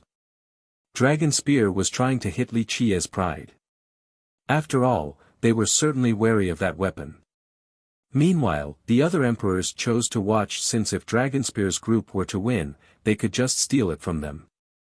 If they were to lose, then that's even better. They could see how strong Li Qiye was thanks to these cannon fodders. Just the 6 of you, not difficult at all. I alone am enough. A ferocious voice resounded thunderously across the plains. A man in great spirit and a black robe walked over from the horizon. Each step turned the world dark as if he was devouring everything. His devouring temperament was even more terrifying than his imperial aura. It was as if he was the biggest black hole in existence. Immortal Emperor Tun Ri, a monarch shouted. People shuddered after hearing this title, especially the ones aware of Emperor Hunt. This emperor back then was tenacious and fought against several grand emperors by himself.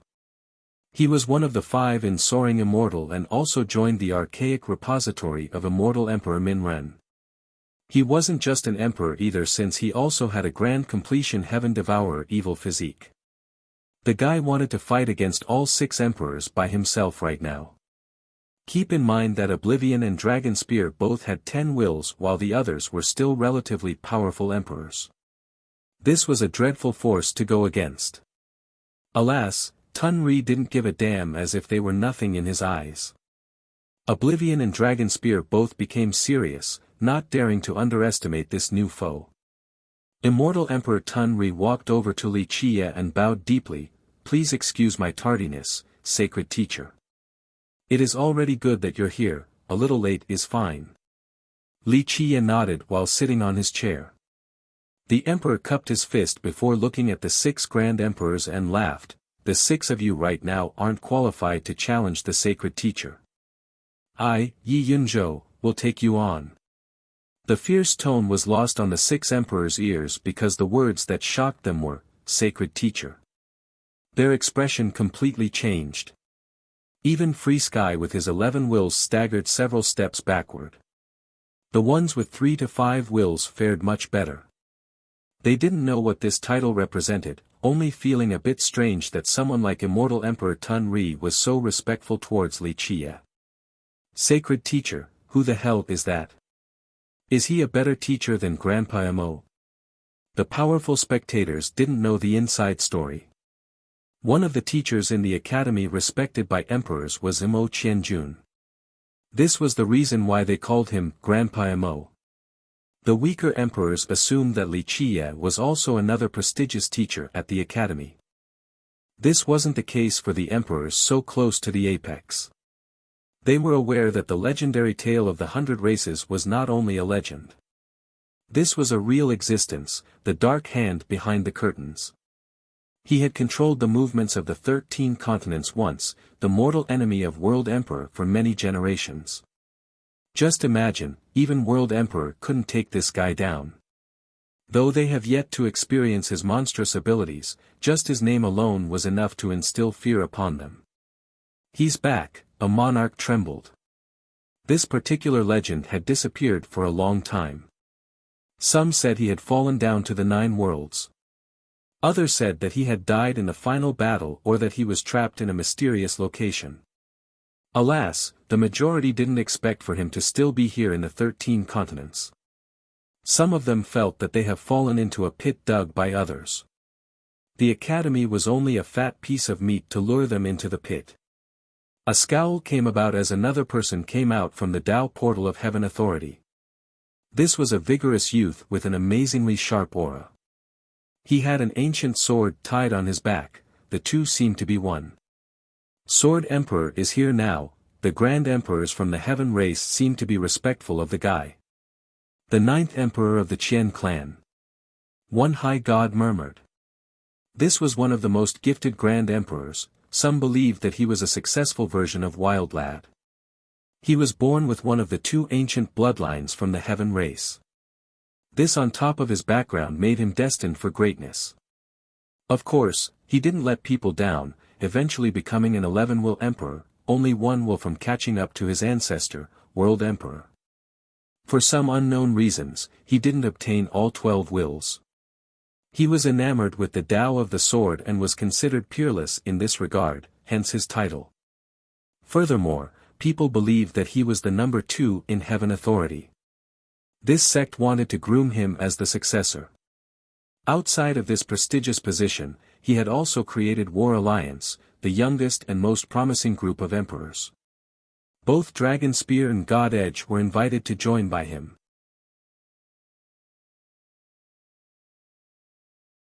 Chapter 2078, Sword Emperor was the most famous Grand Emperor in the last few generations. This was indicative of his clan's resources and influence, capable of producing such a great talent that nearly got 12 wills. Despite missing 1, his bloodline allowed for him to make up for this deficiency. Many believed that he would succeed World Emperor later on. Of course, a few people quietly criticized his prestigious position. World Emperor was already very important in the Celestial Court on top of leading Heaven Authority. If Sword had become a 12-will emperor, then the Qian clan would have 2 of them.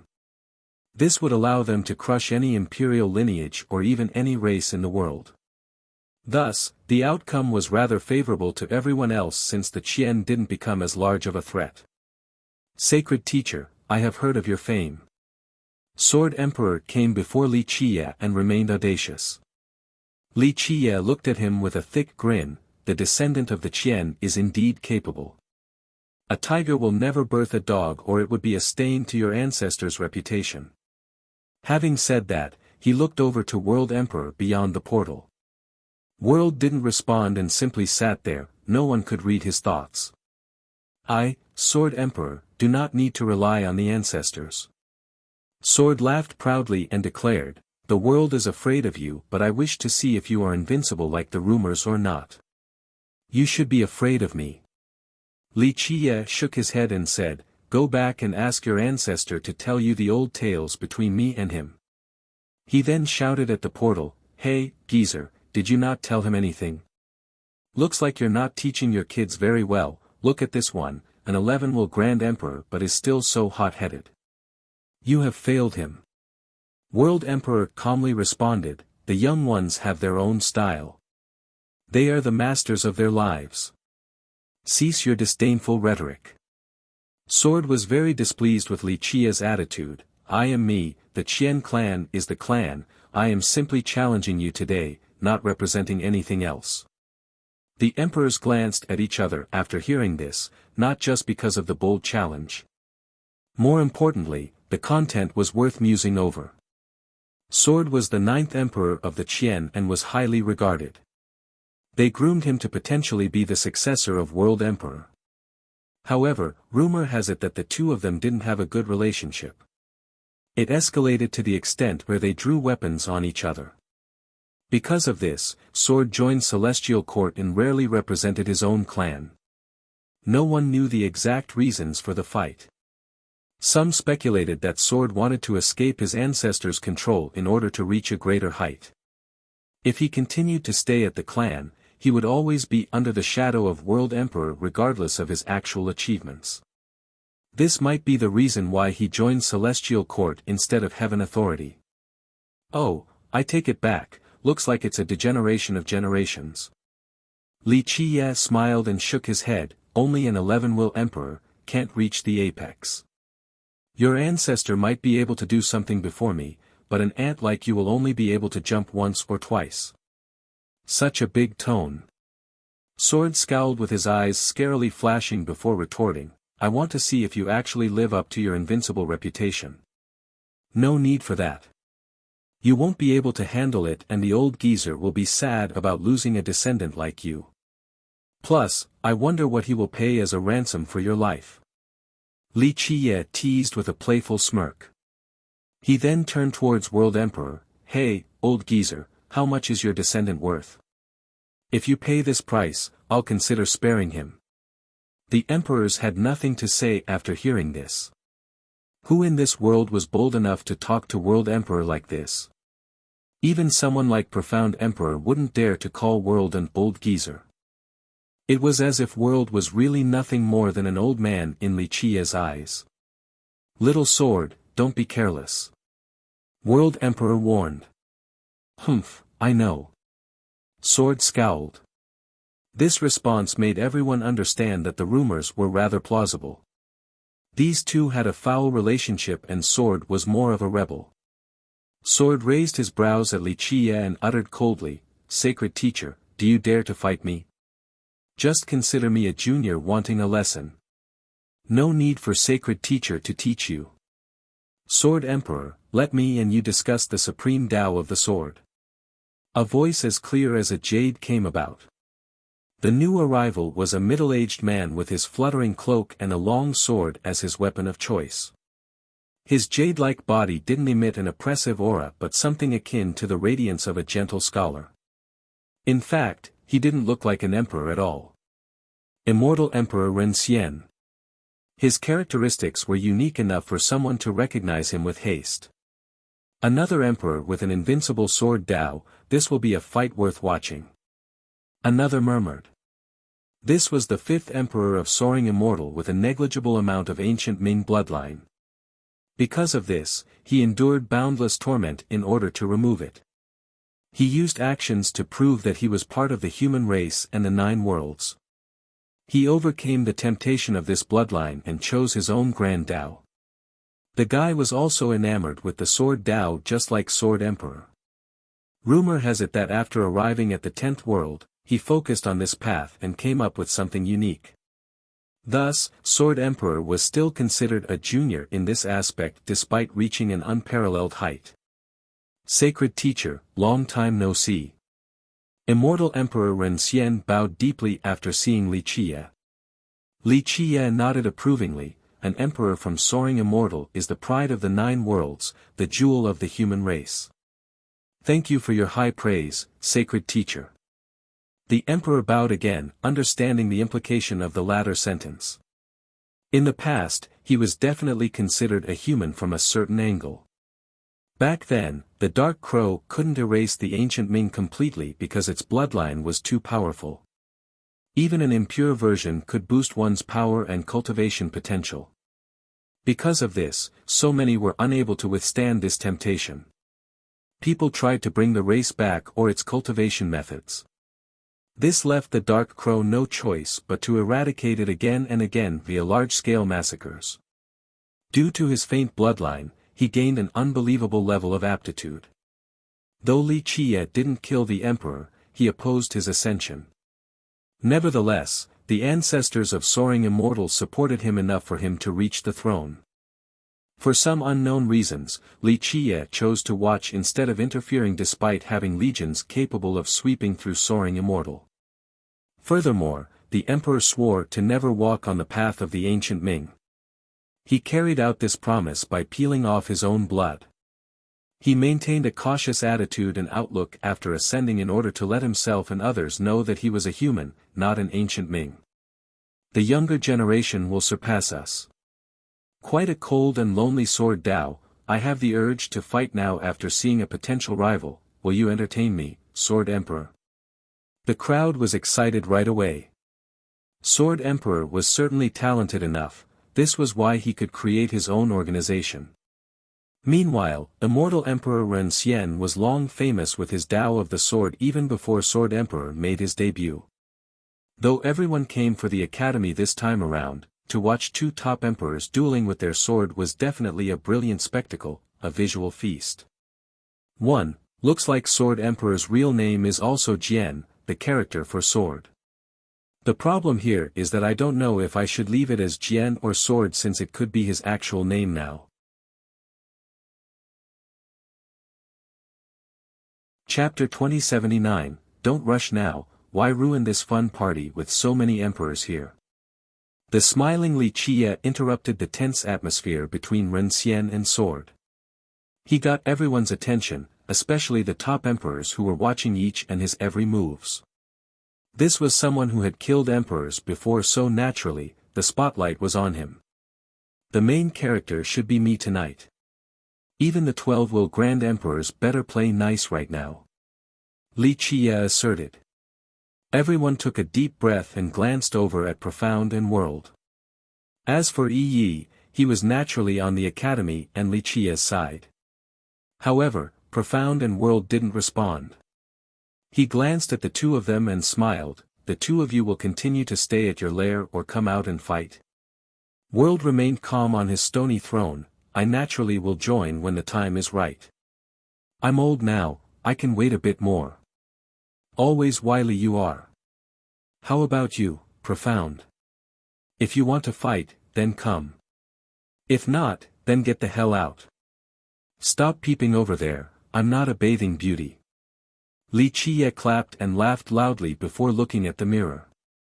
Sacred teacher, you're too funny. I haven't fought in a very long time so my bones and techniques are stiff.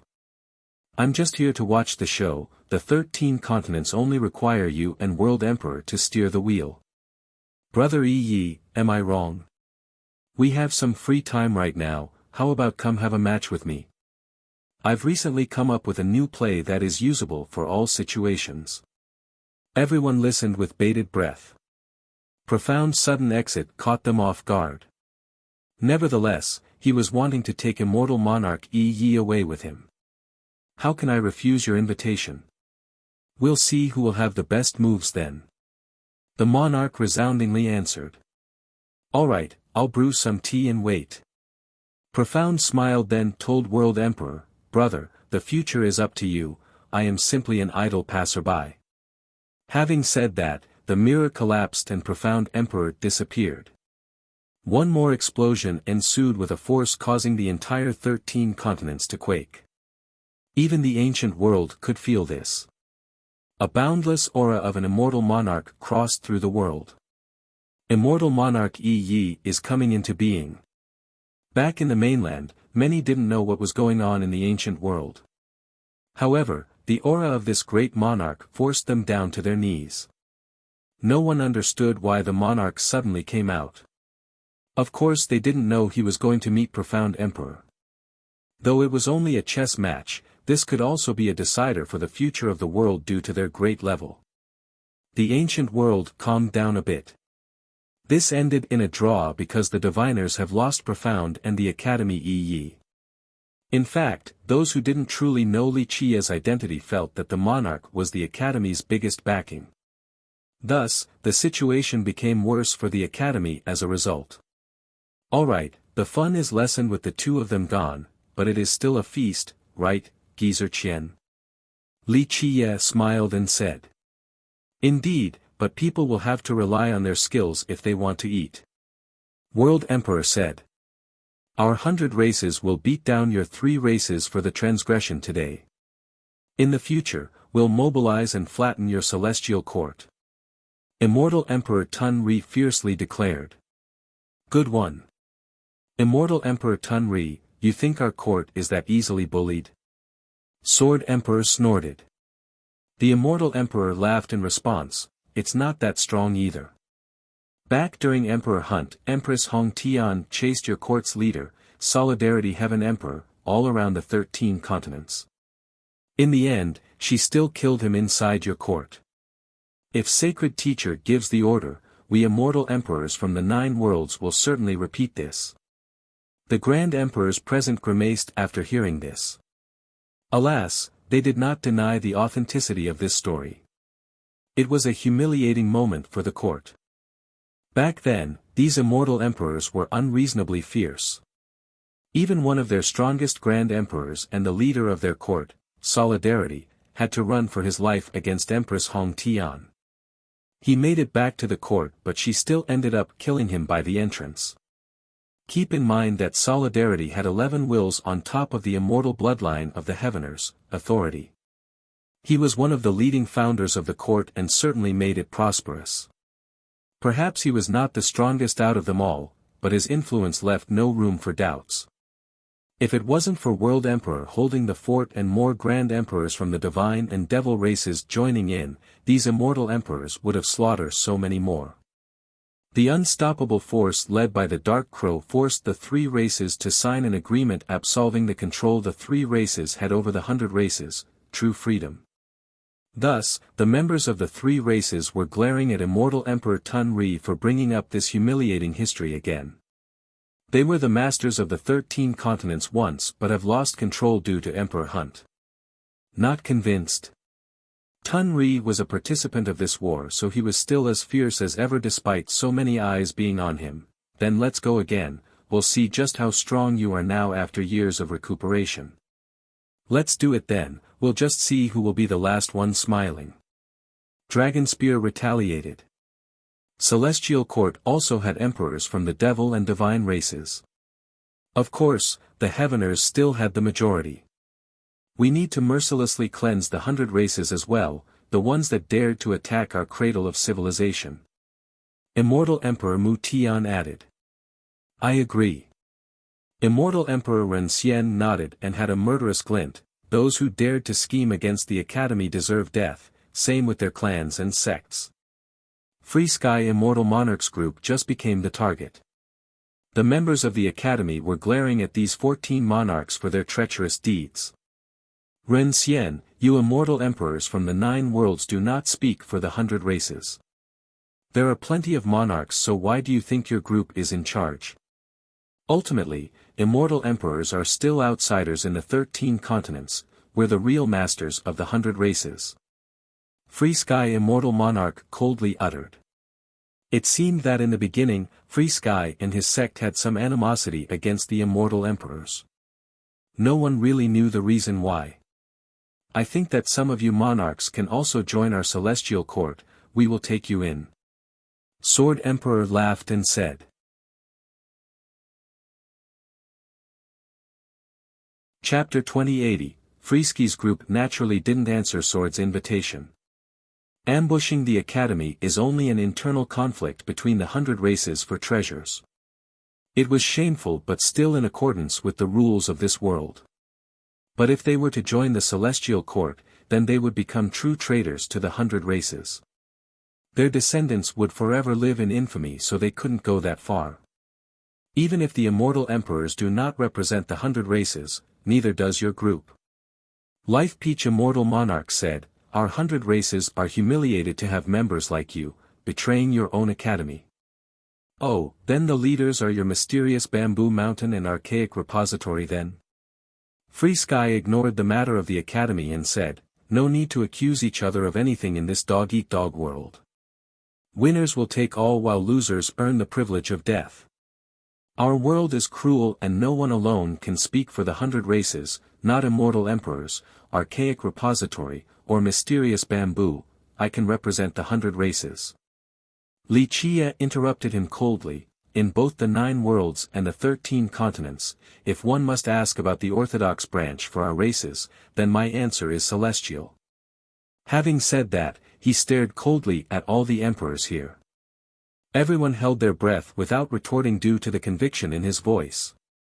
In fact, upon careful consideration, the Academy was indeed the right candidate to be considered the main branch of the 100 races.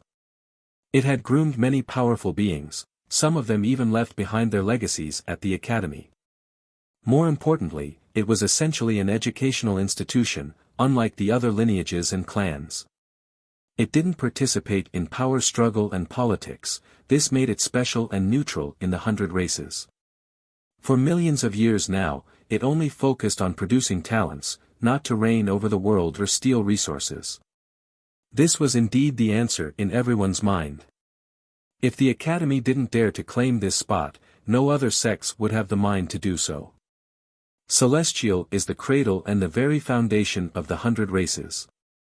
Kill all those who dare to conspire against it, for they are the enemies of the entire 100 races, no matter who they are. Li Qie declared.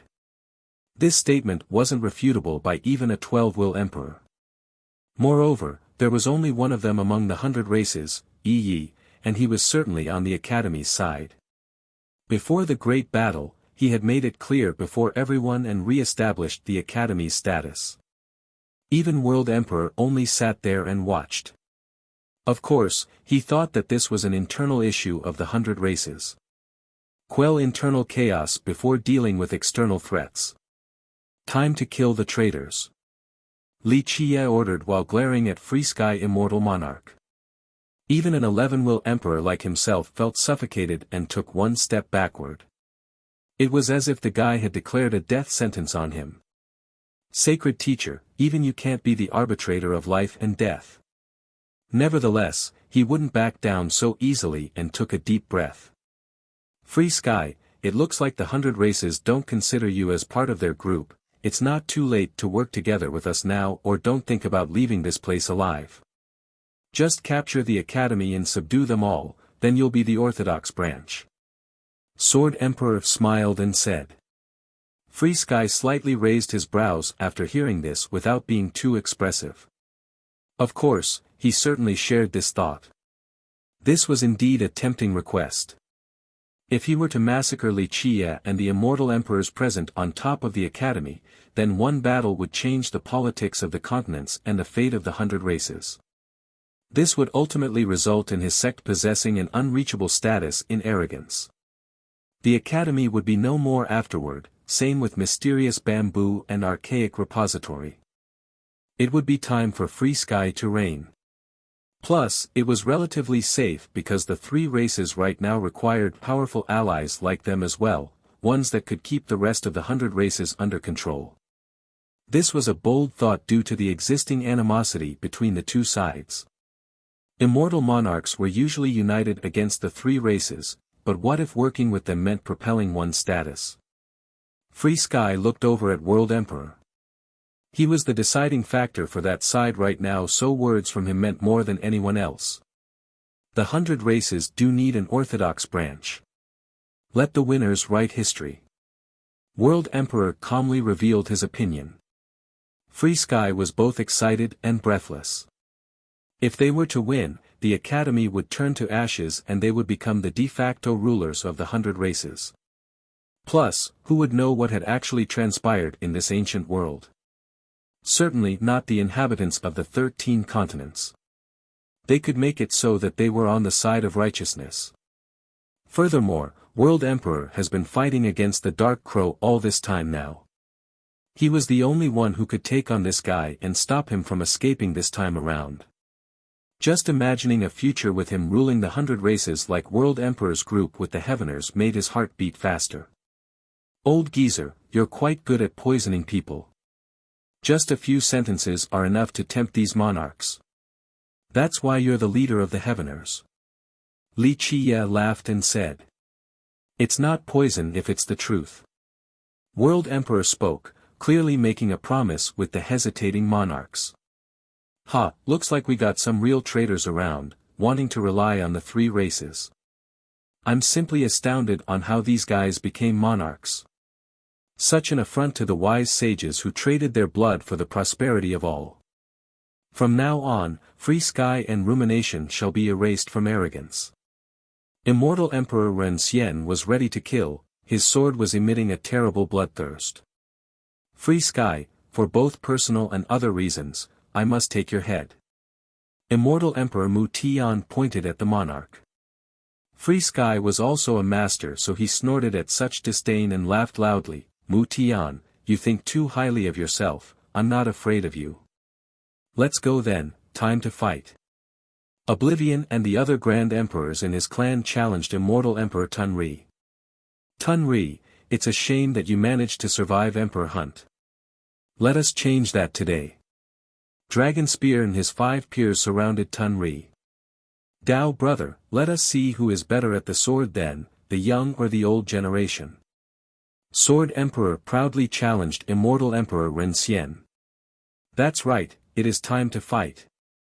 100-Arm War God did not back down either. The atmosphere intensified with haste. All of the emperors were finding their target. Of course, no one was challenging Li Qie, they thought that it was best to leave this guy to World Emperor. Everyone, hear me out. Li Qie's leisure smile disturbed the tension. This was an eternal existence, so he commanded everyone's attention. Even someone as proud as Sword still looked over. Li Qie waved his sleeve at the immortal emperors, Ren Xian, Tun Ri, I'm very happy to see you guys here. Return from whence you came, leave this to me. Chapter 2081, The Immortal Emperors glanced at each other after hearing Li Qie. Go back, the world and the 100 races need you all in the future, I alone am enough here today. Li Qie smiled confidently. If that's the case, teacher, I'll be going then. Immortal Emperor Mu Tian cupped his fist then bowed before leaving quietly. Sacred teacher, your victory is assured. Immortal Emperor Ren Xian bowed his head and also left. I'll wait for the news of your triumph.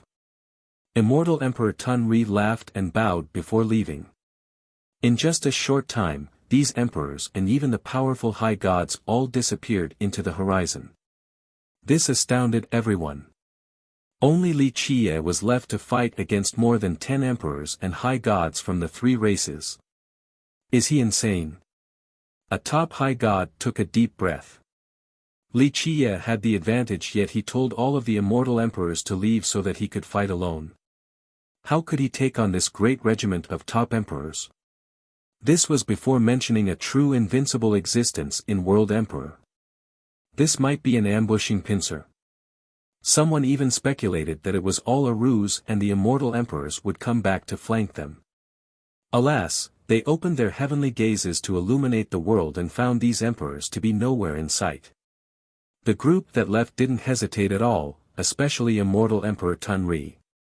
He was a long-time follower of the Dark Crow and understood that once the request was made, the Dark Crow had complete confidence and a reason for doing so.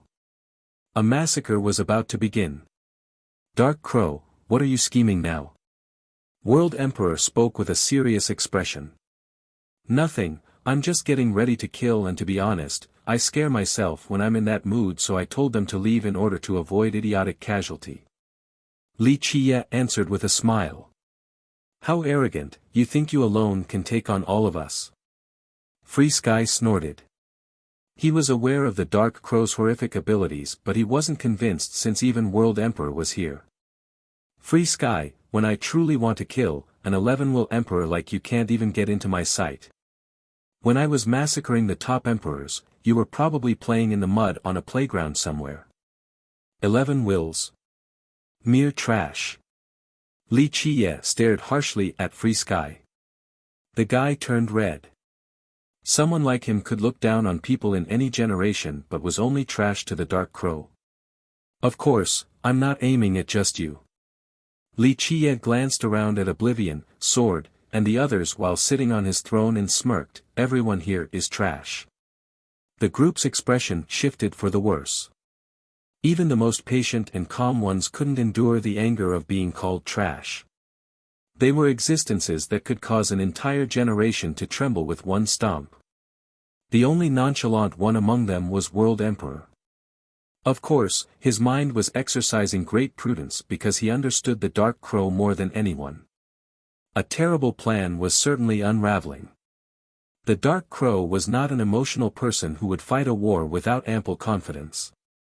Perhaps even a 12-will emperor like him could go down from this plan. Alright, I'll just see how strong you are. Sword Emperor was the first to step up. He unsheathed his sword and unleashed a ray crossing through the myriad ages. Even the devils and gods would be rendered to ashes.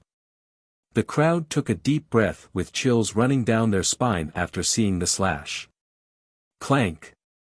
The slash didn't kill the prey as it normally would have. Li Qi's palm became as shiny as a diamond as he gripped the blade with 2 fingers. With another vibrating him, the sword seemed to be shifting from space and continued to aim for Li Qi's head despite being restrained by his fingers. Decent sword art. Li Qie shouted and focused his gaze. Little grasses began to grow and turned into countless divine swords aiming for the emperor. Each carried an unstoppable aura. Cut.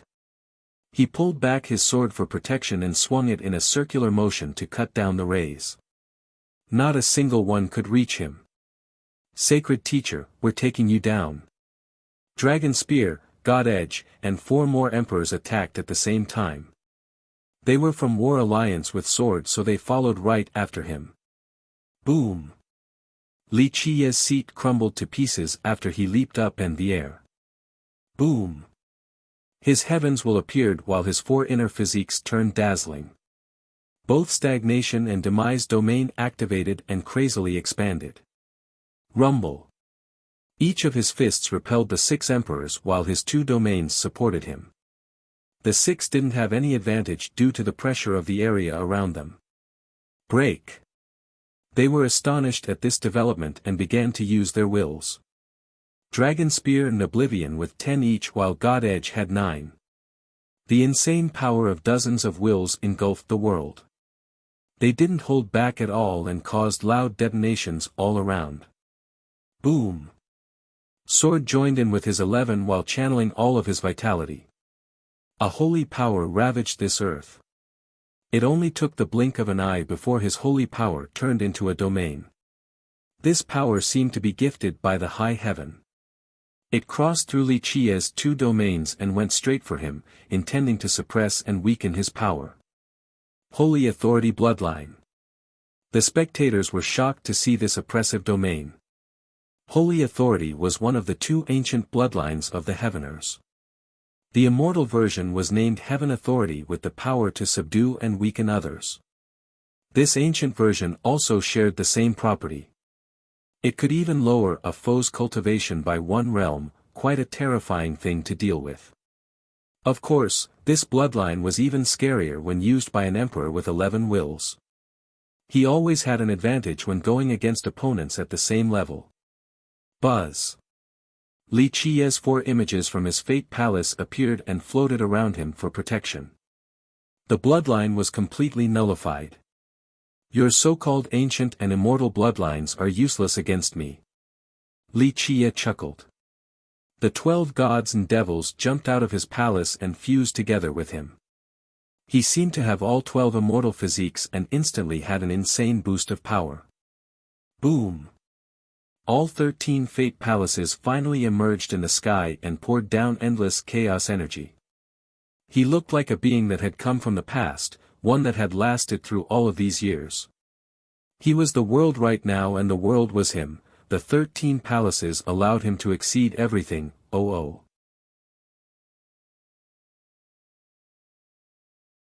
Chapter 2082, The world lost its sound after the palaces showed themselves. The emperors here were shaken as if their soul was being dragged away. 13 palaces. How can this be? One high god was stunned with his eyes wide open in disbelief. It really is 13 palaces, that's unreal. Confirming the number only increased his astonishment. All the emperors knew that 12 palaces were the limit, they considered it as part of the truth. Even a rare supreme genius like Sword Emperor didn't think otherwise. But now, someone with 13 palaces was standing before him. Furthermore, his clan allowed him to have privileges and knowledge not offered to others, but he couldn't break through this limit. Does that mean he will have 13 wills in the future, surpassing all the other emperors? A grand emperor murmured in shock. Since the ancient age, the strongest beings were emperors with 12 wills, only 9 of them. But now, this person had a chance to surpass all of this. He would definitely become the strongest emperor out of them all. The crowd took a deep breath at this point. Profound, World, and Iya were dreadful enough. No one wanted to oppose them, let alone an emperor with 13 wills. At that point, he alone would be enough to sweep through the 13 continents in an uncontested manner. The top emperors fighting together might not be enough to stop him. That's the eternal Dark Hand, the everlasting Dark Crow, the teachers of immortal emperors. One grand emperor emotionally stated. The ones here didn't care about his real name since his titles were too resonating. A 13-will emperor will be born, another said in a daze. Everyone felt suffocated, it was only a matter of time before Li Qie surpassed the top emperors. Only World Emperor watched nonchalantly. In his mind, the Dark Crow could create any miracle because this very being was a miracle in its creation. Die! Sword Emperor roared and unleashed another invincible slash empowered by his 11 wills and holy authority bloodline. Boom! Dragon Spear and the others also followed suit in order to deliver Li Qie a fatal blow. All of these attacks combined together to form an everlasting power, a sword that could sever the sky, but its target was Li Qie. Nice move. Li Qie laughed and took one step forward, creating an entire world. He was still as calm as before and raised his hand, shattering the void. His palm was surrounded by the celestials. The raising of it created a world and the lowering was its destruction. Bang! Bang! Bang! The two sides exchanged several moves evenly. Clank! Sword Emperor's weapon suddenly cracked into scales. These broken pieces turned into a gigantic sword and began to refine the entire area into a formation to trap Li Qie inside. That's a heaven-punishing imperial weapon. The people who recognized this formation felt a cold chill emanating down their spine. Emperors, lend me your strength. Sword cried out. Boom! Dragon Spear and the other grand emperors poured the power of their wills into the sword formation. The world disappeared for Li Qie, only a realm made of murderous sword energy remained. One step forward could result in being ground to a paste. Boom! His 13 palaces disappeared as chaos poured out. The 3 vessels appeared and gave him an endless power of life and creation. Rumble! The entire sword formation shook crazily. The emperors were aghast and roared, "Go all out!" They poured everything into the formation. The sword turned into an everlasting scar creator. Just one slash could destroy an era, but it was more than that. With more resonating hymns, it turned into an endless cycle of swords. It meant that one would have to run or dodge these swords forever, unable to escape the revolution of edges until death. Eternal Sword Revolution. Sword Emperor roared and poured the power of his wills inside along with the other emperors. They wanted to trap Li Qie to death inside this endless cycle. A heaven-punishing weapon was terrorizing and left lasting damage. This formation created by this weapon and 7 grand emperors was even more incredible. An 11-will emperor would certainly die while trapped inside. Boom! Li Qie suddenly disappeared, seemingly melted into the boundless darkness inside the sword formation. May there be light in the first night with the start of primordial chaos. A distant voice came about, triggering a spark of light. It flickered and ignited chaos energy as if it was a light in the very start of the world. The revolution sword formation aimed for this light, wishing to extinguish it. Alas, it was useless. It continued to grow stronger while feeding on primordial chaos. May there be Tao on the second night, splitting the heaven and earth apart. All the chaos energy exploded and the endless revolution of swords got annihilated. Swords back to the dreamland. Sword recalled his cyclic attack and turned the formation into a dreamlike trance. With popping noises, bloodied immortal slaying swords suddenly appeared everywhere. Each blade seemed to have murdered gods. As long as the victim still had flesh and life, these swords would come into being and occupy each inch of space. There was no place to escape, it was coming from one's dream and mind while breaking out to damage the actual flesh. May there be spirits on the third night for divine ascension to oppose the immortals. Gods were created in this world. Rumble. After these gods came into being, they began to suppress these immortal slaying swords. Pluff. Of course, some of them were also destroyed by the swords coming out of their body.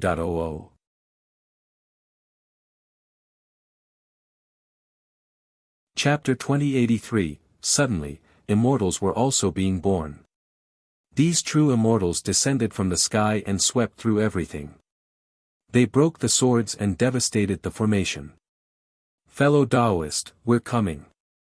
Free Sky and 13 other monarchs released their heaven's wills and poured their power into the sword formation. With a loud hymn, the formation's power rose to an insane level. The immortal slaying swords appeared again with incomparable sharpness drilling out of these immortals' body. Blood gushed everywhere. May there be love on the fourth night, giving birth to all creations. The 3,000 worlds finally gained countless living beings that were going through the reincarnation cycles. The gods and immortals were no longer lonely. The 13 continents seemed tiny compared to these worlds. The sword formation was certainly powerful, but it occupied such a little space. Thus, even all of their power poured inside was not enough.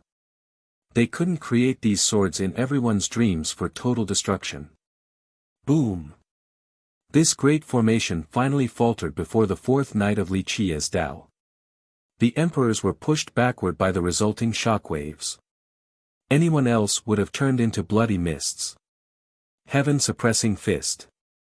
Under the empowerment of his seven-night Tao and Nirvana state, this fist destroyed everything. The emperors shuddered as everything turned dark. Activate. The aghast group yelled and quickly used their best attacks. They were still blown flying while vomiting blood before this world-destroying punch. Death for you. Li Qie pierced through space and time before instantly appearing in front of Free Sky Immortal Monarch. His punch exceeded all limits and shackles of the world. Break. Free Sky decisively did a risky move, ignoring all defense for an all-out attack. Bam! He successfully struck Li Qie. An 11-will emperor was impressive indeed. It managed to leave a bone-bearing wound on Li Qie despite his current state. Pluff. However, Li Qie's fist pierced through his chest. Boom. Boom. Boom. Li Qie went all out this time and did 3 eruptions inside the chest to the helpless monarch. The torrential 3 fists made the monarch explode into bits and pieces. Nevertheless, his wills were still there. They lit up and began recreating his body. Don't bother. Li Qie shouted and slammed his hand downward with unstoppable momentum, capable of suppressing the emperors. Bam! He broke through the defensive barriers from the wills and grabbed the monarch. Crack! In the next second, he ripped the guy's head and spine out of the body in a viscerally brutal manner. With that, the body was crushed into blood again. This scene was too shocking. An 11-will monarch was being ripped apart by someone. The crowd gasped in response at this torture. As long as the heavens' wills were there, the monarch couldn't die and kept on being recreated. Boom! He learned his lesson this time. The wills turned into a large version of himself in order to buy him time for the real body to be created. It could open its mouth and devour the stars. Break. Heaven-suppressing fist. Li Qiye used the same unstoppable move again. The heaven and myriad ages themselves were trembling before this move. Boom! He broke through the barrier in the form of the gigantic figure. The created body inside got annihilated again. Stop! Sword Emperor and the others came over after the second torture. Rumble! Suddenly, the sound of thunder with thick lightning bolts suddenly crossed the sky. The heavenly execution. The sudden development horrified everyone, especially the emperors who instantly kept a distance. Tribulation clouds loomed above Li Qiye with a destructive force of judgment. This was the primal power of heaven and earth. Sword Emperor hesitated after seeing the clouds. However, the execution didn't come down but wouldn't disperse either. It looked a decapitating sword, just waiting for its praise. Li Qiye looked at the tribulation and chuckled, "Villainous heaven, the tribulation is not under your command. This power doesn't belong to you." The emperor heaved a sigh of relief with conflicting emotions. They wanted the execution to kill Li Qiye but also wished to be safe from it. After all, he was a current generation immortal emperor, which meant that his chance of seeing a tribulation was much higher compared to them from the previous generations. Finish this. World Emperor got up from his throne and commanded, "Darkness Heaven Emperor. Let's go." Buzz. The Tao portal opened again with more grand emperors coming out. The leader was someone with a holy glow and a massive flame behind him. He looked profound as if he came from an ancient era with an all-piercing stare. Darkness. The leader of Celestial Court. Someone shouted. Looks like Celestial Court wants to take down the Dark Crow right now. A high god shuddered. Not just the court, all the three races are coming. Look at the emperors again. A monarch felt his scalp tingling. There were 15 emperors behind darkness with members from all the three races. A total of 23 emperors associated with Celestial Court and Heaven Authority were present, more powerful and famous than the average emperor. They won't let Sacred Teacher go this time. One immortal monarch said. This group was too monstrous and wouldn't be seen outside of the ultimate expeditions and the previous emperor hunt. It looked like the three races would pay any price to take down the Dark Crow here and now. This was their plan from the start. A high god had a revelation, thinking that they weren't here for the academy from the very beginning.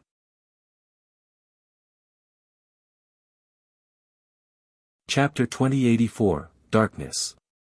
Li Qiye smiled after seeing this emperor. "I guess the world is small for enemies. I wanted to kill you way back then, but alas, you managed to escape." Darkness Heaven Emperor was the person in charge of Celestial Court. He was quite old and had a great status, famous way before Solidarity Heaven Emperor. He was even the first to have 11 wills after Purewood Divine Emperor. Moreover, Origin Heaven Emperor was taken care of by him in youthful days. In the older years, he was in charge of Celestial Court. This was the person who carried the banner of the three races and enjoyed great support. He had also attacked the 100 races multiple times. He eventually abdicated to the new rising star, Solidarity Heaven Emperor. Alas, Solidarity was killed by Empress Hongtian, leaving Celestial Court without a leader. During this period, rumor has it that World Emperor once took this position but eventually abdicated for some unknown reasons. Perhaps it was because he was in charge of the Qian clan and Heaven Authority already, swarmed with work. Because of this, the retired Darkness had to come out again to become the next leader. Nevertheless, others still believed that the real person in charge was still World Emperor due to his current prestige. Of course, Darkness was extraordinarily famous back then too. After all, he was one of the oldest Grand Emperors and had a great relationship with Origin on top of being the leader of Celestial Court. Alas, time spared no one. Solidarity rose quickly, so Darkness left the court to him. Later on, World Emperor took over everything and the world began to forget about Darkness until he retook the role of leader. People once again recalled this great figure who once led the Heaveners towards greatness. Dark Crow, I can say the same thing to you. Darkness uttered coldly. When Li Qiye came to the 10th world for the first time, he was fighting against darkness all by himself. Darkness gave a must-kill order to no avail. In your dream. Li Qiye smiled, it's rare for all of us to gather here today, so we need to try our best to make it fun. Anyone else besides your group? If not, I'll start the massacre now, there won't be a good chance like this in the future. Right, this is the time for you to die. Darkness stepped forward while the other emperors began to form the most dangerous formation. At this moment, outside of Freeski's group, even Immortal Emperor Chong Huang, Immortal Emperor Ershi, and 100 Arms people joined in as well. Though they didn't come with a plan like Darkness, this was a formation reliant on the heavens' wills. Most people knew how to use it. Darkness group took the most pivotal positions, they were the souls of this formation. World Emperor was standing up now and watched everything intensely as if he could join at any moment. Let's go then, don't hold back. Li Qiye had a wide smile but his eyes spoke otherwise. A terrible murderous glint showed that he was ready to massacre. Kill him. Darkness signaled and unleashed his 11 wills. Rumble. All the emperors and monarchs present released their wills while the high gods activated their totems. The resulting energy poured into the formation. The numerous wills and totems engulfed the ancient world, overfilling it to the point of near destruction. The most reliable method for emperors to work together was simply using their wills because their grand Tao and merit laws were different. The latter choices wouldn't work without a long period of testing and training together, resulting in a weak effect and multiple openings. However, wills and totems were able to connect together, allowing these beings to truly shine in groups. Of course, a group with better teamwork and practice still had a better effect. Harmony Immortal Monarchs were the best example of this. This duo was capable of using their grand Tao together. Boom! This accumulation was unstoppable, enough to make anyone tremble. Of course, the combination couldn't exert the full power of each will. However, there were more than 100 connected here. Even if they could only use 10% of each will, the resulting power was quite terrorizing. Everyone shuddered as a reason. This was more than enough to render an 11-will emperor to ashes in the blink of an eye. He needs to run now or zero chance of surviving. One immortal monarch murmured in a daze. There hasn't been such a group assembled for killing outside of Emperor Hunt. Alas, Li Qiye stood there with a smirk on his face while looking at World Emperor. World was staring back at him. As mortal enemies, they understood each other quite well. This was the time for them to test their killing moves against each other. Furthermore, they only considered themselves to be enemies. People like Darkness and the others weren't qualified to enter their sight. Geezer, you think you can win this time? Li Qiye smiled at World while the power of the wills was still gathering. Dark Crow, you're that confident? World said coldly. Victory wasn't clear until the very last second because the two still had cards up their sleeves. This was only the beginning of the battle. Boom! The ancient world trembled. The great formation finally turned into an ancient hall, old enough to be from the very start of the world. It was mottled, full of spots, but had enough divinity to destroy everything around. It commanded respect and awe. Celestial Court. A high god shouted. It looked like these wills have turned into the court. It was something that could represent the high heaven, capable of delivering justice to the rest of the world. Boom! Li Qiye had lost his chance. The murderous formation had been formed and came crashing down on him. Buzz! His body lit up with all 12 immortal physiques. They surged in power with multiple domains expanding. At the same time, the power of his heavens will emitted the most blinding radiance. The 13 palaces poured down endless chaos like an ocean filling out the entire ancient world. The 4 symbols of the palace also surrounded him with their monstrous power. Of course, the 3 vessels didn't need further elaboration. It was enough to overfill the 13 continents, causing Li Qiye to grow into a giant. Even if he were to live till the end of time, he would still have boundless life and extraordinary power. The court made the world fall into darkness with its apocalyptic rush. Nothing would remain after suffering this blow. Activate. Li Qiye crossed his hands and unleashed a retaliatory move.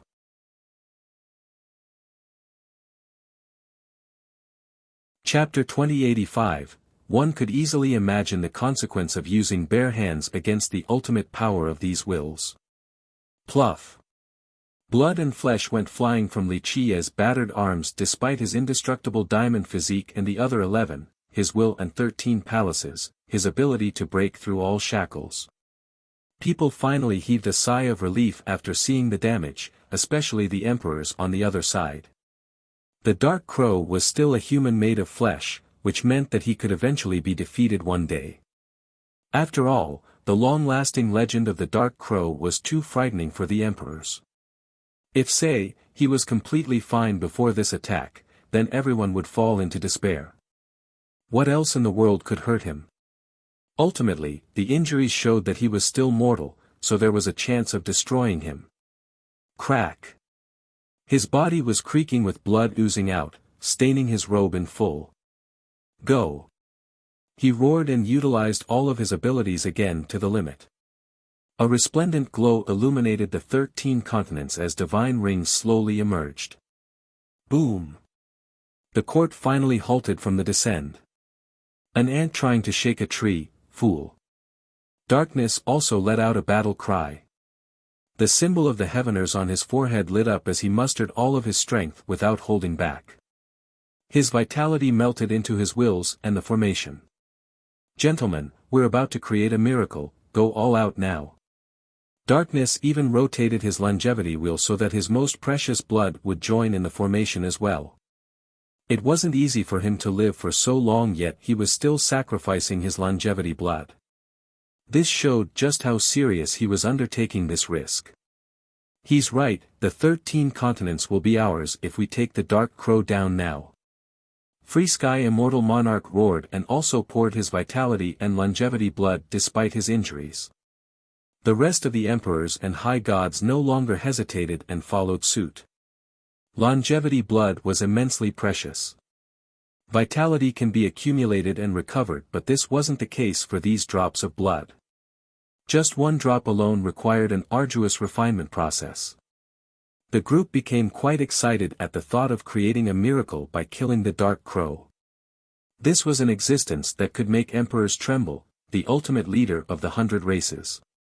He had even killed epic overlords. Their feat today would establish their status, they would be immortalized in the historical annals, the river of time would be filled with writings about them. As long as they win, the Dark Crow would become a devil, one that was salivating for the 13 continents, wishing to massacre the emperors and devour the land. Meanwhile, they would become the heroes, the sages that have killed a monster, the bringers of dawn. This achievement was more glorious than becoming an emperor, since there was no lack of them in history. This battle would definitely be on the same level as Emperor Hunt or the Ultimate Expeditions. Plus, the ones that joined had no other choice.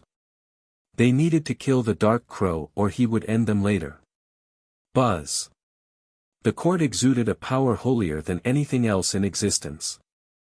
It seemed to be the Lord of all laws, the ruler of justice. Everything else was subjected to its punishment and adjudication. Li Qiye was certainly its victim right now. It would absolutely destroy his everything without showing any mercy or leaving any trace left. An end feared by all. Crack. His body had cracks with blood gushing out. Just a slight touch would result in a total collapse. Everyone held their breath watching the deterioration of his body. Their heart was about to jump out of their throat, whether it be from anxiety or excitement. Only World Emperor remained cautious and continued to scout the area. His eyes gazed across the ancient world in order to avoid an ambush from the immortal emperors. The rest was fixated on Li Qiye because they believed they were witnessing a miracle of the ages. The Dark Crow would die to the court if this continued. Only World Emperor remained skeptical without bothering to watch. If the Dark Crow could die so easily, he wouldn't be the Dark Crow. He wouldn't have sent away his allies either. Finally, Li Qia's forehead cracked. This was his limit, unable to withstand the destructive capability of the court. Is it over? It wasn't wise to chase the immortal emperors away. A high god took a deep breath and murmured. The forehead was the toughest part of the body at this level of cultivation. It meant that Li Qia was hanging on by a thread. Free Sky happily shouted at this sight, "Fellow Taoists, a little more. We'll start a new generation after this." The party was jubilant, but they thought about it. How unreasonable would it be for someone to stay alive against so many emperors and high gods? Dark Crow, your demise is here. Celestial Court does not allow for a monster like you to cause trouble. Darkness roared despite knowing that the Dark Crow wouldn't go down so easily. Nevertheless, he still needed to boost the morale of his men. Li Qia suddenly smiled. "Darkness, I'm a bit disappointed. Here I thought that you would come with something incredible, but it looks like this formation, is it?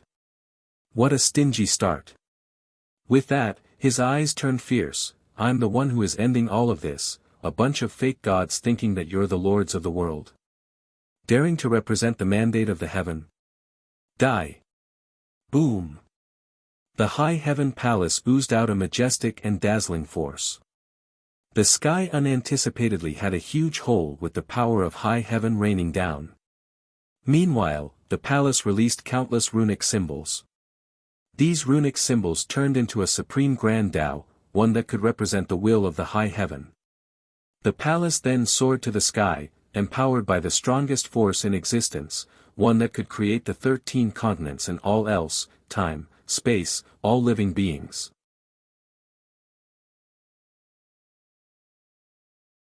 Chapter 2086, Bam! The palace slammed into the court, creating a deafening impact ending with the court crumbling. Boom! The resulting shockwave blew all the emperors away. The weaker ones felt their blood churning, causing them to vomit blood. Die! Li Qia chose Free Sky again and lunged forward. Boom! The monarch was immediately torn in half, a grisly spectacle. Darkness came over with his banner swinging with the force of 3,000 worlds and slammed it on Li Qia's body. Break! Li Qia retaliated with his palms to crush the 3,000 worlds in a simple manner yet sufficient power. Pluff! A rain of blood descended. Even someone as powerful as Darkness was almost severed completely. Clank! Sword Emperor slashed through the sky. The sword ray struck Li Qia bloodied, but the guy was gripping the sword now.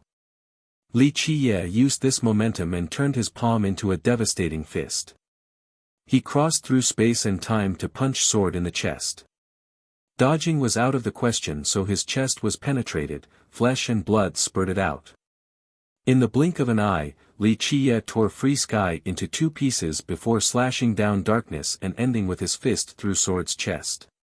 These 11 Will Emperors were rather helpless before him. This scene shocked everyone. Even the high gods nearly pissed their pants with their legs growing weak. The spectating emperors shuddered. They knew that the Dark Crow was terrifying but have never experienced it in person until today. He was even worse than the legends. Li Qia looked like a being made of blood right now, his blood and the blood of his enemies. He was ferocious and ready to kill everyone. The cowards would squirm on the ground after seeing this scene. Ah! Miserable screams echoed. Luo Wensang, Ying Xinyu, and the rest from 8-Pillar Society were annihilated. Their totems were destroyed as well, so it was a true death. This made the advantages of the heavens will quite clear. Though emperors could certainly kill each other using their wills, but this process took some time. Nevertheless, it was still easier than a high god trying to kill an emperor. The totems were much more fragile in comparison. Free Sky was killed several times, yet he could still come back to life. However, the group of 8 was annihilated instantly with the destruction of their totems. In a one-on-one scenario, Li Qie was simply unstoppable: meet God, slay God, meet Buddha, slay Buddha. One emperor one after another exploded into blood. This resulted in rains of blood dripping down. Few were able to withstand even a single blow from him. They banded together, but it was not enough to contain or stop him. The ghosts lamented and the gods wept before this massacre.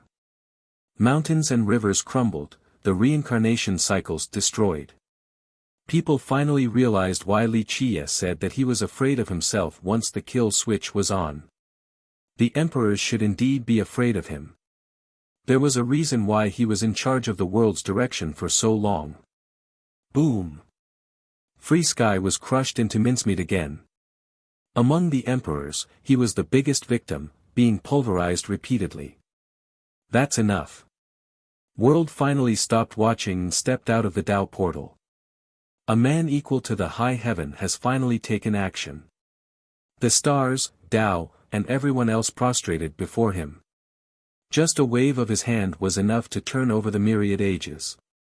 He had experienced millions of years as an unstoppable being with no peers. His true self was here without emitting any oppressive pressure. Alas, just his gaze alone was shudder-inducing enough. Clank! He decisively attacked Li Qie with his world-awakened bell carrying absolute power without any technique or variation. All existences would be annihilated as a result. The ringing of the belt was ominous and awe-inspiring. World was strong to the level where he could take down an 11-will emperor with this move or change the tide of a battle. The Heaveners were jubilating since he could save them all. Let's go! Li Qie let out a battle cry and used his high heaven palace to subdue the Grand Tao. Boom! The ancient world nearly shattered and fell into complete darkness. Fortunately, the attacks weren't aimed directly at the ground. The attack was successfully stopped, but the resulting shockwaves made the beasts here all drop to the ground. It took a while before the light came back, revealing Li Qie and World Emperor standing face to face. The palace was fine and well, but World Emperor's bell had a huge hole. It wasn't due to the Emperor's lack of strength, but the palace was simply too powerful. The bell was a heaven bestowment artifact at the Grand Emperor level, yet it still received substantial damage. All beings right now didn't dare to breathe, afraid to disturb these two. That's the best high heaven scroll. A monarch quietly murmured, maybe World Emperor needs to use his true immortal armament now. The emperors here all gazed at the high heaven palace, realizing that this was indeed a peerless artifact, perhaps comparable to a true immortal armament. Even if it wasn't the number one in history, it couldn't be that much inferior. Because of this, they naturally salivated with greed. One would be lying to claim otherwise. There had only been 5 true immortal armaments. 2 from Immortal Emperor Min Ren and 6 Tao Monarch were missing. Pure Wood was even more mysterious, so the only 2 that were in action were World Emperors and Crimson Emperors, the one he got from Flame Emperor. Obtaining this palace meant that one would be on the same level as World Emperor, at least in terms of weapons. The crowd truly wanted to see World put on his armament just once. It has been a long time since World was in battle. They were aware that he was powerful, but to what extent?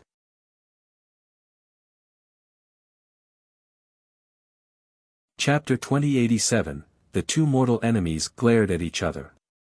They have fought in countless battles, but this might be their first actual bout. Geezer, put on your armament so we can have a good fight. I want to see just how strong you are, especially when compared to Min Ren. Li Qie laughed heartily. The crowd pondered after hearing this. Immortal Emperor Min Ren was not considered the most brilliant from the 9 worlds, but he was definitely a reliable one, an immovable pillar. He had fought against World Emperor back during Emperor Hunt, but no one knew who won that fight. He also had a true immortal armament on top of being the starter of the 5th expedition. Everyone wanted to know the stronger between him and World. I'll wear it when it is time. World Emperor answered. Each of his words became a mantra or an unquestionable decree. This is not out of contempt, but if you don't have anything else up your sleeve today, I'll make mincemeat out of you. Li Qiye confidently smiled. Don't be so complacent. No one can predict the tides of time. World remained calm. Li Qiye smiled and said, you know, I actually do like you. If it wasn't for you trying to break us apart, perhaps I would be calling you father-in-law right now. People glanced at each other after hearing this. A few older emperors were aware of the feud between these two. The others did hear that back then, World Emperor's daughter was kidnapped by someone. The furious emperor then searched the entire continents. World didn't bother responding to the taunt. Meanwhile, Darkness and the others have retreated behind him to regroup for another assault. Clap. Suddenly, a faint lightning bolt flashed above World Emperor. Heavenly execution. The crowd naturally became aghast and looked up at the sky. It won't be easy for the execution to come here, but old geezer, you have evaded it too many times now, the world won't allow you to do so for much longer. Are you afraid of it or not? I'm prepared to die to it, are you?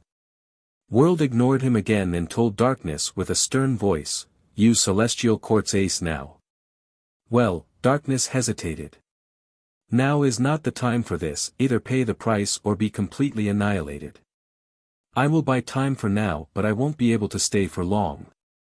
Darkness gritted his teeth and commanded, fellow Taoists, lend me strength to minimize losses. Having said that, he summoned a treasure. Boom! A huge figure landed from the sky with its head touching the heaven and feet stomping on the ground. This was a giant among giants, a creation made of an unknown metal with a flashing crystallized radiance. Upon closer inspection, there were numerous engraved dots on the hull. It looked as if someone had taken down stars and placed them there. On its chest was a galaxy-like maelstrom fueling the being. One could have an illusion that the metallic being was crafted from a universe, hence the stars on it. What is that? Everyone felt an ancient aura assaulting their face. This breath was not necessarily weaker than a 12-will emperor. Cosmic immortal carapace. A monarch shuddered and said, this is the ultimate treasure of Celestial Court. They actually chose to use it this time. Normally, it is only meant to be the final line of defense. The Grand Emperors were shocked to see this as well but were also confused. Why did Darkness bring it along but didn't use it in the beginning? Li Qiye smiled and said, now that's a good item, but you all might not know its origin. He continued, this item does not belong to our epoch and was crafted in a cruel manner. It used the highest grade of immortal metal in that epoch to be the shell intake for an entire universe. Next, the master carved 360 large planets in 360 generations to the important points. Keep in mind that each of these planets had trillions of life, beasts, birds, cultivators like us, and countless mortals. The crowd shuddered after hearing this. Planets with life were used. Their life force was refined in order to create this being. So it's a paragon artifact. A monarch blurted out. Just a tiny, tiny bit away from being one. Li Qiye smiled, if the creator was just a bit crueler and spent more effort, then this could have been a paragon artifact. Who knows how this item fell into Celestial Court? They have always kept this item and its origin a secret. The emperors who were aware of these items became amazed. Samsara Wild Ancestor also had one, but it was destroyed during the destruction. Fellow Taoists, don't waste time with him. Help me kill him. Darkness didn't wish to dwell on this matter, not wanting others to trace the origin of this artifact. Boom!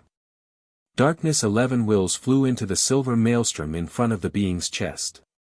He disappeared afterward. Let's go. Sword and the others didn't hesitate and followed suit. Buzz.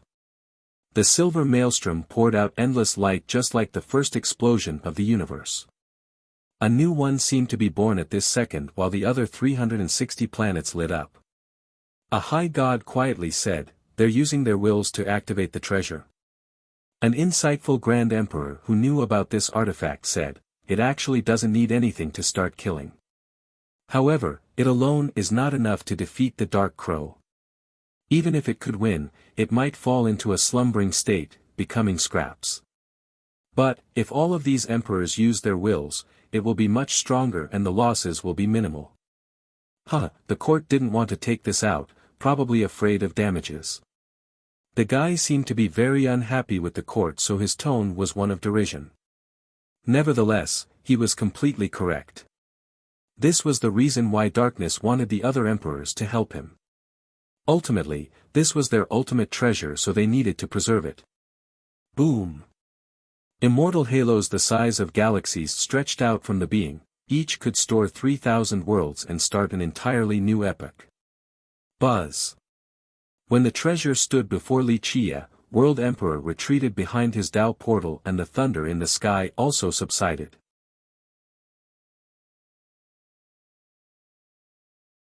Chapter 2088, The crowd took note of World Emperor's retreat.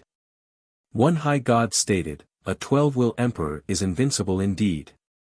It's a shame that the execution is always looming above." Everyone saw how strong World Emperor was, but they could also see the lightning arcs above him. This place was not on the same level as exploration grounds in terms of avoidance, but the chance was indeed lower compared to the 13 continents. This was the reason why so many emperors were here, yet no execution has come down just yet. However, World Emperor was a different story. The terrifying execution showed itself nearly instantly. They understood why he would choose to dodge it. After all, none could stop it. Even the very powerful Flame Emperor and Wave Emperor were killed. This was the result of directly trying to oppose it. Thus, no one dared to criticize World for leaving. Boom! The glowing cosmic immortal carapace made it hard for others to keep their eyes open. Space was rippling from its power even before it did anything. This ancient world seemed fragile before this being, as if it could be crushed to pieces easily. Is this a power similar to a 12-will emperor? A monarch thought to himself, or even something greater? Both gods and emperors were palpitating before this scene. They didn't think they could last a single move against this being. No wonder why Celestial Court considered this their gem. It was infinitely close to being a paragon artifact. This only made them fear these paragon artifacts even more. Who in the world had a paragon artifact? The emperors contemplated this particular question. "Let's see how strong you are." Li Chia laughed and took a step forward to gather a punch with his dazzling immortal physiques. The 13 fate palaces empowered his fist, allowing it to have an absolute power to destroy all laws. Profundity and mysteries of the Tao were useless before it. Boom! The armored being retaliated with a simple punch as well. The sky vault collapsed completely, resulting in a chaotic space. Boom! Flesh versus metal, the ancient world seemed to be punched out of its own space. Everyone was stunned and felt their heart hanging on a thread before this spectacle. Blood came out since Li Chia was at a disadvantage going against the most precious metal. Die! Li Chia flashed and appeared behind the being for a better attack. Alas, this being was even faster and teleported behind him with its fist aiming for his back. Li Chia raised both hands and created myriad worlds between them as a defensive barrier. Boom! The fist pierced through these worlds and made contact. He was blown flying into the ground, creating a huge pit with cracks emanating everywhere. So strong! The emperors took a deep breath. This might be one of the reasons why Celestial Court was able to stand strong for many generations. Rumble! Debris went flying as Li Chia leaped into the sky again.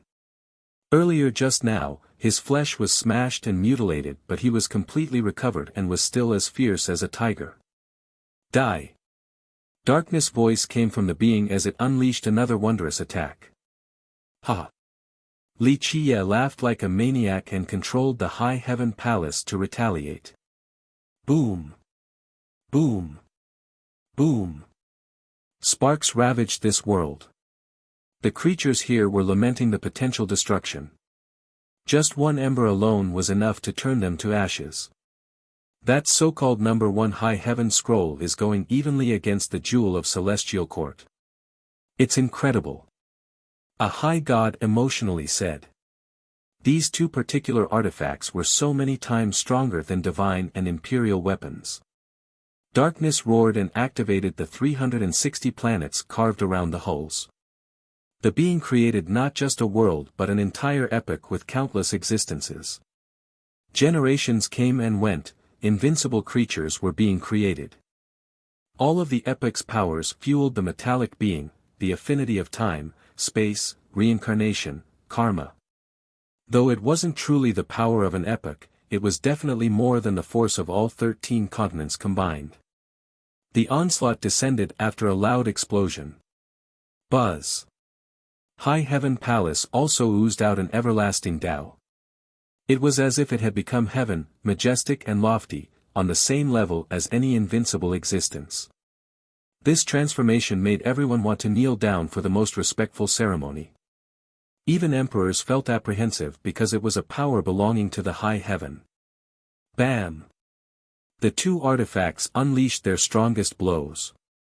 The result was destruction for all around them. Rumble. The palace was incredible indeed, but it seemed to be at a disadvantage against the power of an epoch. It's unfortunate, Dark Crow, this weapon isn't yours so you can't use its true power. You have miscalculated today, overestimating this palace. Darkness stated. This was indeed the case, unlikely for the palace to turn the tides. This armored being is quite terrifying. Looks like Darkness had it for some time now. Someone murmured.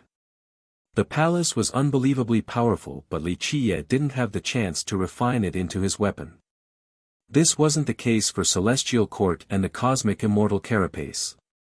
Darkness had a full grasp on the artifact so he could use its strongest power. Unfortunate indeed, Darkness, but it is you who have miscalculated, not me. Li Qiye smiled and said. Clank.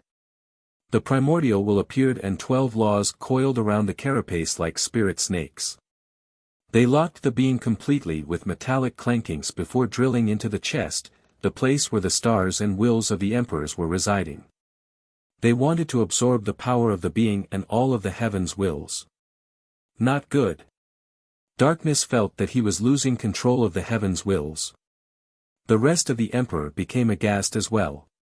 The being staggered backward while the emperors inside were slamming into the hull, wishing to escape. However, the 12 laws of the primordial will have sealed the being. There was no chance to breaking the carapace to escape. This is as easy as catching a turtle in a jar. I wonder if you all will taste good, hopefully without a muddy stench, or my appetite will be ruined. Li Qiye laughed and said. World Emperor, help us. The frightened Darkness had no choice but to ask World for help. He could feel the 12 laws piercing through the cosmic chest of the being and began to absorb their wills. For emperors, these wills were their everything. Even if they were to survive, they would become crippled, so they were rightfully horrified.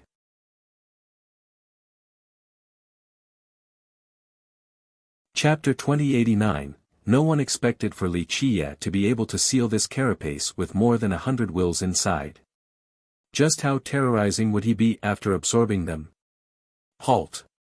World Emperor walked out of the portal and unleashed a strike surpassing the yin and yang. Boom! The strike was aiming for the carapace instead of Li Qiye. Geezer, mind your own business. Li Qiye laughed and released a galaxy-destroying palm strike. World punched again and the two attacks collided, resulting in a quaking vibration. Meanwhile, he also unleashed another dozen strikes with his other hand towards the 12 laws locking the carapace. He was indeed a 12-will emperor.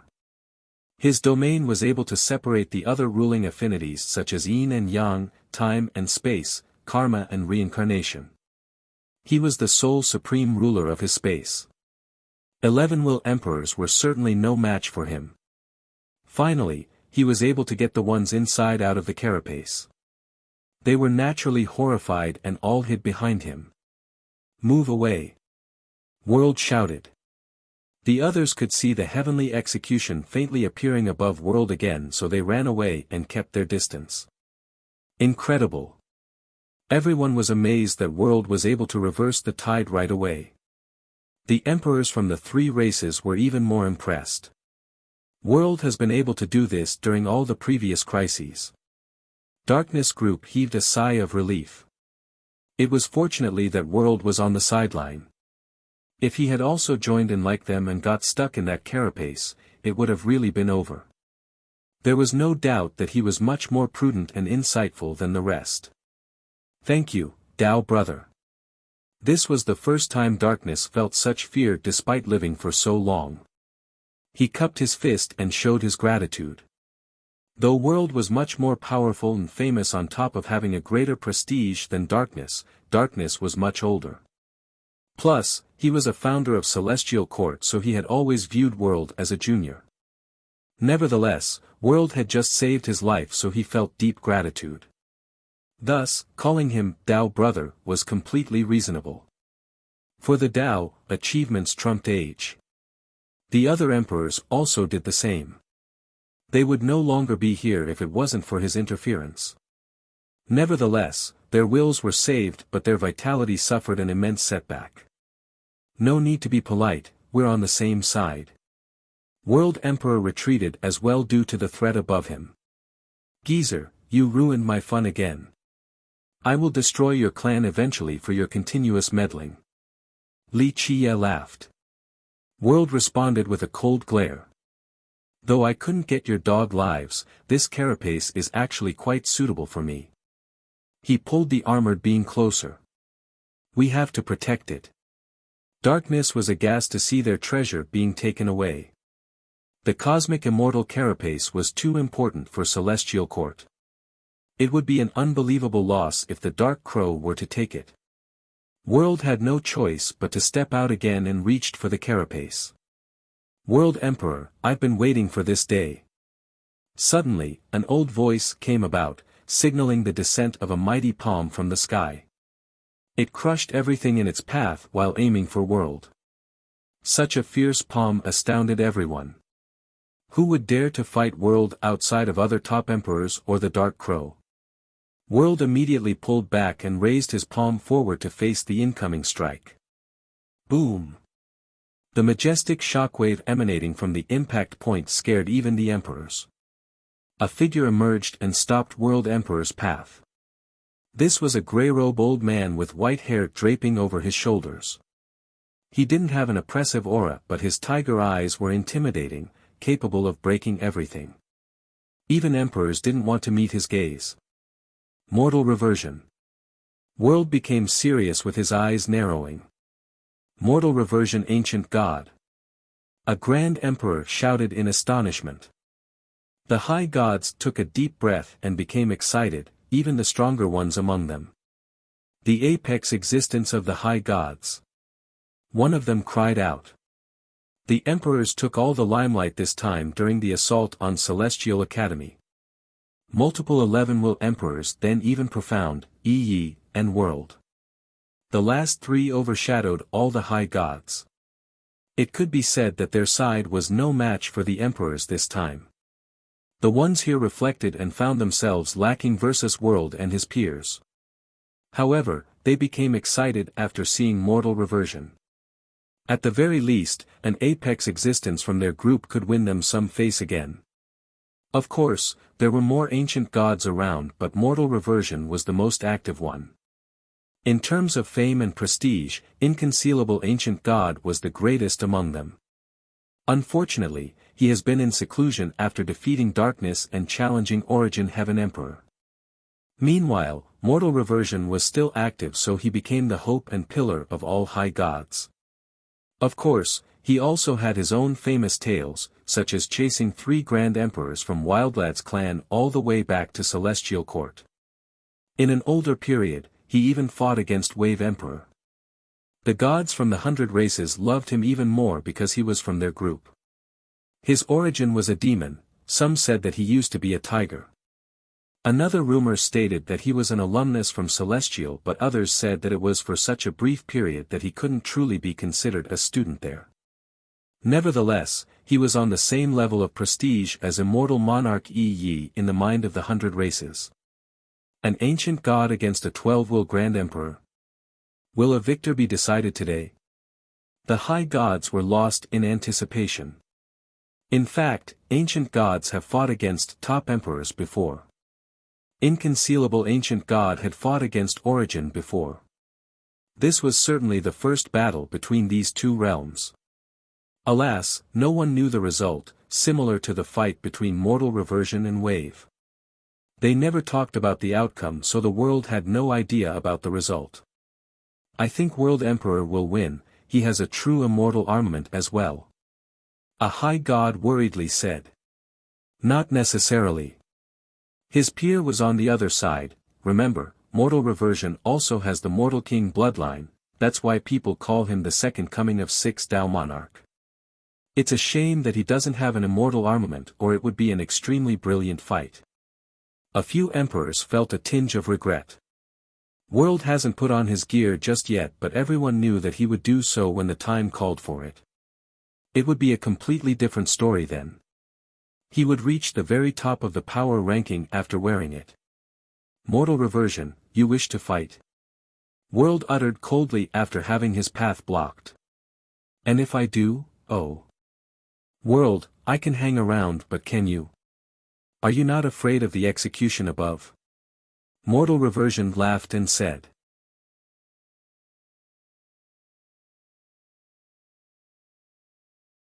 Chapter 2090. Mortal Reversion's comment made people look around at each other. It was indeed something threatening World Emperor. Emperors had their advantages, but so did the high gods. First, putting aside the stronger argument between the two, emperors had advantages in battle such as being more resilient and harder to kill. Even a top high god would have a hard time killing one due to the underlying issue of destroying the heavens' wills.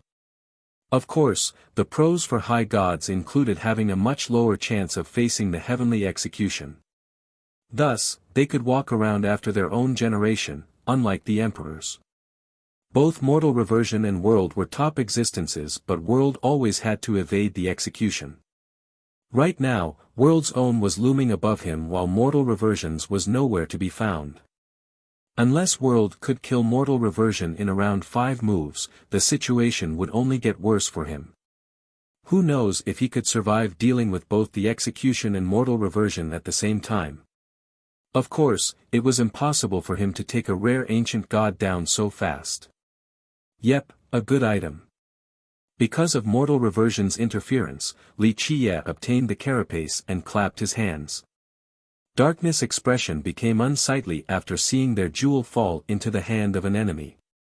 He had tried to recall his carapace, but it had been locked by the primordial will. Possessing the summoning chant wasn't enough unless he was capable of forcefully taking the primordial will. Of course, this was impossible. Dao brother, help me get it back. He had no choice but to ask World Emperor. A thunderous growl seemed to be answering darkness instead. World wasn't happy to see this while the rest kept their distance from him, not wanting to deal with the extremely powerful execution. Use the Peacebringer art. I'll watch over. Having said that, he went back inside his Dao portal.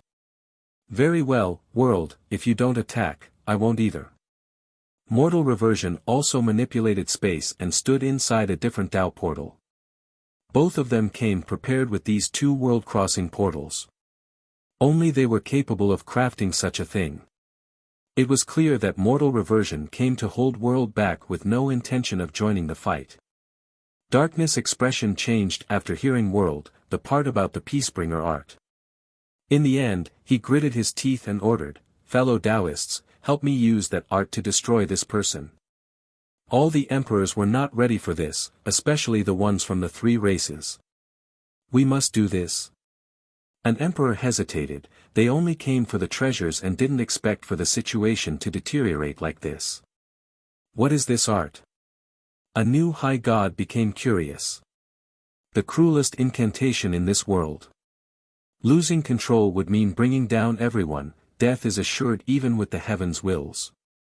An older high god spoke with austerity. This art was created by the three races to deal with the ancient Ming. It was neither a merit law or an offensive art, just a spell for the user to add their life force, heaven's wills, and vitality into it. If the opponent was not strong enough to withstand this spell, only death awaited them. However, in the opposite scenario, the casters would die.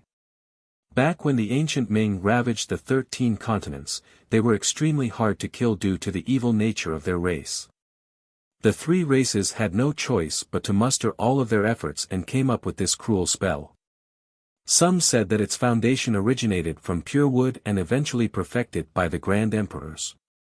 Other sources didn't include pure wood, only the Grand Emperors. Victory will be decided today. Darkness roared after seeing the hesitating emperor, "We have so many heaven's wills, how are we going to fail? But hesitate. Even if you manage to run today, you won't be able to escape later." He was indeed speaking the truth, not just an empty threat. Alright, we'll do it.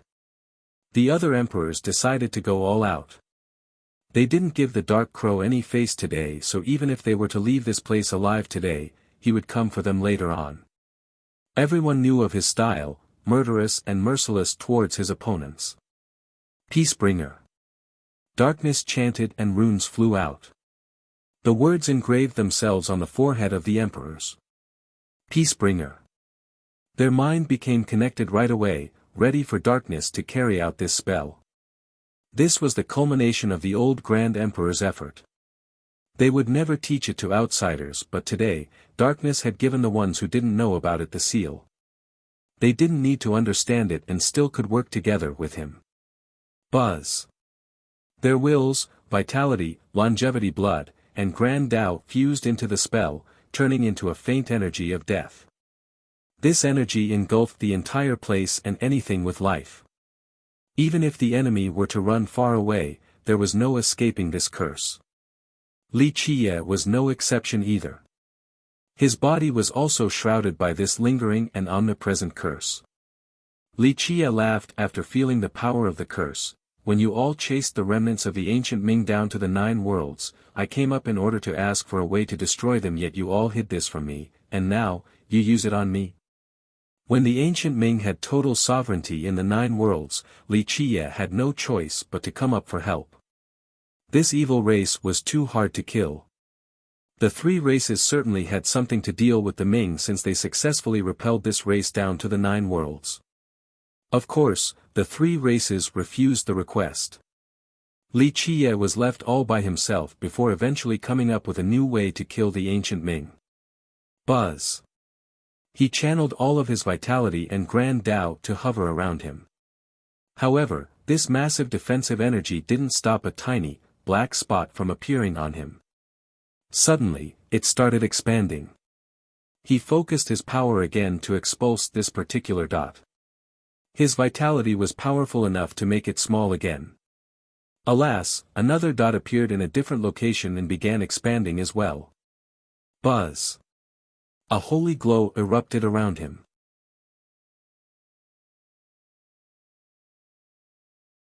Chapter 2091, Li Qie's holy light was able to chase away the second dot, but a third one appeared. Mighty he was, yet this was not enough to stop more dots from appearing on his body. Die. Li Qie stepped forward and aimed for Darkness Group with an all-destroying fist.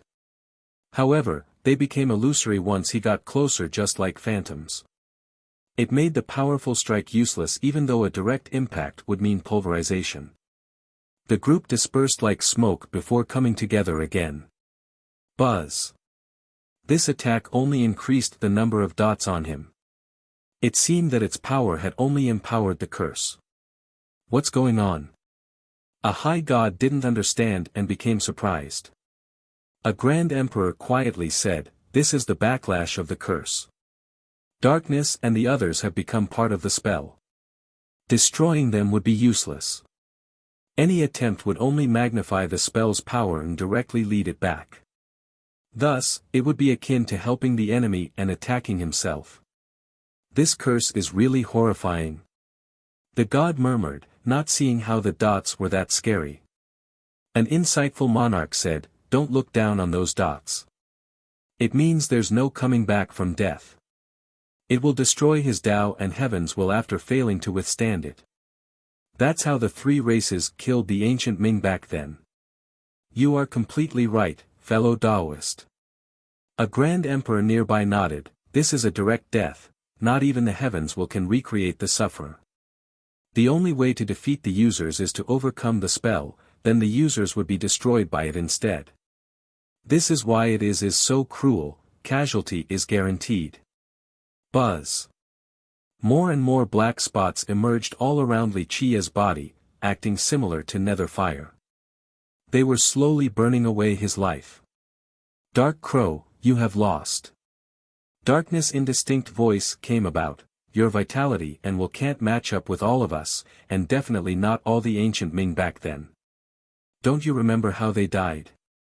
Today is your doom, and this date next year is your death anniversary. Darkness wasn't exaggerating. All of their vitality, power, and wills have turned into this terrible and majestic spell. Back then, they used this method to destroy the ancient Ming. This race was very powerful, but their three races have taken roots in the 13 continents for countless years. They had ample emperors and experts. In a regular battle, they couldn't take on the ancient Ming, but the Peacebringer spell strengthened by the mass was too much for the ancient Ming. The race suffered a heavy casualty, on the verge of extermination, so they had no choice but to rely on the corporeal zone to run down to the 9 worlds. Too early for excitement, we'll just see about that. Li Qia laughed. This laughter issued an immortal light, but the dots continued to increase in number. Naturally, Li Qia's vitality and grand Tao power were decreasing, the spell was accelerating the time till his death. Boom! Suddenly, World Emperor took action again and unleashed a palm strike at Li Qia. Ha! Mortal Reversion immediately went into this space again to attack the Emperor. Buzz! A grand formation appeared out of nowhere with starry glimmers. A majestic figure emerged in the middle. World Emperor. This figure was comparable to the high heaven, capable of looking down on all. The figure was identical to World Emperor, no one could tell which one was the real one. It stopped mortal reversion in his path. What's going on? Even the emperors were confused. The second one is not real. A monarch was able to see through it. Behind the second world was a lofty land with dragons and phoenixes, a scene of paradise. There were emperors guarding and chanting within, real emperors, not just illusions or accumulations of power. Generations of descendants prayed for him with sages and high gods among them. Numerous kingdoms presided over this land with billions and billions of citizens. They lived and prospered for one generation to the next, praying for a single person, world. The power of their faith through time fused into the body of the second world. Thus, this body had more than its own power. It had the strength of the grand emperors, the descendants, the citizens, and all of the land. The first is real, the second isn't. One grand emperor spoke with certainty. What is the second one then? A high god asked. There was no debating this because the heavenly execution would never make a mistake. However, the second one was not an avatar. An avatar had limitation, but this second one seemed to be as strong as the first. The 9 emperors of the Qian, well, not counting world and sword, they themselves are empowering this being. Someone commented. This could be considered a world avatar. A top monarch said seriously, the entire Qian clan is working together to create this second world emperor. Many emperors took a deep breath. Creating a second body was easy in the form of a Tao avatar. Of course, this second body was much inferior. This wasn't the case for world. This second body was just like the real thing. Even a grand emperor using their heavenly gaze couldn't tell a difference, same with their power level. This was doubly impressive because an emperor was already so mighty. Creating a perfect imitation was virtually impossible. Nevertheless, World Emperor was able to do so with such little differences. This World Avatar was countless times stronger than a Tao Avatar. It required the effort of the Qian for many generations before creating something like this.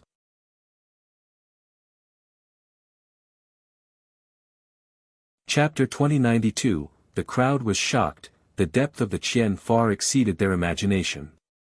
Everyone knew that it was the current #1 sect in the 13 continents with 9 emperors. They were also aware of its unfathomable resources and foundation. Nevertheless, this was still an intangible estimation. Today, they had a better view after seeing the second world emperor. Relying on the long years to create this being. Quite a terrifying achievement. A grand emperor from the heaven race quietly said, not that far from the real thing. If the Qian doesn't have anyone holding them back, they might be able to unite the continents. Everyone shuddered at this sight. Some heaveners were even rejoicing about the existence of the Dark Crow. This terrifying existence was capable of holding back World and his clan. If it wasn't for this dark hand behind the curtains looming around, who else could stop the Qian clan? They would definitely be able to sweep through all oppositions. Clank! Clank! The pleasant sound of equipping came about. Others could listen to it all day. The second emperor had a set of outfits on, filled with a blue ocean of energy.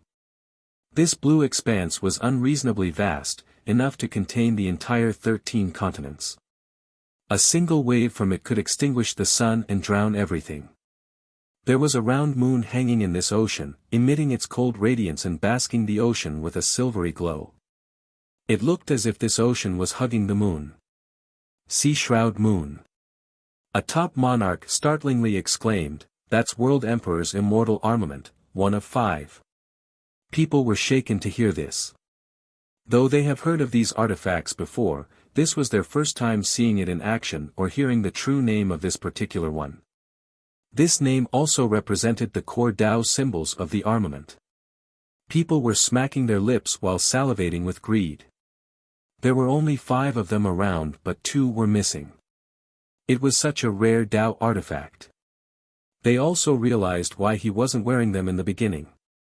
So it turned out that his second body had it. Clank. This second body held a shield with his left hand. Just a casual swipe of it could block all paths. A simple shake could take down the stars from the sky. A hymn also came about as he lifted a heavenly sword with his right. It was refined from a galaxy with a silvery glow. A plain slash alone could sever the earth. The sword and shield were also part of this true immortal armament, not just the armor. Damn, your clan is quite something. Mortal Reversion laughed heartily, yet his expression became serious. A world avatar wearing a true immortal armament, quite a matchless being. An invincible ancient god like him still felt pressure before this avatar. Boom! His vitality erupted. His 12 totems flew up and turned into a vast firmament. His force was a budding seed that was crazily growing, overfilling the ancient world to the brim. All the emperors combined couldn't match his vitality. Mortal King Bloodline. A spectator shouted. So many members of the 100 races became envious. This was their race's immortal blood, starting from 6 Tao monarch. It had an extraordinary power desired by all the monarchs. It continuously multiplied for more power, resulting in something comparable to the immortal bloodline of the 3 races. Die! Mortal Reversion crushed the void and leaped forward like a primal beast towards the second world emperor. This murderous force would suffocate other emperors. An ancient god was certainly no joke. The second world blocked it with his shield by severing his spatial location from Mortal Reversion. Boom! The strike still struck the shield, causing numerous stars to die. On the other hand, Li Qie had to fight against the real world while withstanding the curse. Boom! Li Qie's primordial will in the form of 12 laws wove together to stop the invincible blow earlier. World was going all out now by releasing his supreme grand Tao. His 12 wills was pressuring everything nearby. Emperors paled in comparison, other spectators actually had the urge to bow before him and perform the most respectful ceremony. His grand Tao was one of the mortality, the mundane world and its people. He seemed to melt into this mortal world filled with riches and destitution, difficulties but not without hope. Nothing in this world could truly stop hope.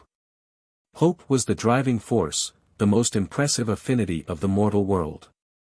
World Tao was the name, the emperor got his title from this Tao. I toil for the living beings. World disappeared after his thunderous declaration. He became one with his world as hope continued to rise. The power of hope was sharp and unstoppable. It wished to crucify Li Qie. You are an imperious emperor, the living beings aren't something on your mind. Li Qie laughed and shouted before retaliating with his own Tao, may there be desires on the fifth night, down with the world Tao. Hope was the most beautiful thing in this world and desire gave birth to even more hope. They blossomed like beautiful and tempting flowers.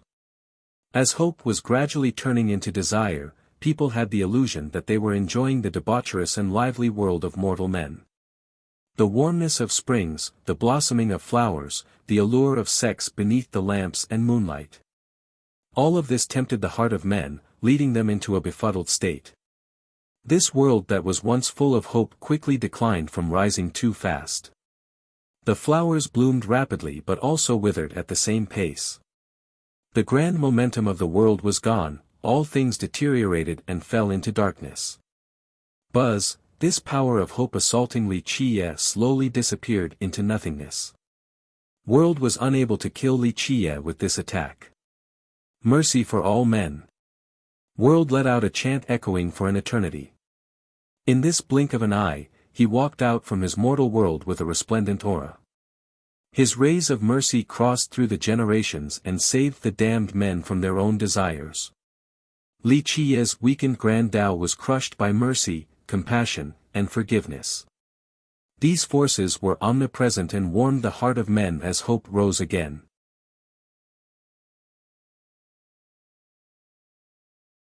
Chapter 2093, Because of the Mercy Tao from World Emperor, the flame-burning Li Qie intensified with more dots appearing. Half of his body had turned grey like ashes. His vitality weakened severely. World Tao, a grand emperor murmured while watching. In fact, many thought World was confusing. It wasn't that he was hiding secrets or anything. People knew about his stories like the palm of their hand. But a few things of his were still ungraspable, such as the World Tao. Remember, he came from the Qian, a clan that had produced numerous emperors. Back in his generation, someone like him was unreachable, destined to be nobility. People believed he would create a supreme imperial Tao, fierce, regal, noble, profound, and unreachable. That would be appropriate to his background and status. Strange enough, his Tao belonged to the mortal world, just like him. However, he remained untouched by the mundane realm, quite an unbelievable miracle. No one knew why he created this Tao.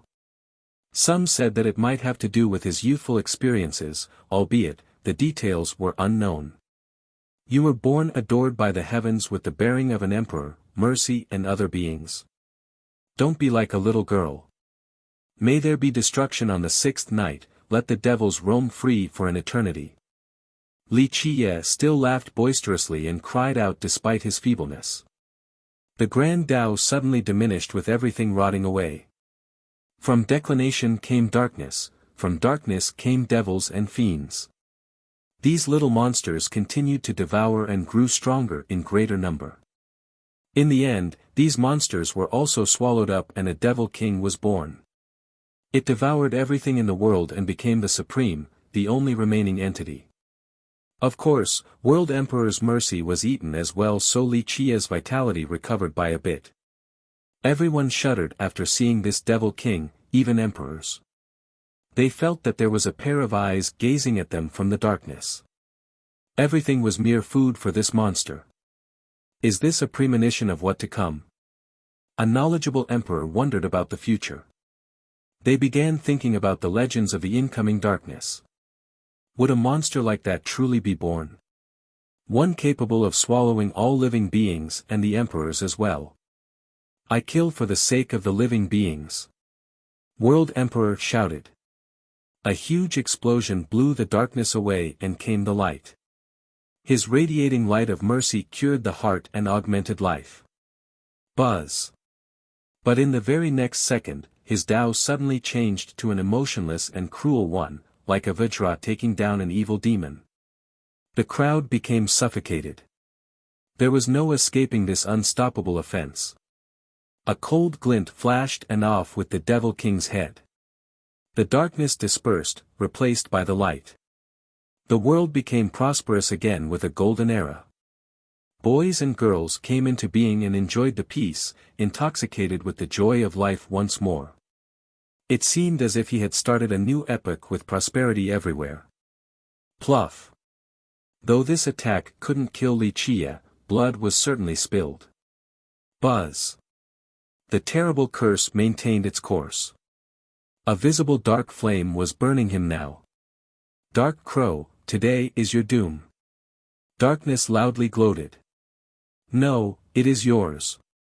Wuxia was staggering back and forth, but his smile was still as bright as ever. Geezer Qian, who do you think will die today? Are you ready to go? I am. Go for it, Dark Crow. It is time to end our feud. World Emperor spoke confidently. Everyone felt that the Dark Crow was dead for sure. All right, open your eyes and behold. Wuxia looked up at the sky and laughed. Villainous heaven, heed my words, I am the ruler of this world today, the lord of all the laws. I am releasing all the constraints right now. With that, his eyes became dazzling like a pair of diamonds before releasing boundless light. A hole suddenly expanded above and came a pond of lightning. Mortal reversion, go. He gave the order before his eyes turned even brighter than the explosion of a million suns. It instantly blinded everyone due to its unreasonable luminosity. The light, amusingly enough, made everyone unable to see anything but darkness. However, the actual darkness in the world had nowhere to hide. Rumble. A heavenly execution came down, an endless source of annihilation. Heavenly execution. The emperors cried out. The ones watching in the distance fled with the greatest agility. Even World Emperor was shocked and couldn't react in time before a thick, golden bolt struck him. Smoke billowed and one could smell the scent of burning flesh. The second World Emperor who was fighting against mortal reversion was long gone now. He had run back inside his Tao portal. After the first bolt, World Emperor summoned his true immortal armament and also ran away. Rumble. More executions came down with heavenly flames and lightning, resulting in an apocalyptic scene. What do the emperors fear the most? Of course it was the heavenly execution. The ones here wanted to run but they were fused together by the Peacebringer art, stuck together like grasshoppers. Some ran to the east, others to the west. This ended up with none of them being able to go anywhere. In this moment of desperation, they took out their weapons and wills in order to stop it. Ah! The first to fall was immortal Emperor Zhonghuang. His body was split open by the bolt. His Tao, blood, and wills instantly ignited. Only ashes were left. Ah! Another scream came from outside of the battlefield. A low-level monarch was too slow to react and got annihilated as well. The first to successfully flee was World Emperor. He put on his armament and was able to withstand the execution long enough to run back into his lair. Rumble. These bolts came down and injured the emperors on the battlefield. Darkness, sword, and the others became bloodied. Some have lost their body and were hanging on with their heaven's wills.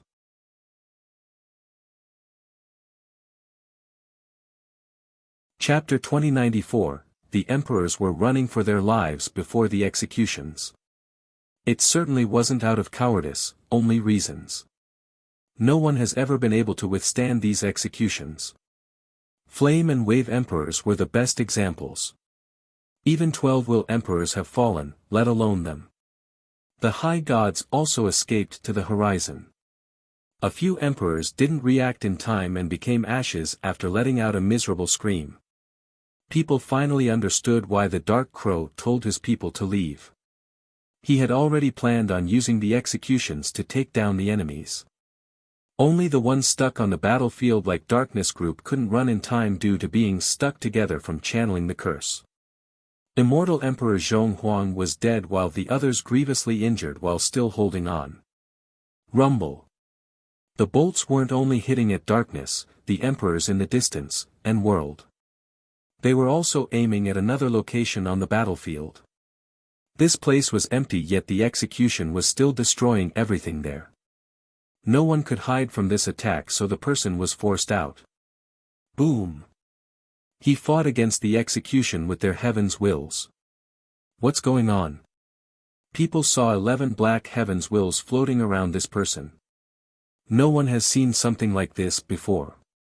Normally, these wills were luminous, but not these ones, as black as the darkness. Isn't that brilliant, Devil Emperor? Emperors who made a safe distance looked back and said with uncertainty. No way, didn't he die to the execution already? A monarch skeptically said. This naturally shocked the crowd. Brilliant was one of the strongest grand emperors of the devil race.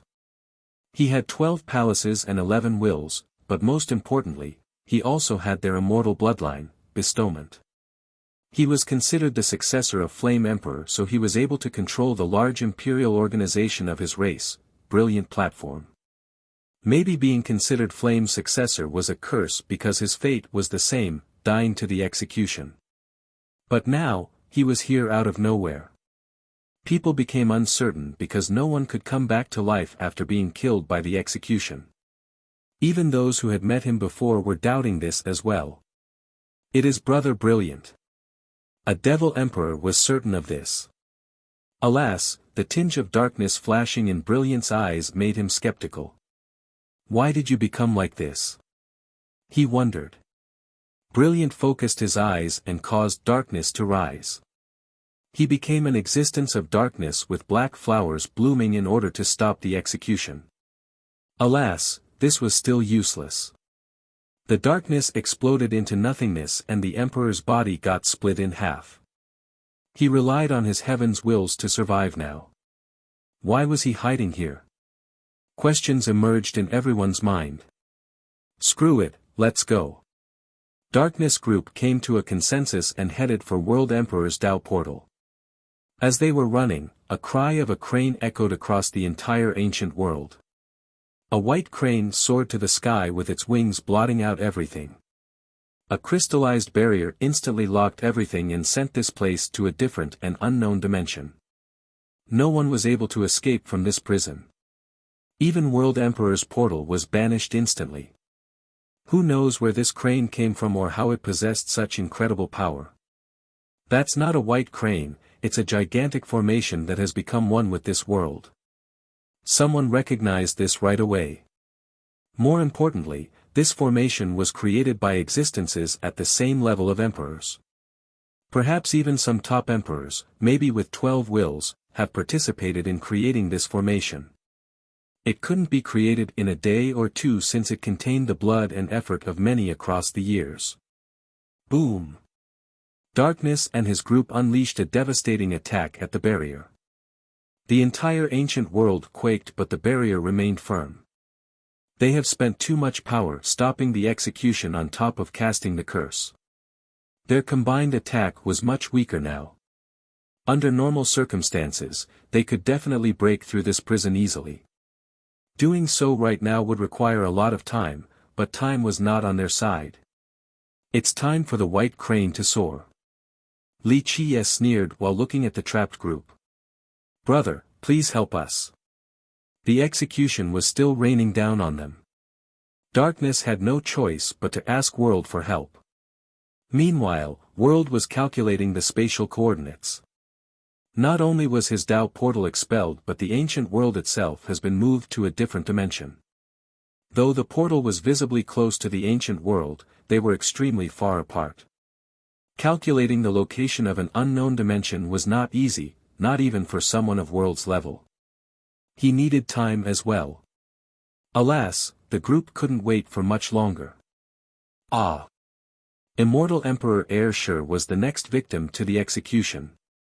His heaven's wills and everything else turned to ashes.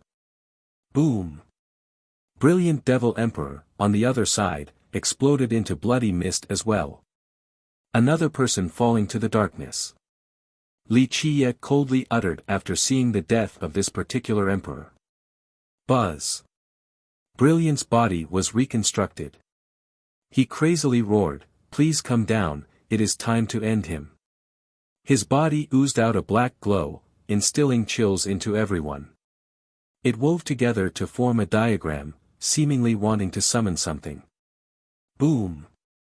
Something crossed through the ancient eras and instantly appeared in the ancient world, carrying the chaotic temporal affinity. An old coffin was now looming above Brilliant's head.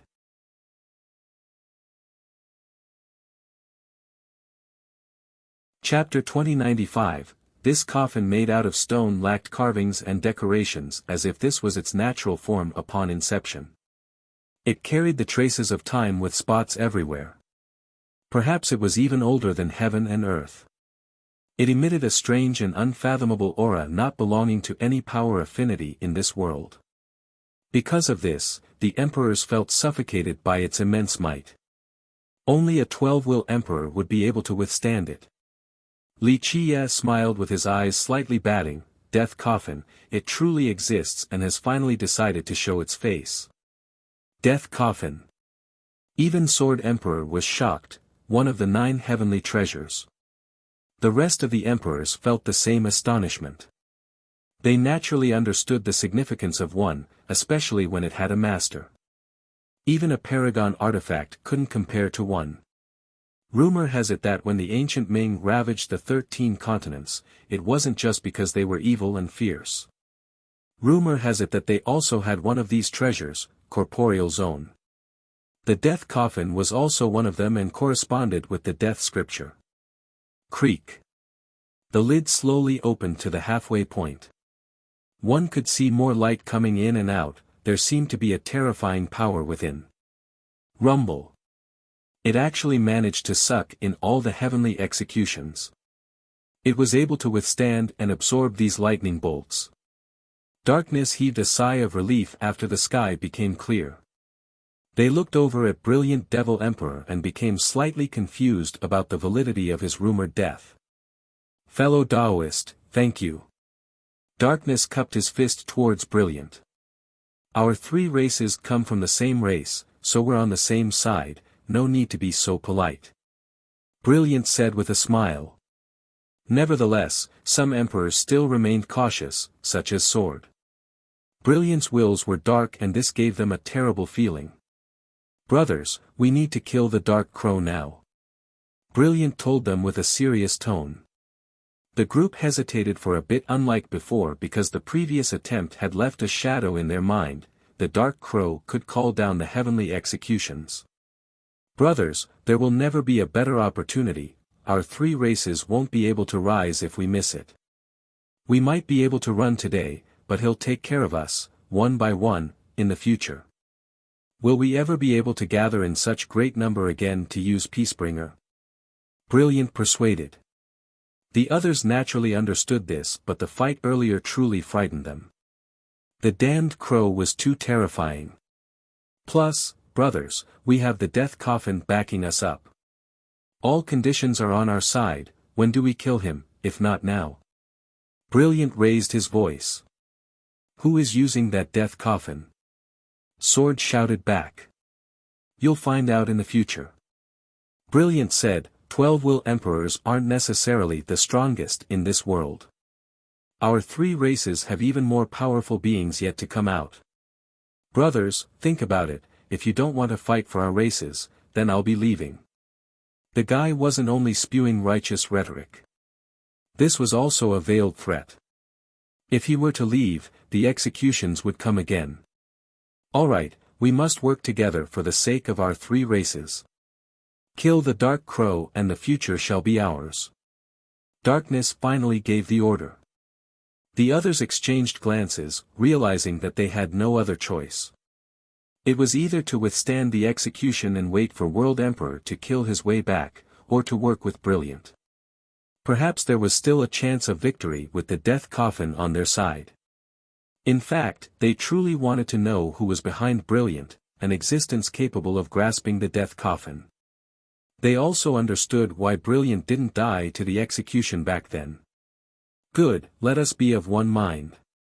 Brilliant rallied the men, I will open the way for everyone, you just need to perform the Peacebringer art. He did exactly that and was the first to jump at Li Chia. In fact, Li Chia has been standing there just looking at the coffin, not giving a damn about the rest. Only the coffin could enter his sight. Remember, he had the death scripture. If he could obtain this corresponding coffin, it would be akin to a tiger growing wings.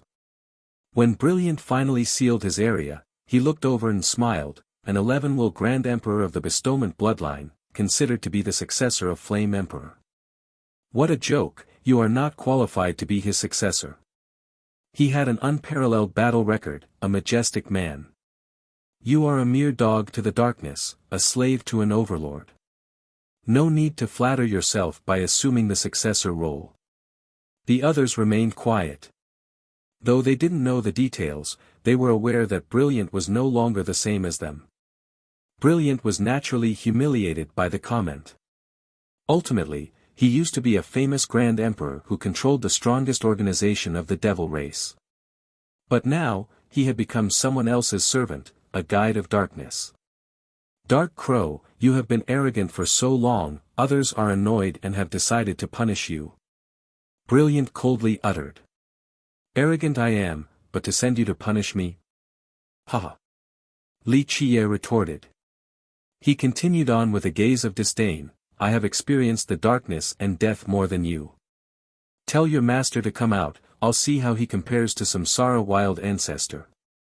Huh, stop thinking so highly of yourself. Samsara was indeed amazing, but he was from the past, not belonging to our epoch.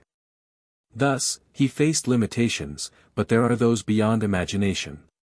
They have lived even longer than you, they are the real rulers of this epoch. Brilliant sneered. Yes, they are cowardly turtles hiding in their shell. Li Chia laughed, the strongest turtles are still only turtles. Tell your master to come out now.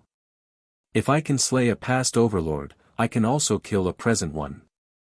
Brilliant's expression became twisted, Dark Crow, you are still only a chess piece, what is there to be gloating about? Li Chia chuckled, I'm a chess piece. Who do you think are the players then? Your master. You think he can beat me? No, I have been waiting for your appearance. The only thing surprising me is that I only let out a guide like you. In my eyes, you're a disposable pawn that can be thrown away at any moment. The truth was that Li Chia had waited and prepared to lead out a dark overlord today. Killing Samsara was only the beginning. He wanted to let them know that he was capable of killing them. At that point, they wouldn't be able to sit still. The disaster of the academy was the best opportunity. As long as he was surrounded by the emperors, some of them would use this chance to eliminate him. Unfortunately, this particular overlord was still hiding and as careful as ever to Li Chia's disappointment. Enough talk. We'll see who will fall today, Dark Crow. Brilliant cried out.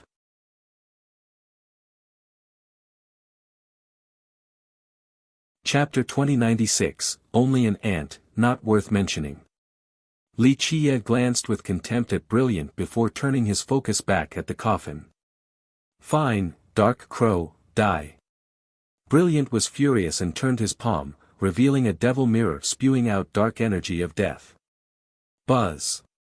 This death ray shined on Li Chia, causing his spots to spread again. Peacebringer art. Darkness and the other emperors once again channeled the curse on him. They didn't give a damn anymore and went all out, wasting their longevity blood. Li Chia was too terrorizing. If he were to survive today, they would never have a day of peace again. He would eventually kill them in the future. Buzz. The executions earlier made the spots go away because the emperors didn't have the energy to curse him. But now, the chanting once again intensified the spread. His body ignited with fire again and his skin became ashes. Nevertheless, he remained nonchalant and smiled. You think I care for your peacebringer art? Just a child's play for me today. The darkness is nothing in my eyes. This curse is also only a side branch. I'll show you a real Tao today in the form of an unstoppable Tao heart. With that, rays of light oozed out from his chest. They were holy and pure. This power didn't come from cultivation or any external source, only from his heart. As long as I am a saint, there will be no devils in this world. Li Qiye said slowly. The light became thicker and more majestic during this holy transformation. He was a saint standing at the apex of the world. His light eliminated all darkness and led the way for all living beings. This was the power of the Tao heart, one that was creating a holy presence. He was simply unstoppable with a force capable of expelling all evil. As time passed through the epoch, so would his eternal light. It was as if he had melted into the epoch. His light was everywhere, all darkness would turn to ashes after seeing it. Is this a holy Tao? Many high gods were shocked to see the light flowing on the river of time itself. They were affected and had sparks lit up inside them. No, it's a Tao heart. A monarch took a deep breath and said, his Tao heart is simply unbreakable, allowing him to transform to whatever he wants or do whatever he pleases with a single thought. Yes, this guy had surpassed everyone in terms of Tao heart. Buzz. The black dots on Li Qiye receded like the tides. His vitality slowly returned. The power of the terrible curse was not enough to deal with his holy power stemming from the unbreakable Tao heart. Ultimately, the curse was still not a main branch of the Tao and was helpless against the light. Hurry, hurry, remove the spells. Darkness and the others were scared out of their mind and tried to recall their wills. Alas, it wasn't that easy to remove this spell once cast. Otherwise, they would have been long gone when the executions descended. I want your holy heart. Contrary to the group, Brilliant was not afraid at all but rather ecstatic. Pop! He suddenly had two wings popping out of nowhere. Darkness engulfed the ancient world, all the forage and trees instantly withered after being touched by this darkness.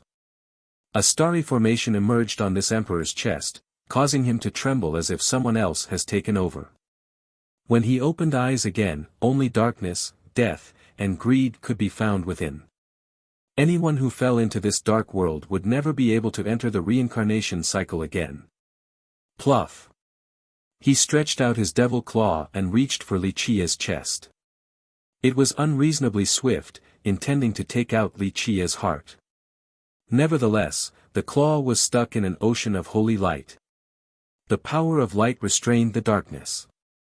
These dark rays fell apart until the claw only had bones left. The emperor had no choice but to pull back. You think you're stronger than Samsara? Even he didn't try to attack my Tao heart. Li Qiye smirked. Is that so? Brilliant's voice was no longer his. It was an ancient and terrifying voice. People instantly realized that Brilliant has been taken over since he was only a guide of darkness. Today, I shall take your Tao heart as my meal. I've been waiting a long time for this. The emperor declared. I've been waiting for a long time too. You think you're ambushing me instead of falling into my traps? Li Qiye laughed. Having said that, the entire ancient world lit up and poured out ancient laws. These laws were incomparably thick and sealed the whole place. Earlier, the white crane had expelled and sealed this place into a prison. Right now, this prison had become even more fortified. For example, if it was made from stones earlier, the walls were now made from steel. Just child's play, die. Brilliant released primal darkness. It was as if he was the devil king, all other devils came from his lineage. Boom! The death coffin flew at him. This would end in absolute destruction. Not even an emperor could survive a direct smash. The earth was crumbling to pieces beneath its trajectory. Not good. The spectating emperors who were safe now became aghast. The 9 treasures were too much. Imperial weapons were not worth mentioning before them, mere scrap metals. Pluff. Li Qiye couldn't block it and was rendered into a bloody mist. It dripped all over the coffin. The world became quiet while the emperors gasped. Everyone knew just how strong he was, virtually invincible, capable of fighting against a horde of emperors. But now, he was finished in just one move. Suddenly, his blood was moving all around the coffin. He was using his longevity blood to leave behind a mark. Don't even think about it. The possessed Brilliant knew exactly what he was doing and poured down a dark flame in order to incinerate his blood.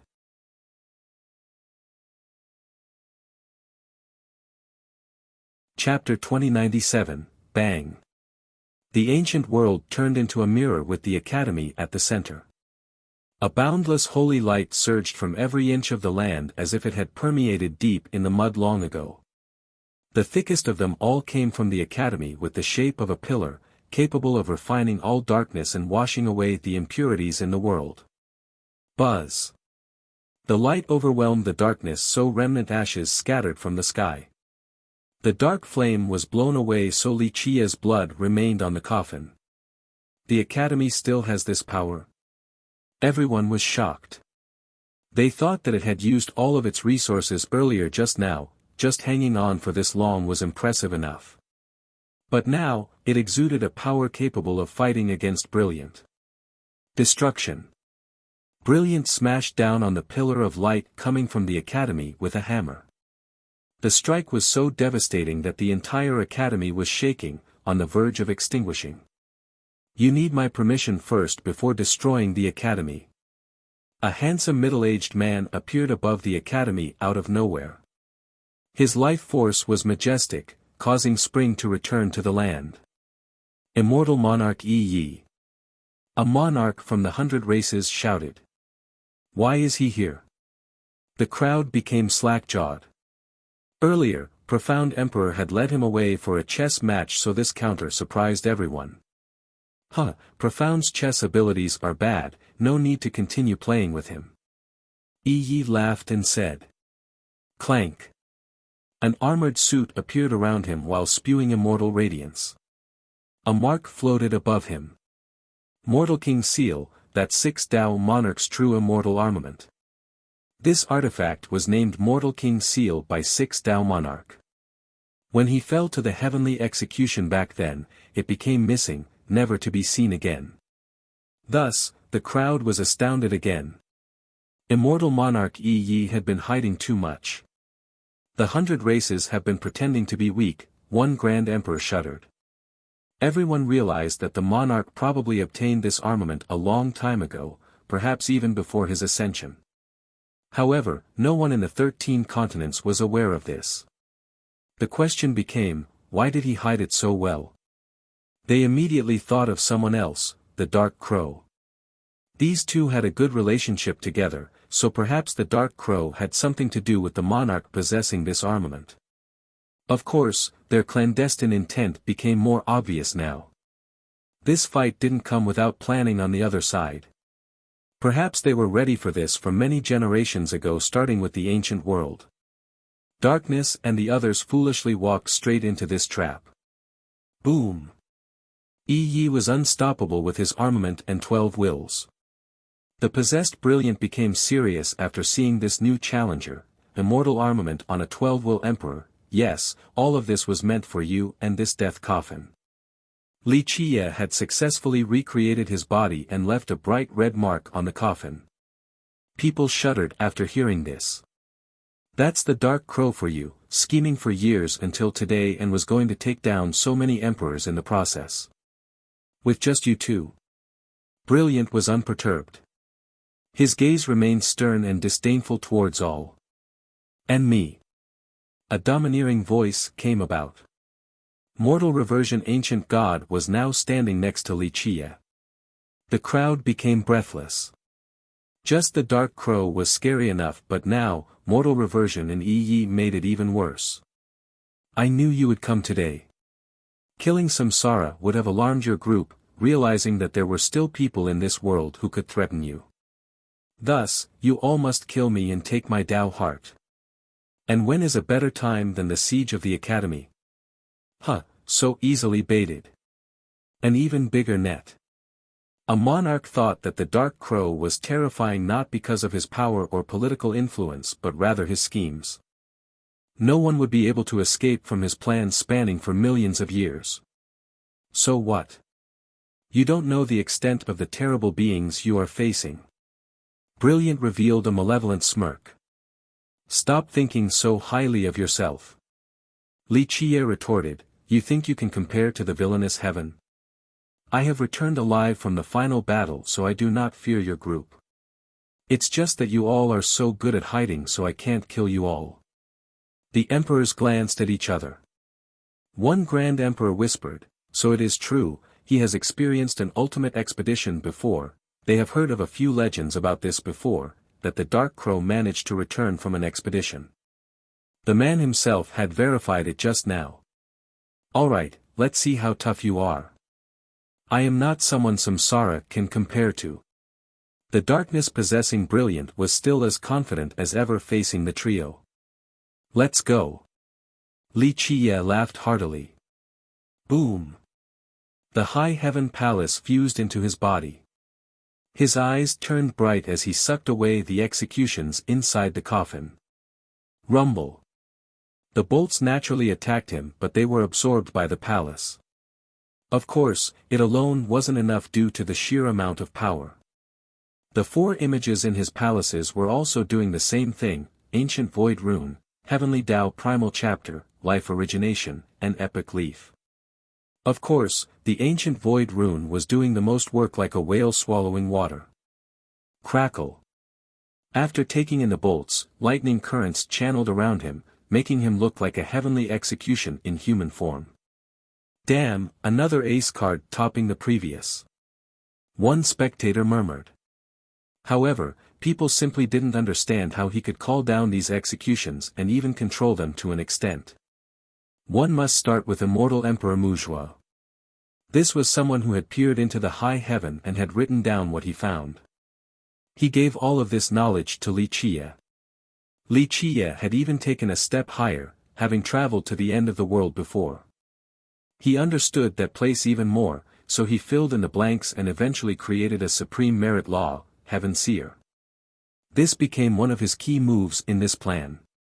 As long as the emperors left exploration grounds, he could call down their heavenly executions.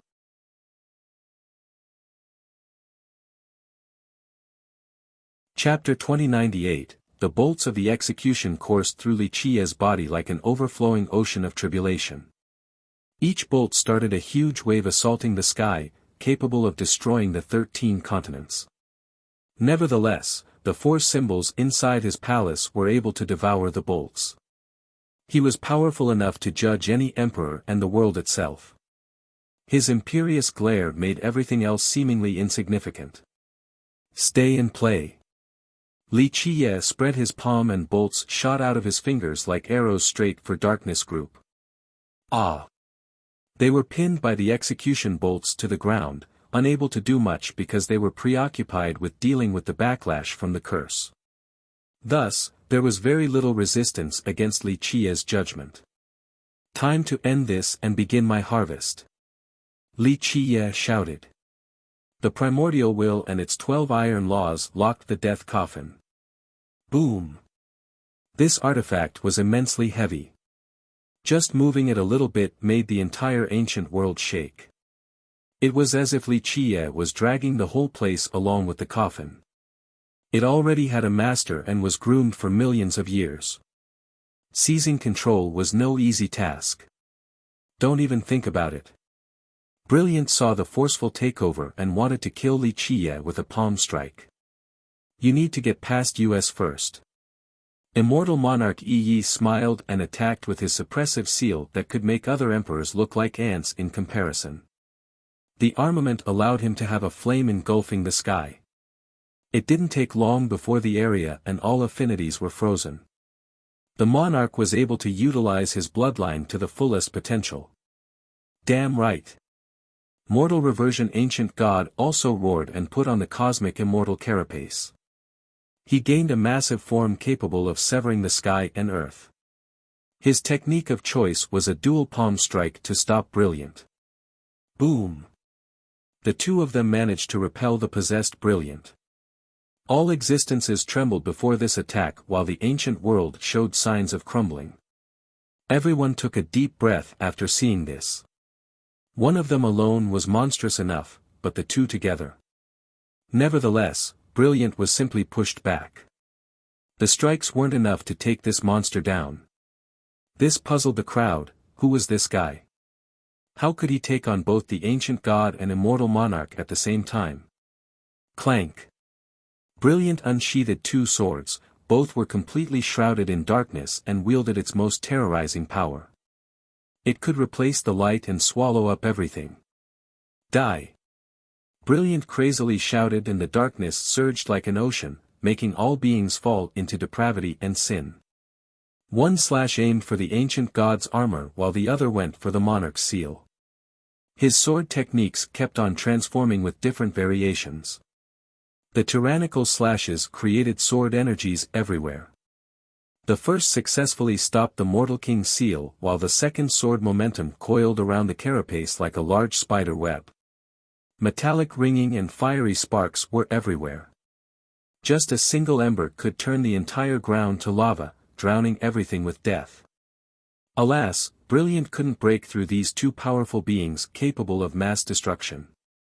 The crowd was shaking. This gave them the opportunity to truly see how invincible these top beings were. Same with Brilliant, whoever possessing him was also a behemoth. Meanwhile, Li Qie was using his 12 laws to forcefully drag the coffin over to seize control. Alas, his blood mark and the blinding laws were still having difficulties. Nevertheless, it was still moving ever so slowly towards him. It meant that he still had a chance of taking it from the Dark Master. Brilliant could see this and shouted, "Go!" The coffin suddenly started flying for Li Qie. Brilliant no longer tried to pull the coffin back but rather used it as a weapon. This was a force capable of rendering any emperor or god into powders. Li Qie was already wary of this, so his body became resplendent with the heavens will crystal physique. It slammed on him and the crystallized barrier actually shattered. The physique was broken. This was quite unbelievable because it was supposed to be completely impervious to any damage. That's a heavenly treasure for you. An immortal emperor who knew about this physique took a deep breath. The coffin went on with a weakened momentum but still mighty nonetheless. Li Qie also had a plan for this by adding the human skin. It successfully lessened the impact but he still vomited blood.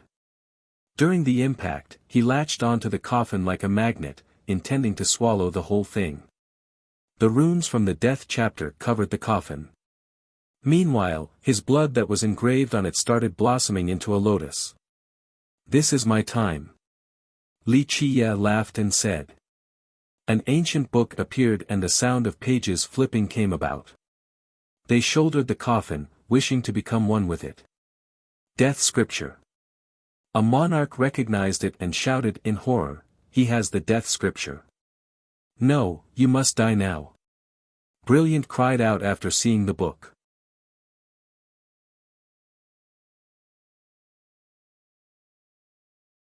Chapter 2099, Boom.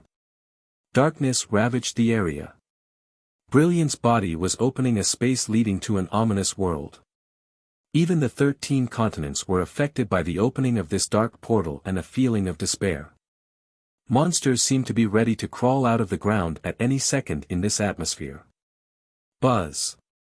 All the darkness combined into a pair of real wings growing from his back. These black wings flapped and unleashed a sky-destroying wave. Now it's interesting. Immortal Monarch Yi and Mortal Reversion Ancient God became fanatical after seeing the new boost of power in their foe. Their wills and totems turned bright as they used their supreme grand Tao and crushed everything in their path. The monarch's bloodline and the god's cosmic immortal carapace were also exerting the highest level of divinity. The first exchange could be felt everywhere in the 13 continents. Ordinary living beings were prostrating on the ground, unaware of the circumstances, and trembled in fear. If a strike of this magnitude was aiming for the 13 continents, it might pierce through the very core all the way to the other side. Ultimately, this torrential being of darkness was still unable to break through the god and emperor to reach Li Qie. On the other side, the death scriptures pages were flipping. Death energy was now an ocean trying to soak the coffin completely. These death strands were making their way inside. The emperor and god prevented Brilliant from controlling the coffin while Li Qie wanted to refine it for total control. Not to mention the ancient world, the 13 continents themselves were having earthquakes everywhere. Furthermore, nefarious energy was now present to the dismay of the inhabitants. Outside of the ancient world came a Tao portal, one as black as ink. The world behind this portal was actually even darker. No one could see through what was inside. It was a black hole that would swallow any curious spectator. Bah! Pairs of eyes suddenly opened. People could actually see these eyes inside the dark world, because they were, unbelievably, darker than that world. They were the origin of darkness for this epoch, capable of destroying it in entirety. Surprisingly enough, they didn't look that invincible nor had an incredible aura. Nevertheless, people felt as if there was an invisible hand gripping their neck. People opened their mouth but no sounds would come out. They all felt suffocated, including the emperors. These were ancient and terrorizing forces. Is the darkness descending? Or are they just here to watch? An apprehensive emperor saw everything. However, there was actually someone standing before this Tao portal with a smile on his face. It's the Dark Crow. Another one. The emperor didn't know where this second Li Qie came from. Gentlemen, we haven't met yet but I have heard of your fame. Li Qie waved and greeted the eyes. What is your intention in coming here? Of course, this was his copy from the World Seal. The eyes focused on him.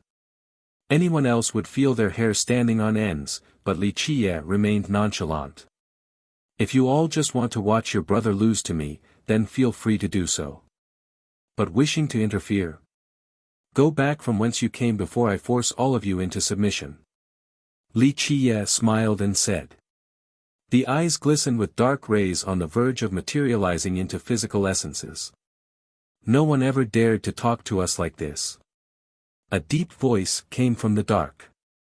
That's other people, not me.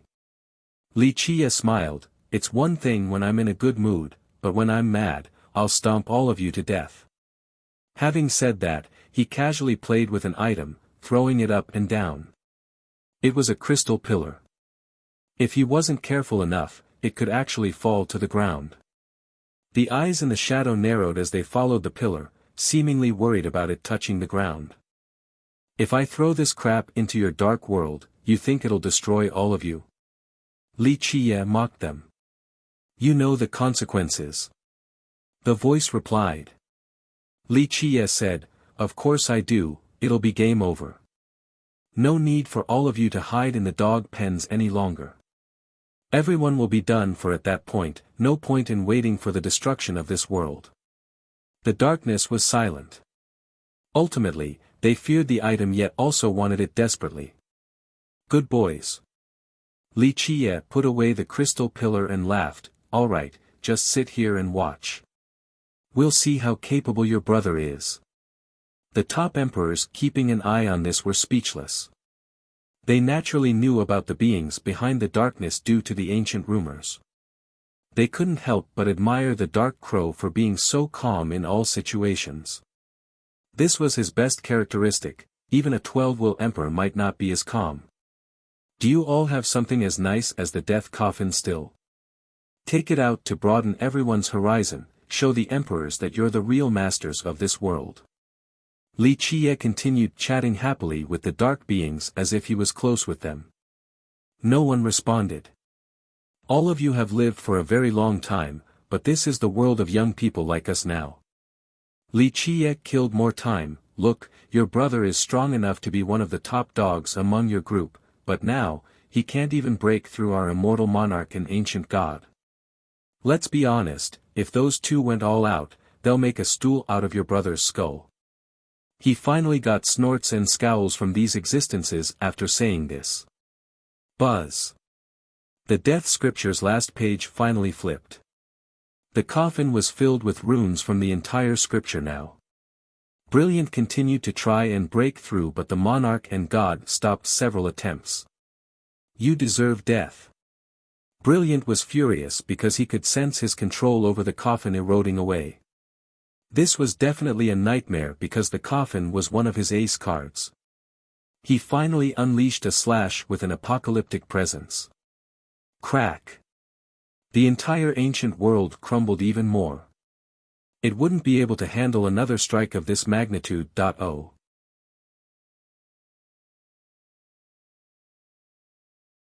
Chapter 2100, Boom.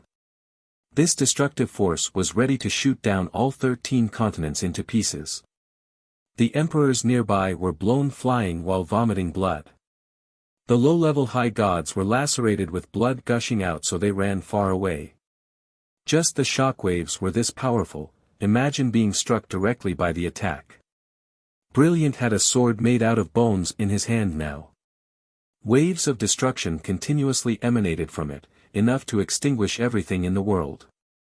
His body couldn't handle it and started to have cracks as well. Remember, this was an emperor with 11 wills. One needed to be even stronger than him before using this incredible weapon.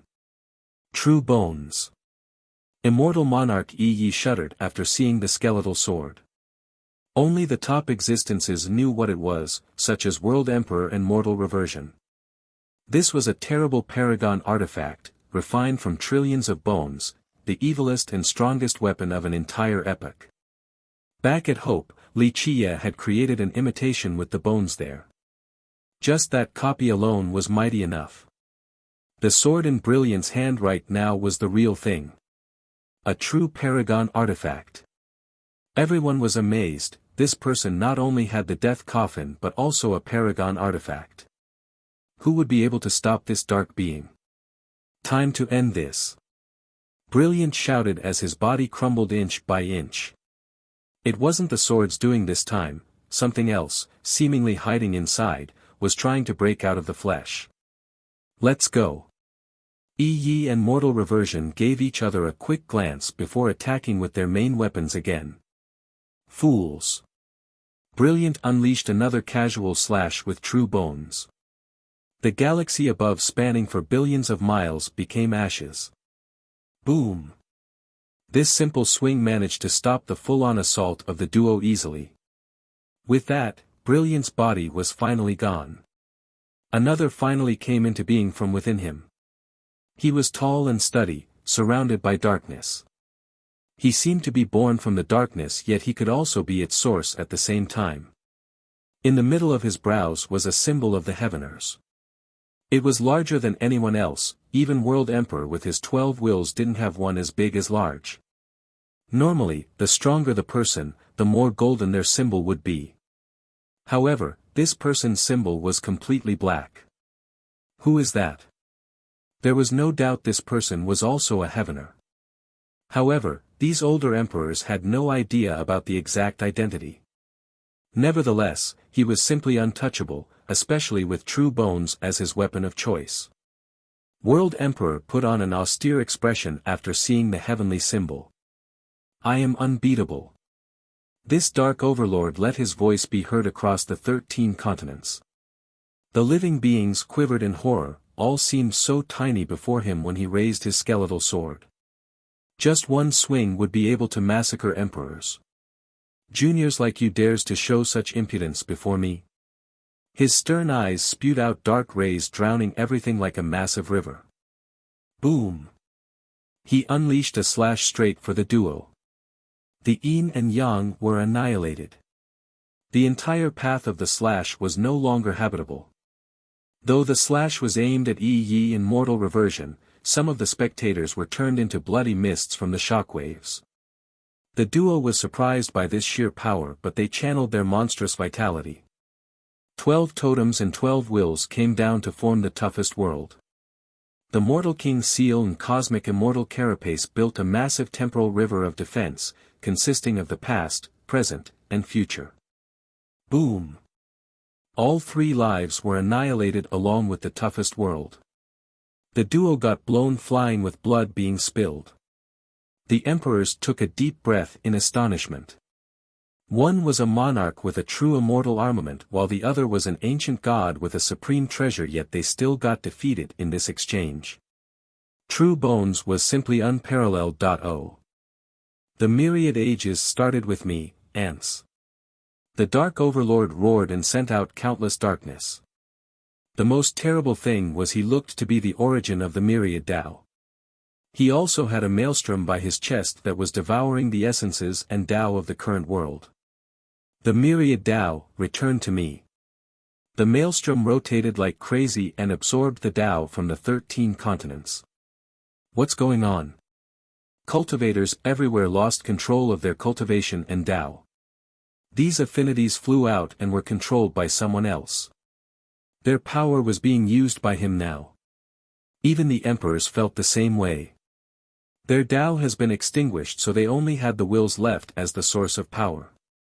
They were naturally stunned, akin to a carriage going fast, but the horses suddenly got free from the reins, leaving the body behind.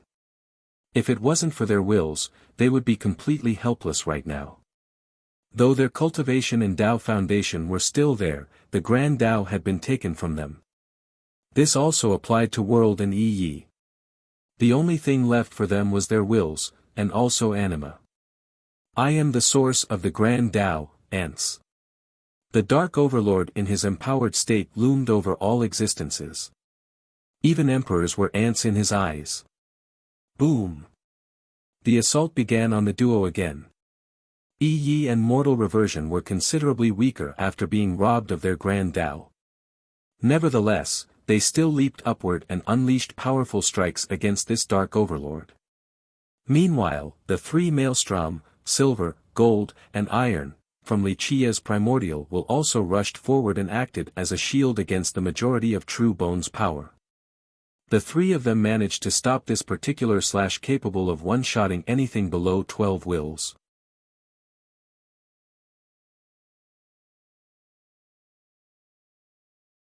Chapter 2101, Wuxia, Immortal Monarch Yi, and Mortal Reversion Ancient God formed a triangle, ready to take down the Dark Overlord. Just you 3. No one in this world can stop me. My coming will herald the end of time. We'll end this with your death first. The Overlord snorted with disdain. Yes, time to end this, we have been waiting for your real form to come. Wuxia smiled. Want to slay my true form? The Overlord was completely arrogant and didn't give a damn at all. He believed that no one in this world could kill his true body, not even the 12 Will Emperors. Boom! Suddenly, heavenly execution came from the sky and pierced through his body. Down with you! He roared and slashed the high heaven with his true bones. The strike pierced through numerous firmaments but still wasn't enough to destroy this execution. It continued to rampage through his body. Zzz, his body was lit on fire. This execution was different from anyone else. The emperors had lightning bolts attacking them, but the one assaulting this overlord had boundless light affinity aiming straight for his darkness.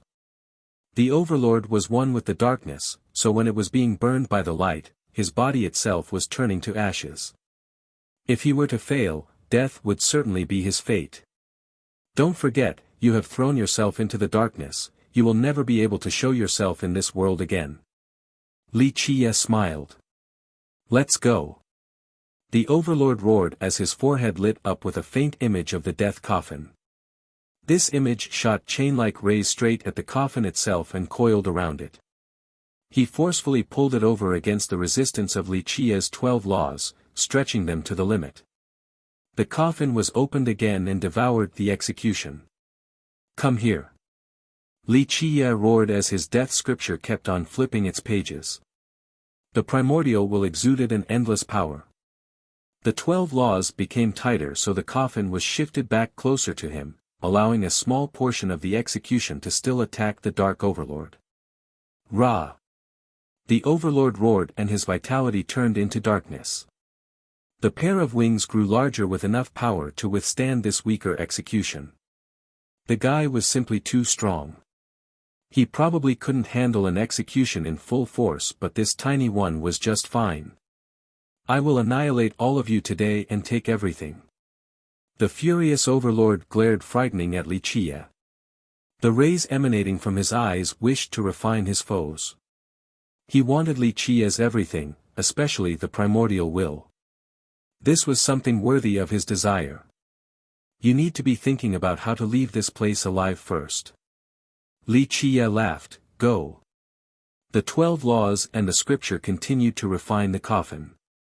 At the same time, his vitality and grand Tao power became boundless. The power of anima created a new domain, an endless battlefield. This overlord could use everyone else's Tao, including the emperors. However, Wuxia had 13 palaces, he had jumped out of all restraints. Buzz. The academy that had virtually turned into a mirror had an even smaller mirror made out of jade appearing in the center. It was as white as snow and completely flawless, as if made from the purest light in the world. Monarchs and emperors appeared one after another in order to control this jade mirror: Tun Ri, Ren Xian, Mu Tian, Soaring Immortal Prince, Life Peach. They sent the power of their wills into the mirror. This caught everyone off guard. These emperors have left the ancient world before, but now, they came out from the academy. Their retreat must have been a ruse earlier. Boom! The jade mirror unleashed a pillar of light straight at the Dark Overlord and burned away his unholiness, instantly weakening him. Primordial Lightstone. The Overlord was shocked, not expecting this group to find such an item. That's right, just a little piece, but more than enough to deal with you. So now, who is the chess player today? Wuxia laughed and said. As part of the darkness, these overlords only feared the lightstone outside of the executions. What is this primordial lightstone? An emperor didn't know what it was. A legend that has never been seen before, but His Excellency has found it. A top-level Grand Emperor murmured. Even a Grand Emperor from the 3 races was addressing him as His Excellency at this second. Rumor has it that at the start of the world, only chaos was present. Next, the heaven and earth were split open, then came light and darkness. The light actually originated from a single stone before illuminating everything. Wuxia spent years to find this particular stone. Of course, this was only a broken piece, not the complete thing. Nevertheless, its holy power was terrorizing enough. He engraved it on a mirror before leaving it at the academy. Its powering source was the heaven's will. Seize the opportunity and kill him now. Wuxia roared and turned into an arrow of heavenly execution, aiming straight at the Overlord. One leaf to create the world. Yi turned into leaves scattering everywhere. Each leaf gave birth to one world. Their emergence had chaos powers that were connecting together. After a full connection, the force came back to Yi's true fate and fused together with his anima. All grand Tao start from simplicity. Mortal reversion's 12 totems returned to nothingness and disappeared. There was no grand Tao, no power of chaos. However, this reversion to simplicity and mortality created a supreme force of will beyond the Tao. A new god seemed to have been born, no longer restrained by conventional cultivation. The two of them returned to their apex state once more. Previously, the Overlord had taken away their Tao power, but these two finally used their secret techniques, allowing them to recover back to peak power. This meant that in the future, even the gravest injuries wouldn't stop them from being at full power. Mortal King reaching immortality. Yi also added another move that he has been hiding all along. The armament paved out a supreme path with its Tao symbols for Yi to walk on as a being resembling a newly ascended true immortal. He was above the 9 firmaments and the ages, something comparable to the high heaven. He used his mortal king seal, intending to annihilate the Dark Overlord. This power could instantly annihilate an 11-will emperor. Lunar dual slash. Mortal reversion had 2 bloodied crescent sabers, a pair of heaven-punishing weapons, adequate enough to judge the heaven and massacre the world. Its sharp snow-white glint illuminated the entire area. Just these rays alone could kill emperors and gods in an unopposable manner. Li Qie, mortal reversion, and Yi all unleashed their killing moves in order to take down the Overlord. They have been scheming and waiting very long for this moment.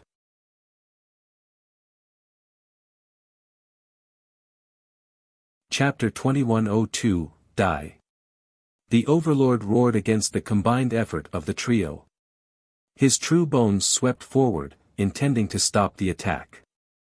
True bones was simply unstoppable. Emperors were indeed ants before its sweeping strike. Break. Li Qie utilized his 13 palaces, Heaven's Will, 3 vessels, Anima, 7 Night Tao, 12 gods and devils into the heaven-suppressing fist. At the same time, the 3 Maelstrom turned into a gigantic shield and flew forward. This full-power attack could destroy the stars. Even a 12-will emperor would find it hard to stop it. Moreover, the Maelstrom contained a primordial power of chaos. At the same time, that primordial lightstone was also emitting its strongest pressure. The darkness filling the sky earlier weakened and dissipated. Boom! Li Qie's fist with his shield slammed into True Bones and managed to stop it. This Overlord was insane, this slash could destroy everything. Li Qie at full strength was still swept by the remnant ray of the slash. Despite wearing the human skin, he still staggered several paces backward with blood dripping from the corner of his lips. On the other side, the Overlord stopped Li Qie's frontal assault, but he was struck by mortal reversion sabers. His wings were severed in the process of trying to block the slashes. Without this line of defense, the monarch's mortal king seal slammed into his body. Boom! His body got destroyed right away. Ordinary emperors wouldn't be able to harm him, but this was the ultimate attack from Yi. Nevertheless, his true fate was still there. However, the real killing blow was coming in the form of a heavenly execution arrow. His true fate was frighteningly tough, but this arrow consisted of more than 10 emperors' executions. It could definitely kill just about anyone. Without the protection of his body, the true fate couldn't handle the arrow and got penetrated. Ah! A miserable scream came about from the Overlord. The destruction of the true fate meant death for any existence. Coffin. The open coffin was closed again and the 12 laws finally stabilized under Li Qie's absolute power. The ones in the darkness became serious, evident by their eyes contracting. This particular Overlord was among the very top of their echelon, a Lord of Overlords. He had the death coffin on top of a paragon artifact. But today, he still got put down by Li Qie's group. This truly threatened them, a sense of fear that they have not felt in a long time. Is that the end? A spectator murmured before this shocking scene. Buzz. The coffin actually had runes moving around with a true fate appearing inside, trying to recreate the body. The Overlord was trying to come back to life. Rebirth, how can this be? Emperors gasped after seeing this. Everyone knew that the destruction of a true fate meant true death. Down! Li Qie roared and tightened the laws in order to close the lid of the coffin. Mortal King reaching immortality. Yi unleashed his killing move again. Lunar dual slash. Mortal reversion followed suit with his sabers. Die! The furious Overlord couldn't handle the humiliation of being killed by juniors. Alas, his body didn't come back in full just yet, so the slash from his true bones wasn't half as strong as before. Boom! The incomplete form of the Overlord failed to handle the attacks from the duo and exploded again. At the same time, the emperors controlling the primordial lightstone aimed for his true fate.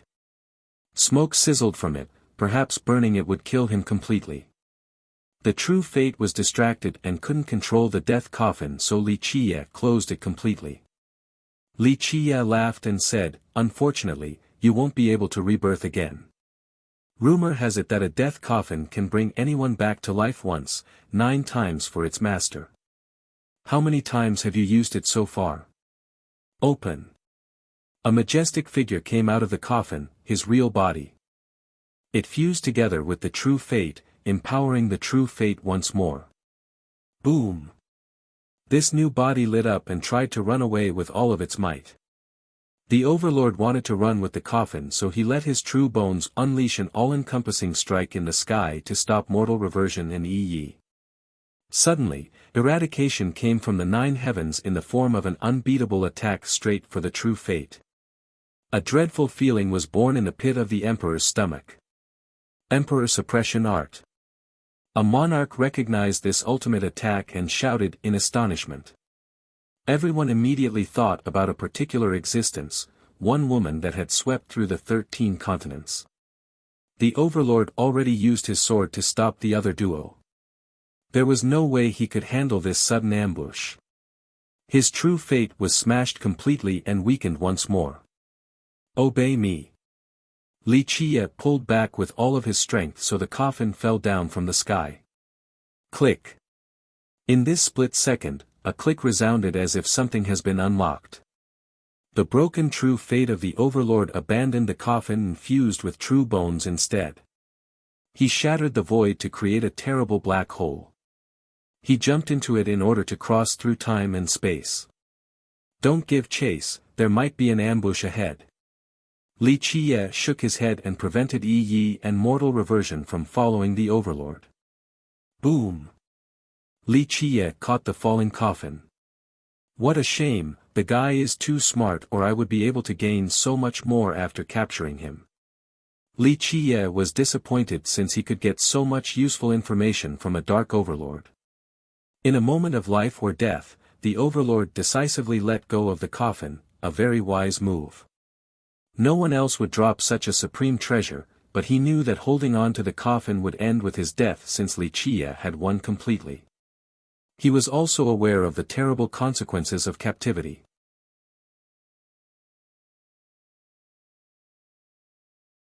Chapter 2103, The world was hushed into silence.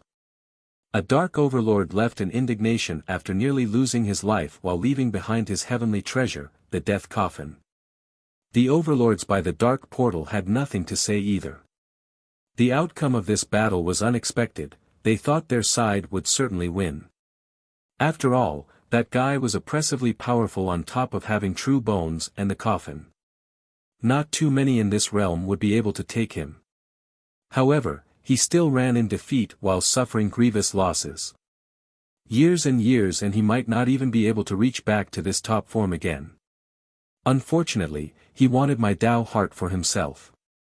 If he were to work with you all and share some soups, then maybe I could have been destroyed. Li Qiye smirked before the Dao portal. Boom! He got no response from them and the portal crumbled. They didn't wish to take action due to not knowing whether Li Qiye had other ace cards or not. Plus, his group had the upper hand right now. If they were to come unprepared, they might be walking into a trap and be toyed with like their brethren just now.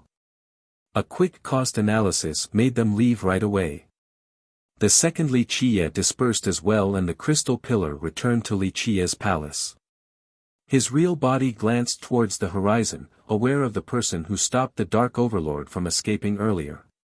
He gently sighed and became relieved, at the very least, she was still alive.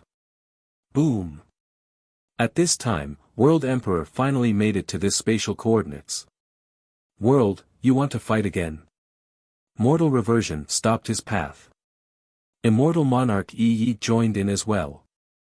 World became serious after seeing these two. Geezer, you're here at the perfect time.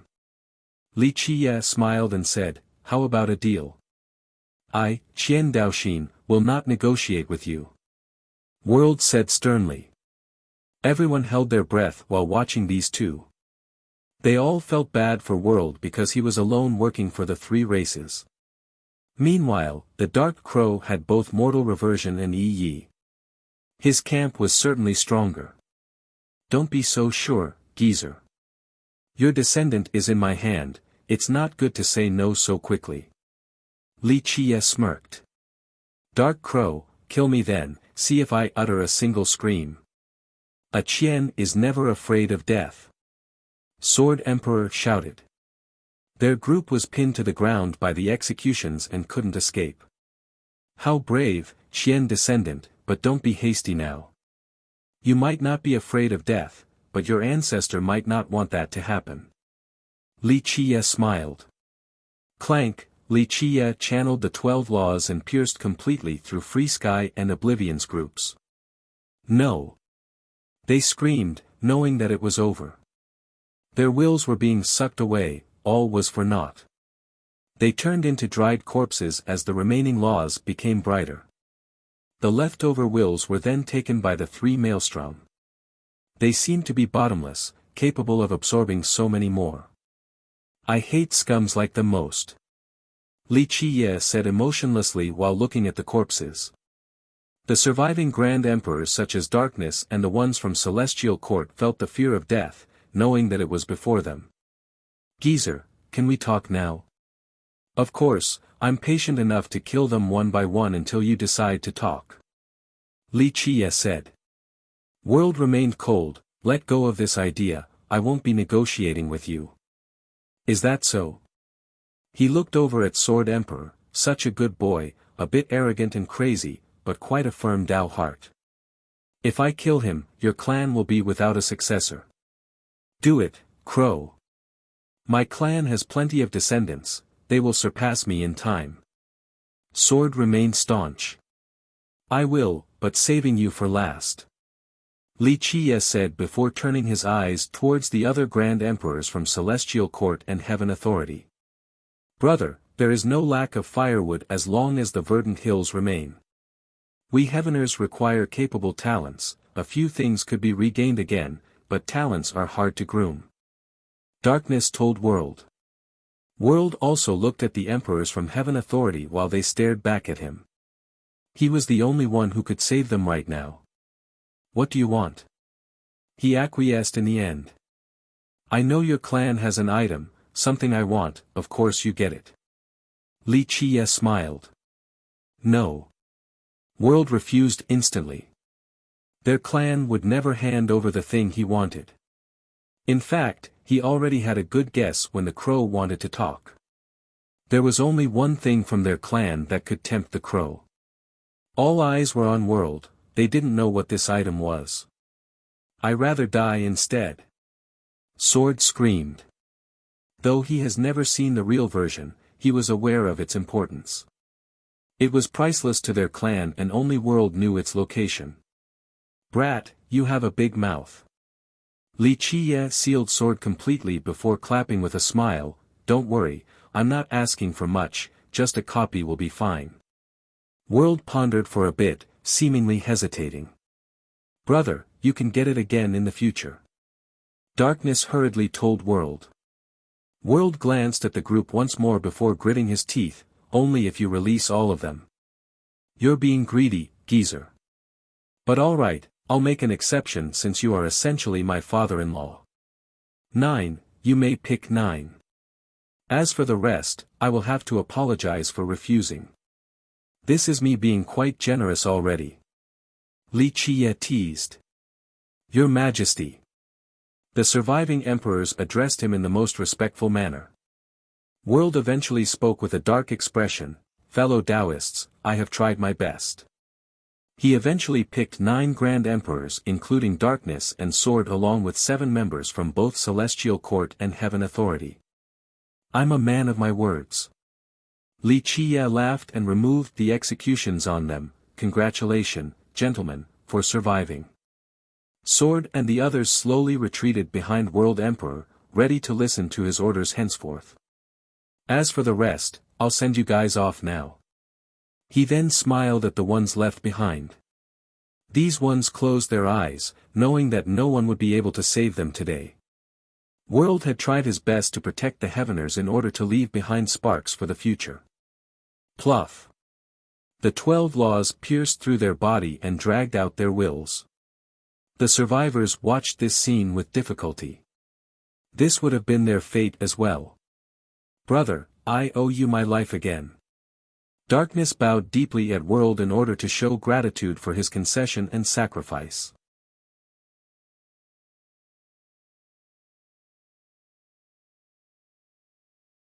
Chapter 2104. The other survivors stared at World with reverence after being spared from becoming dried corpses. World had sacrificed his clan's benefits in order to save them. This was showing kindness, a debt as heavy as a mountain. Buzz. The wills were all absorbed by the 3 maelstrom. Of course, lighting them up completely would need even more wills. Let's go. World was ready to leave.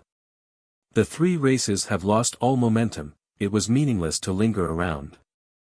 Darkness and the others were waiting for this, wanting nothing more than to leave. They came with absolute confidence in the beginning and left with despair. So many emperors have lost their lives today. They had the number advantage while the academy had its own problem. In their mind, killing the Dark Crow was not out of the question. Alas, as time went on, they realized that their plans seemed so silly and naive before him. They schemed against him, but he had also prepared for this a long time ago, waiting for them to jump in. Plus, his real prey wasn't them, they were only side characters. The plan they tried so hard to come up with was not worth mentioning against the grand situation he concocted years ago. They had no complaints since the plan stemmed from greed. Alas, their strategies and vision were inferior to the Dark Crow, so they could only blame themselves for losing. Geezer, don't forget our deal. Remember to bring me the copy. Having said that, he waved his hand as a goodbye gesture towards World. World had a cold expression and left with the rest, not bothering to respond. In the end, so many died here, including more than 10 emperors. This was several times more devastating than Emperor Hunt, an unprecedented loss. No one commented since they were still stupefied. The 3 races have been so arrogant, especially before Emperor Hunt. After this, the 100 races rose up, but they still weren't on the same level. Alas, the 3 races would need a long recovery period after the battle today. Of course, the 100 races also lost more than 10 monarchs. However, many believe that they deserved that outcome. Ah! A scream interrupted the pensive crowd. Everyone looked over and saw Virtuous being pinned down by South Emperor. It wasn't easy to kill another emperor, but South Emperor had 4 primary wills, a clear advantage on display here. South Emperor destroyed the guy's wills as he screamed in despair and unwillingness.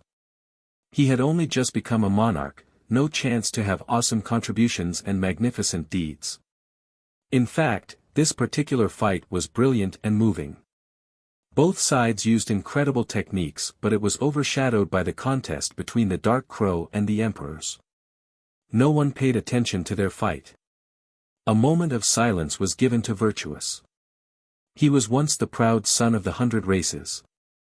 Everyone had high hopes for him, thinking that he could lead them to a golden age. No one expected this sudden demise. In another direction, Lu Jinsheng's hands were stained with blood with 9 swords corpse next to him. Both were 11 totem high gods, but Jinsheng was considerably stronger. This outcome wasn't surprising at all. Buzz. A while later, everyone suddenly felt the power of passing time, so they changed their focus once more. No. Immortal Emperor Yin Yang inside the temporal domain couldn't find his own path. He failed to withstand the endless time and turned to ashes.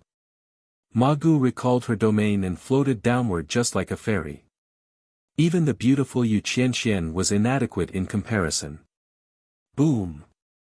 The thunderous detonation of the heavenly executions in the sky came about once more. Li Qiye seemed to be controlling them the entire time, not letting them disperse. He aimed this power straight for study room to the astonishment of the crowd. Boom! This terrible execution struck a small peak there. Even an emperor would go down from this strike, let alone a pitiful landscape. Alas, this peak remained standing, albeit with cracks. Muds and pebbles continued to fall down, leaving only a big boulder resembling a wall of sorts. As the bolts assaulted it, luminous light lit up and the currents flowed through the wall. Strangely enough, the execution seemed to be wanting to activate the runes on the surface. Everyone found it unbelievable that this wall could withstand the execution. What the hell was it made of? In fact, the ancestors of the academy themselves had no idea about this wall. Only the prince knew a little bit because his father and grandfather had researched it. The bolts gently draped down like a stream on the surface of the cliff. Of course, it still required more times before it could light up the entire thing. The emperors were staying the hell away. Being too close might invoke the wrath of the execution, a suicidal attempt. Alright, gentlemen, the fun is over. Go back now. Li Qiye clapped his hands and laughed. All existences didn't dare to refuse him. Even World Emperor had lost, there was no point for them to act cool or tough before the Dark Crow. They retreated in such a prudent manner, not daring to cause any noise. Don't forget, it's better to play it safe in this world, no need to run your mouth. Li Qiye said flatly. It didn't sound like a threat due to the tone, but it was more intimidating than anything. Even the top characters felt suffocated. They have heard about the legends of the Dark Crow and his forbidden rules. Talking about this event was out of the question now.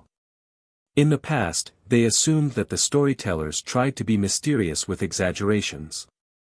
This was no longer the case, an existence indeed existed, one that should never be talked about. Oh.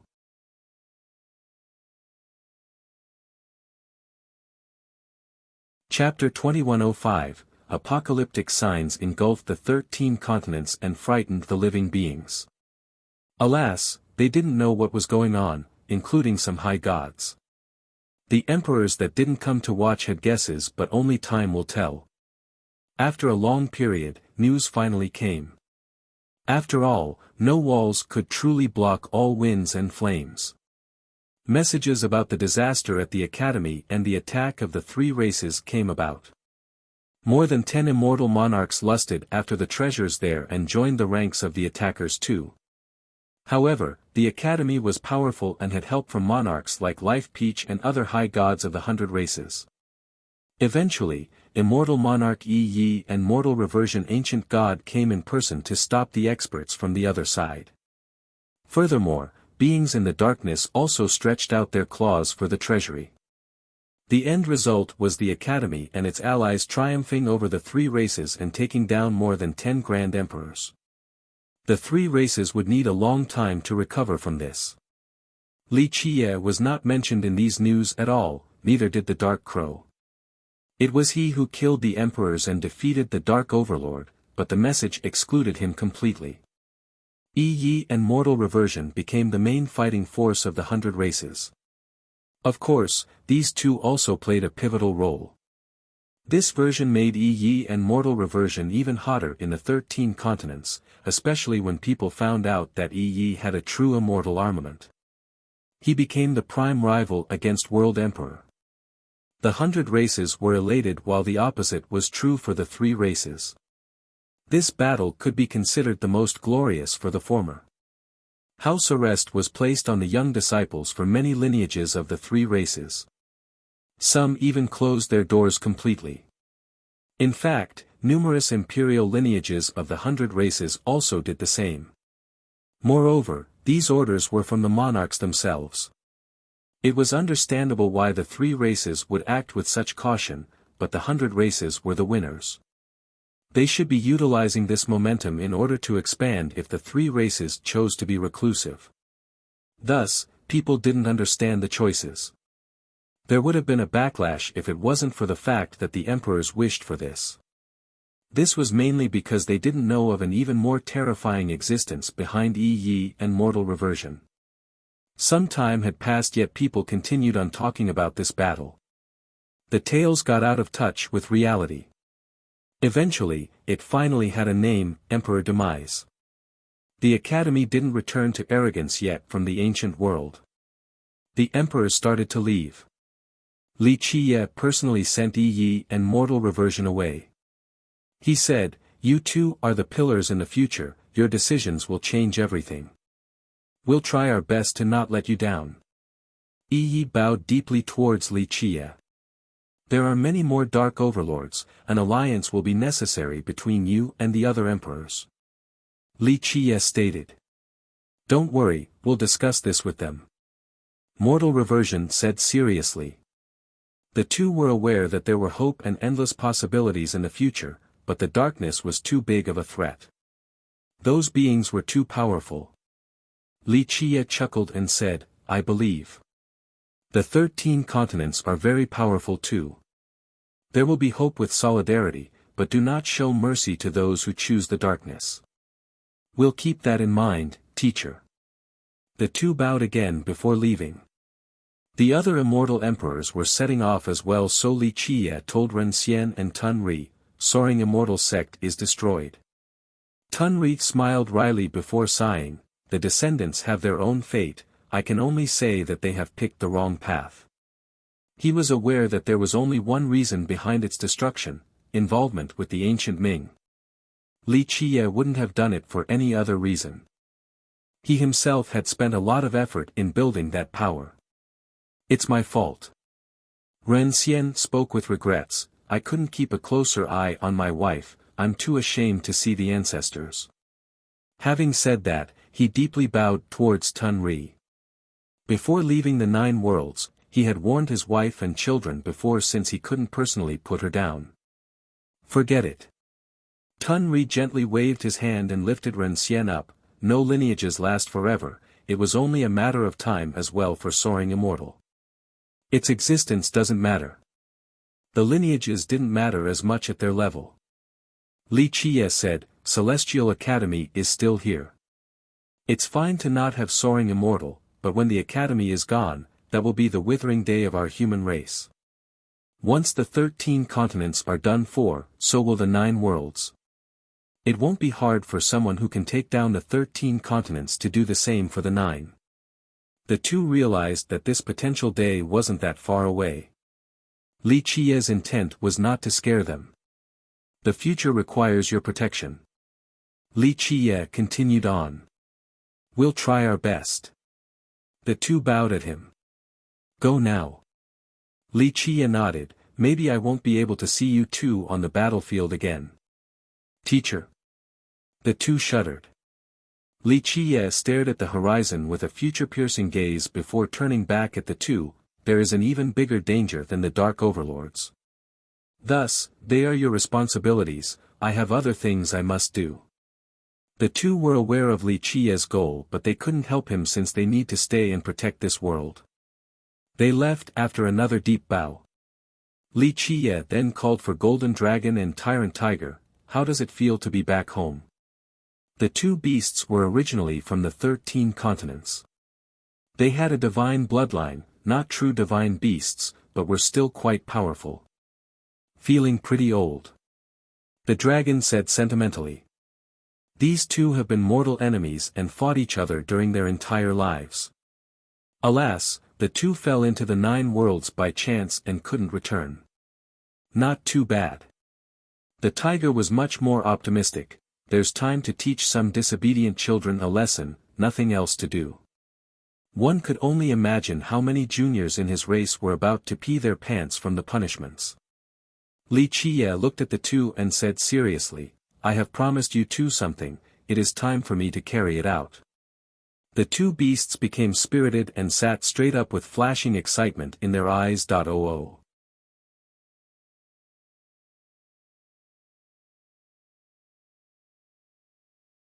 Chapter 2106, Really?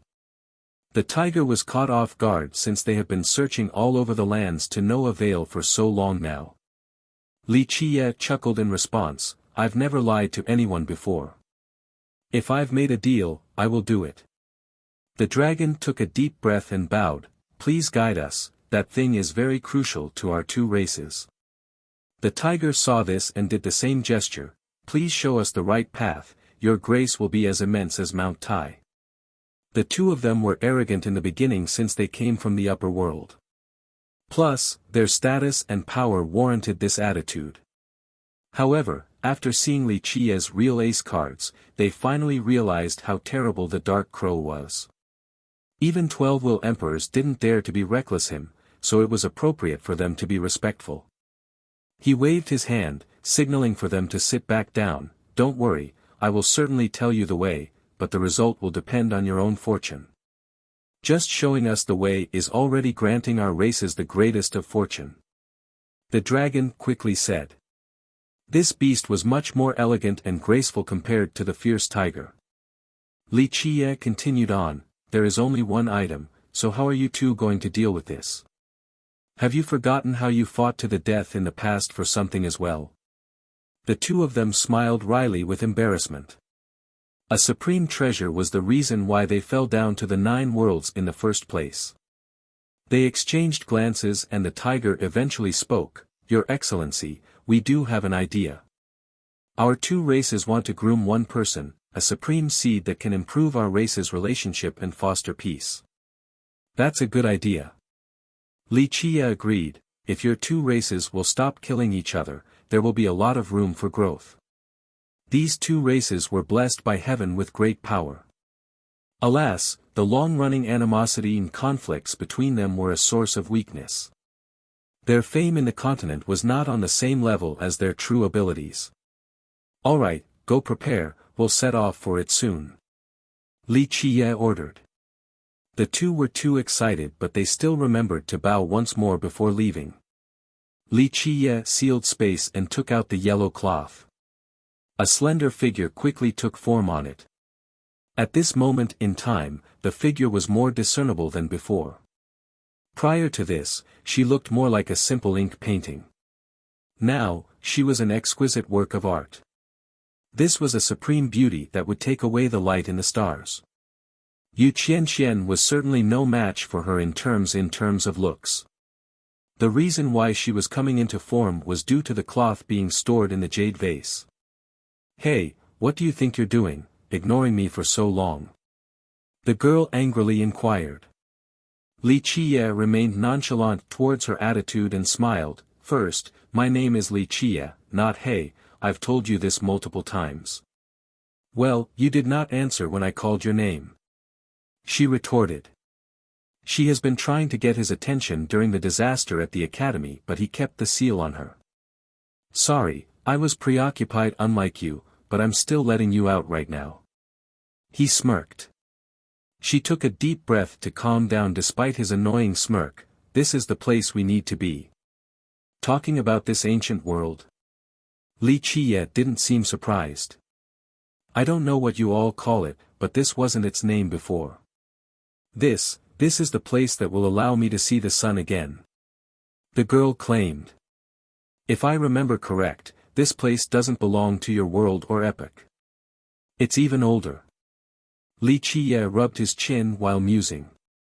I know. The girl said, it's not from our world but my father found it, he just didn't excavate it and left it exactly the same. He had a sudden look of epiphany, your father didn't excavate or change it, but he did leave behind something just in case, for example, his beloved daughter being plotted against by someone. Humph, stop trying to act cool, are you helping me or not? The girl snorted. Of course I am, who wouldn't be happy to listen to such a beauty? I'm going to do my best, but I'm still going to busy for a bit with some matters. He smiled happily and said. The girl naturally knew that he was teasing her so she restrained herself from erupting, don't forget that we have a deal. I remember very clearly, but I'm born to toil, please forgive me. He went on. You. The girl trembled with rage but still exercised a level of control, what do you want? She could easily read the guy right now. He revealed his intention, not much, I just want to hear more about this ancient world. I'm sure you know a thing or two and we're on the same side, know what I mean? It's time to spill. The girl became quiet and didn't answer right away. He continued, Don't worry, I will keep my word about helping you, but wait until I'm no longer busy, I'll help so that you can see the sun once more. There's nothing to talk about. She finally uttered coldly. He had to shrug and said, looks like we aren't sincere enough in this cooperation. I might not know everything, but I do have a good grasp on this ancient world. Li, do not push it. I don't want to talk, not because of some secrets, but these matters should just be left alone. She sternly shouted. I know that it has to do with the past. He looked at her and eventually nodded. Fine, I won't force the issue. We do have a deal, so tell me what to do to help you. His concession actually worked on her. She said slowly, I won't talk about this place, but other stuff is fine. I might be an asshole, but I do not pry others' business. Li Qiye assumed the appearance of a gentleman. Please, no need for that, I know exactly what kind of person you are. The girl had a look of disdain. Why are you lingering around here? Don't tell me it's for sightseeing or treasures. Humph. Oh, I guess we're becoming close enough that you can know what I'm thinking. He smiled and said. I'm not mistaken, you are finding the world that doesn't exist. She sneered. A bit interesting. Let us assume that I am indeed looking for it. I think I know much more than you on this matter. He clapped and said. The girl snorted, really now? I haven't been there, but my father did and even established a Dao lineage there. You still think you know more than me now? Li Qiye's gaze became serious as he stood there silently. Your turn to be surprised, The girl continued, if you really want to go, my information might be useful. Indeed. He nodded, well, you have told me so much and I'm definitely biting your bait. Looks like I have to do my best to let you out then. That's more like it. She nodded satisfyingly. Don't gloat now. Li Qiye shook his head, if I want to force information out of you, I have plenty of methods, but I rather do it in a civil manner. That's more beneficial. The girl didn't like this comment but admitted that this was indeed the truth. She was the one asking for a favor, not him. Why are you looking for it? She asked. Then why did your father look for that world? To save his epic. To find a safe place for his daughter. Of course, it certainly wasn't for his own sake since he chose to return. He revealed a faint smile. The girl reflected about the past and eventually spoke softly, I don't know what he wanted, but he wished for me to go there. Alas, my cultivation was limited, and wanted to fight with him to the end anyway. I'm sure he was strong enough to have ways of bringing you there. He said. The girl nodded. Her father was immensely strong and there was nothing he couldn't do except escaping the disaster. People need to learn to forget in order to survive. He added, knowing exactly why the little girl doesn't want to leave. It wasn't just because of her father, she still had attachments to others in this world. 1. Qian Xian is getting the short end of the stick in these descriptions. O.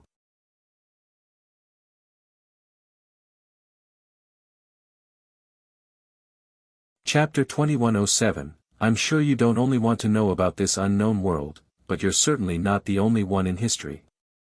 However, few could do it, regardless of their power. The girl said. It's true that I want to go there. A rumor alone isn't worth my time to research. Li Qiye said flatly. What is your goal? Treasures, escaping, or other purposes? She looked at him in response. You don't look like you're running for your life because you wouldn't wait till now.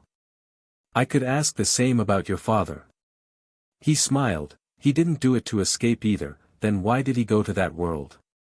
That's an arduous task and your father, powerful he may be, must have paid a great price.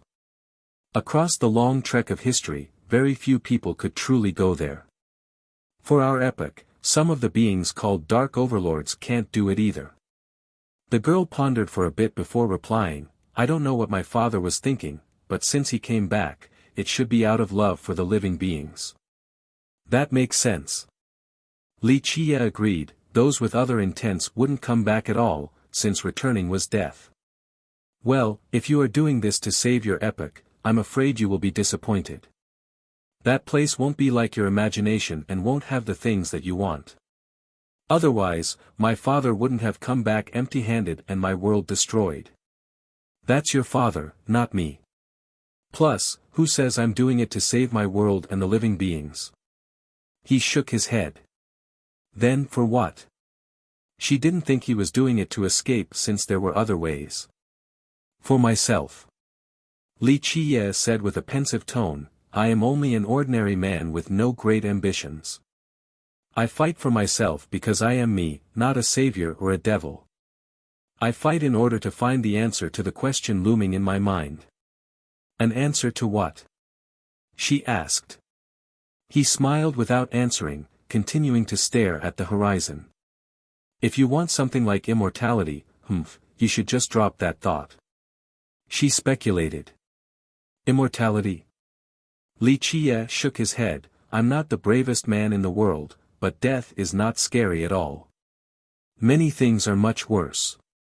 He sighed and continued, one day, I will pierce through the sky and fight to the very end without looking back. The end of the world is beyond your imagination. The girl said coldly. Her father was at the very apex of his epic, so she knew many things. I have experienced worse, it won't be that special. He chuckled. Then what do you think is scary? The final battle, or the ancient Ming? She asked. That's an interesting comment. The ancient Ming probably wasn't there in your epic, but you know about them and even bring them up in this conversation. He couldn't help but smile. I know their origin. She uttered. You didn't meet them during your epic and you were sealed in the cloth after. I don't know what happened then. He said. Right, I still know of them. The ancient Ming wasn't the one who told me. The girl said. Your father then, or some people who relied on the darkness and came to you? Li Qiye said flatly. She didn't answer the question, not wanting to bring it up. Looks like it's complicated. Li Qiye said, I'm guessing there was a traitor to your father or you, this being convinced you to join the darkness and revealed terrifying matters to you. Or, he told you that your father was hiding shocking facts from you in order to change your mind, but you remained staunch. He virtually knew what happened even if she didn't tell him. If you think the ancient Ming is scary, then you're completely wrong. They're only the beginning. The girl said, ancient Ming, darkness, even the high heaven, all aren't that scary. There are worse things going on in the background. I know. Li Qiye said, I have traced back many sources. This will require more time, and in order to understand completely, I need to go to that world for another source of reference. And then what? Even if you could participate in and win the final battle, you might not obtain your goal. When you think you are ruling everything, the terror will begin. The ancient Ming is only a tiny part of the terrible fog, not worth mentioning. You have only heard about it but don't really know the truth. It is still limited to speculation, a faint outline. He smiled. So what? My father knew even more, but he didn't wish to tell the rest of the world. Li Qiye was right again. The girl didn't know all the details, but after that being tried to persuade her, she went to question her father. So, you don't know the real terror? Li Qiye shook his head, I can tell you that it is not the ancient Ming, or the villainous heaven. The things you're imagining aren't that scary. The real terror is the human heart. If people are pure, then nothing is scary in the world. The heart and mind are the sources of everything. She was moved by this statement. Perhaps the scariest thing wasn't much compared to the heart of men. Her experience was the perfect example. Li Qiye continued with a gaze full of determination, regardless of the outcome of the fight, I will bravely tread forward to whichever location. Even if there is nothing at the end of the world, I will fight at the end of the world. You think you can win? She asked after a brief lull. Terror starts from the heart, but so does courage. As long as my heart is fine, I will be the last one smiling. He gave her the best answer. Maybe you are right. Her voice turned softer, but my father says, if the judgment of the high heaven isn't around, some other, worse judgments will take its place. So your father wavered. He calmly said. He would never. She shouted with a changed expression. You misunderstood me. He explained, I'm not saying that he stopped believing in his ideals and beliefs, but more of himself. He thought that even if he could make it to the final battle, he still wouldn't be able to save his world because like you said, there are scarier things afterward. That's why your father didn't tell you the real secrets. She gently sighed and said, You're right, that's why he wanted me to hide up above. That might not be useful either. He chuckled. At least there is still hope. He knew that things were much more serious than his expectation. That's why he gave up in the end. He knew that even if he could continue fighting, it wouldn't change anything. This is also why those closest to you also chose the darkness. Li Qiye deduced. She fell into silence.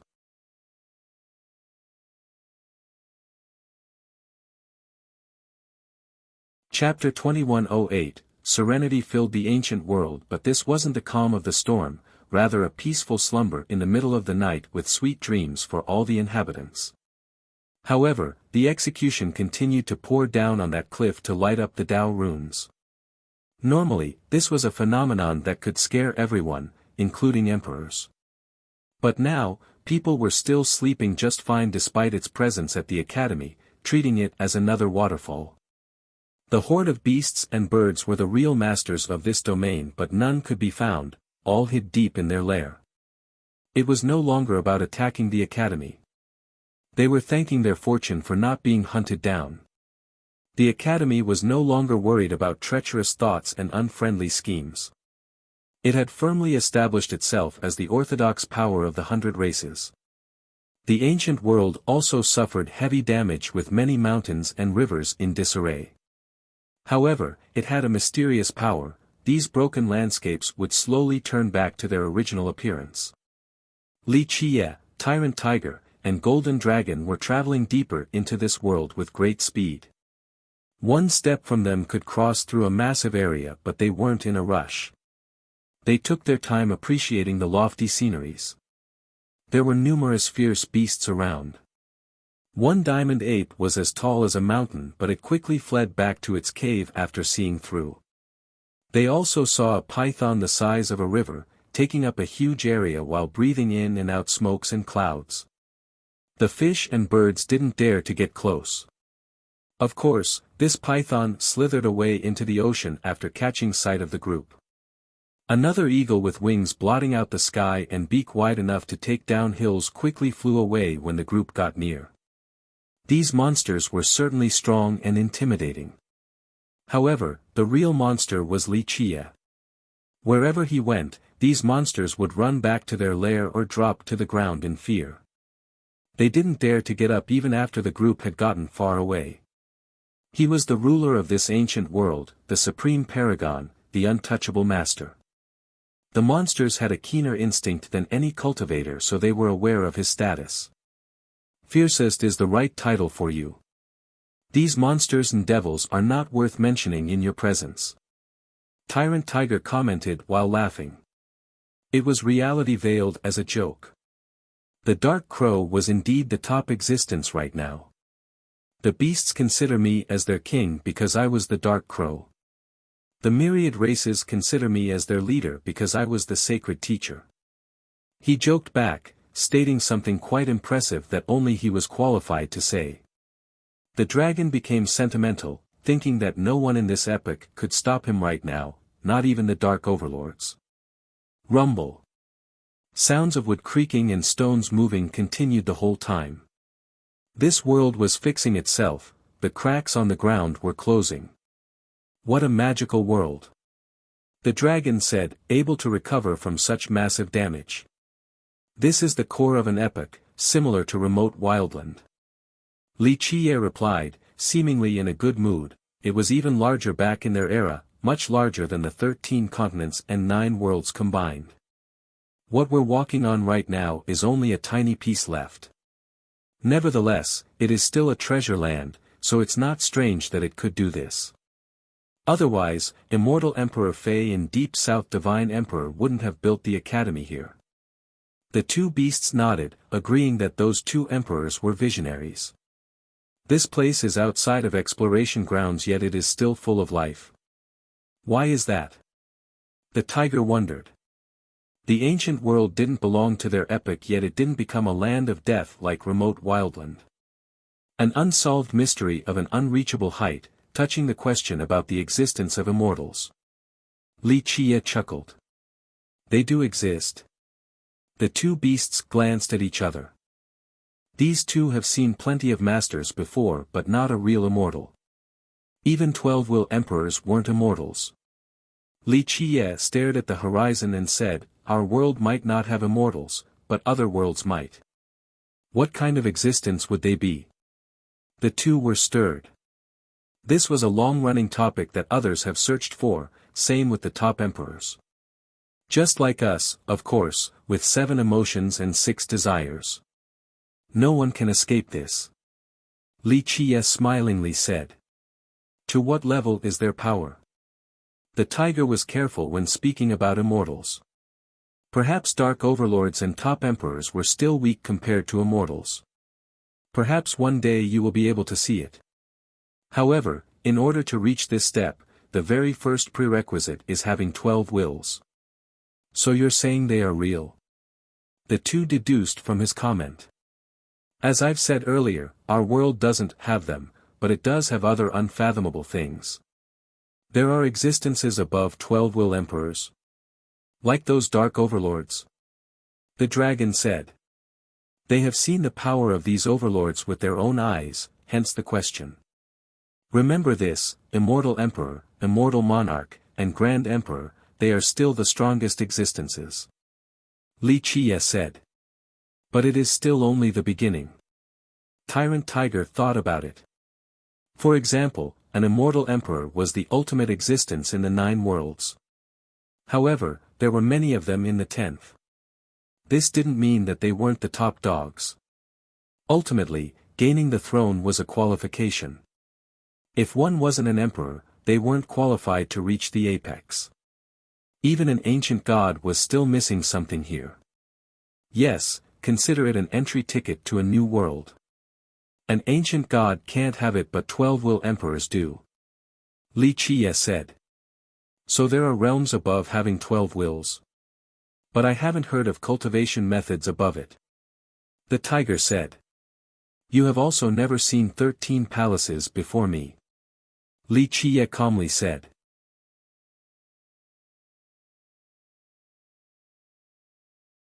Chapter 2109, The two beasts were startled after remembering this. They have indeed never seen 13 palaces before. Everyone knew that 12 palaces were the extreme, but Li Qie had broken this belief, the only person to do so. Thus, the two became skeptical about the current cultivation scene of the 13 continents. The Dark Overlords were good examples as well. Perhaps there was a higher realm above having 12 wills. A few things remain ungraspable before having 12 wills.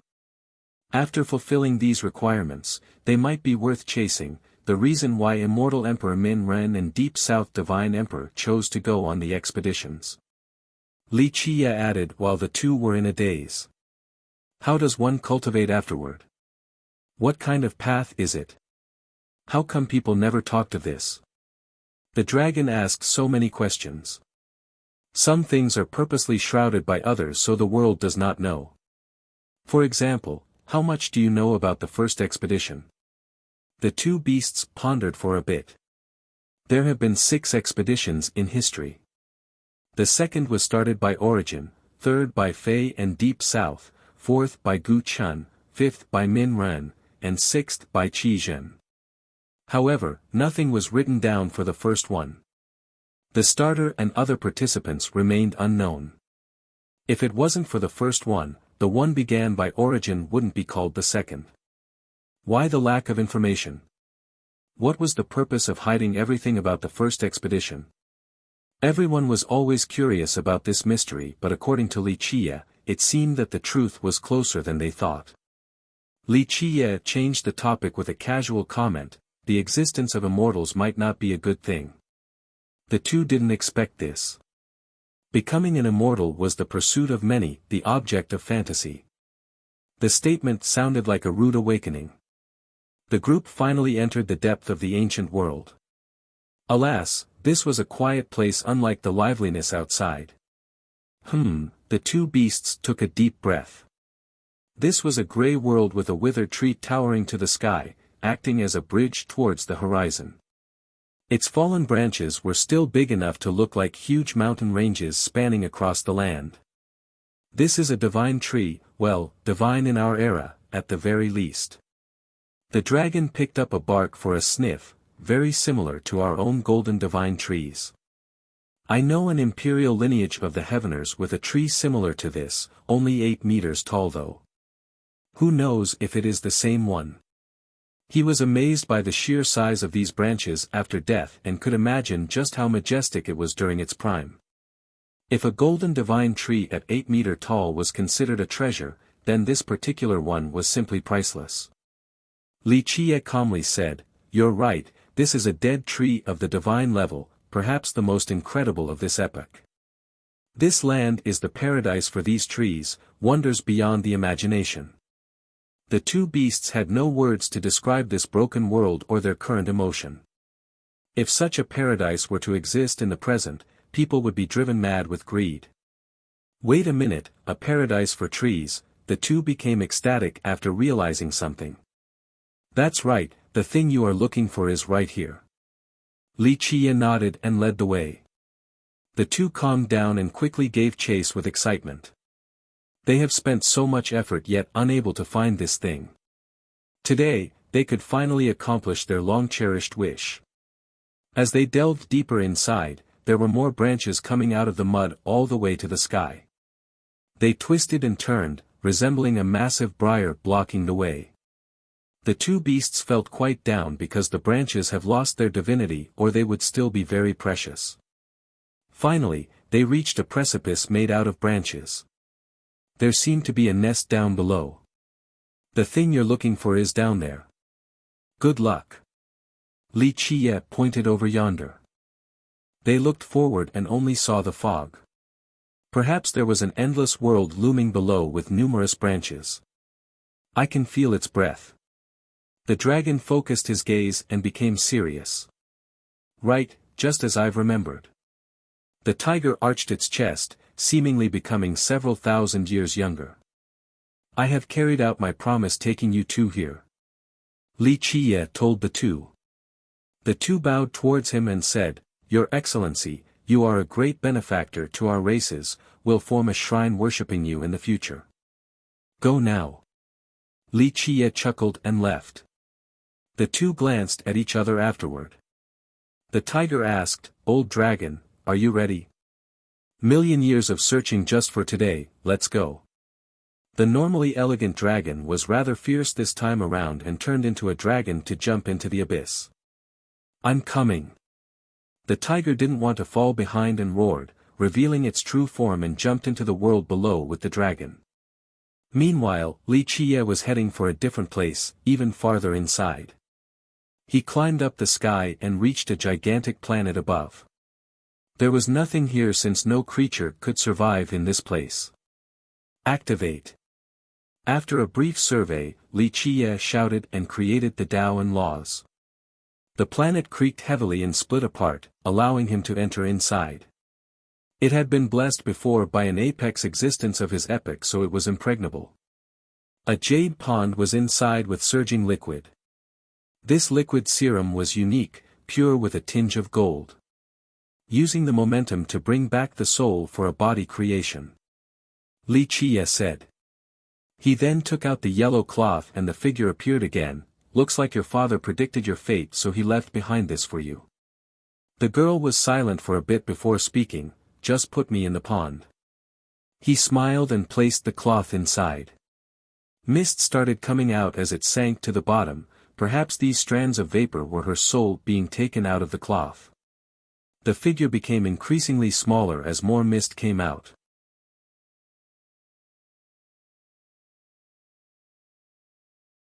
Chapter 21:10, the figure seemed to be becoming one with the pond, or perhaps the entire planet. I need a very long period to create my body again.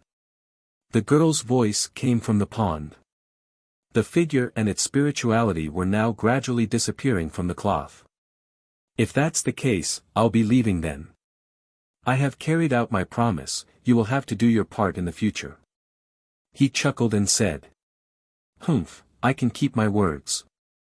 The girl snorted, seemingly unhappy with his attitude. Good. He nodded and turned to leave. My name is Long Xiao. Remember well and do not call me a little girl the next time we meet. She called for him. My name is Li Chia, I'm sure you won't forget. Li Chia smiled and left. After he was gone, the cloth was at the bottom of the pond and the figure finally disappeared completely. Who knows what would be born here in the future? Li Chia didn't wait for the dragon and tiger and went back to the academy by himself. They didn't need him to wait for them either. This pertained to their race's origin, so they needed to rely on themselves.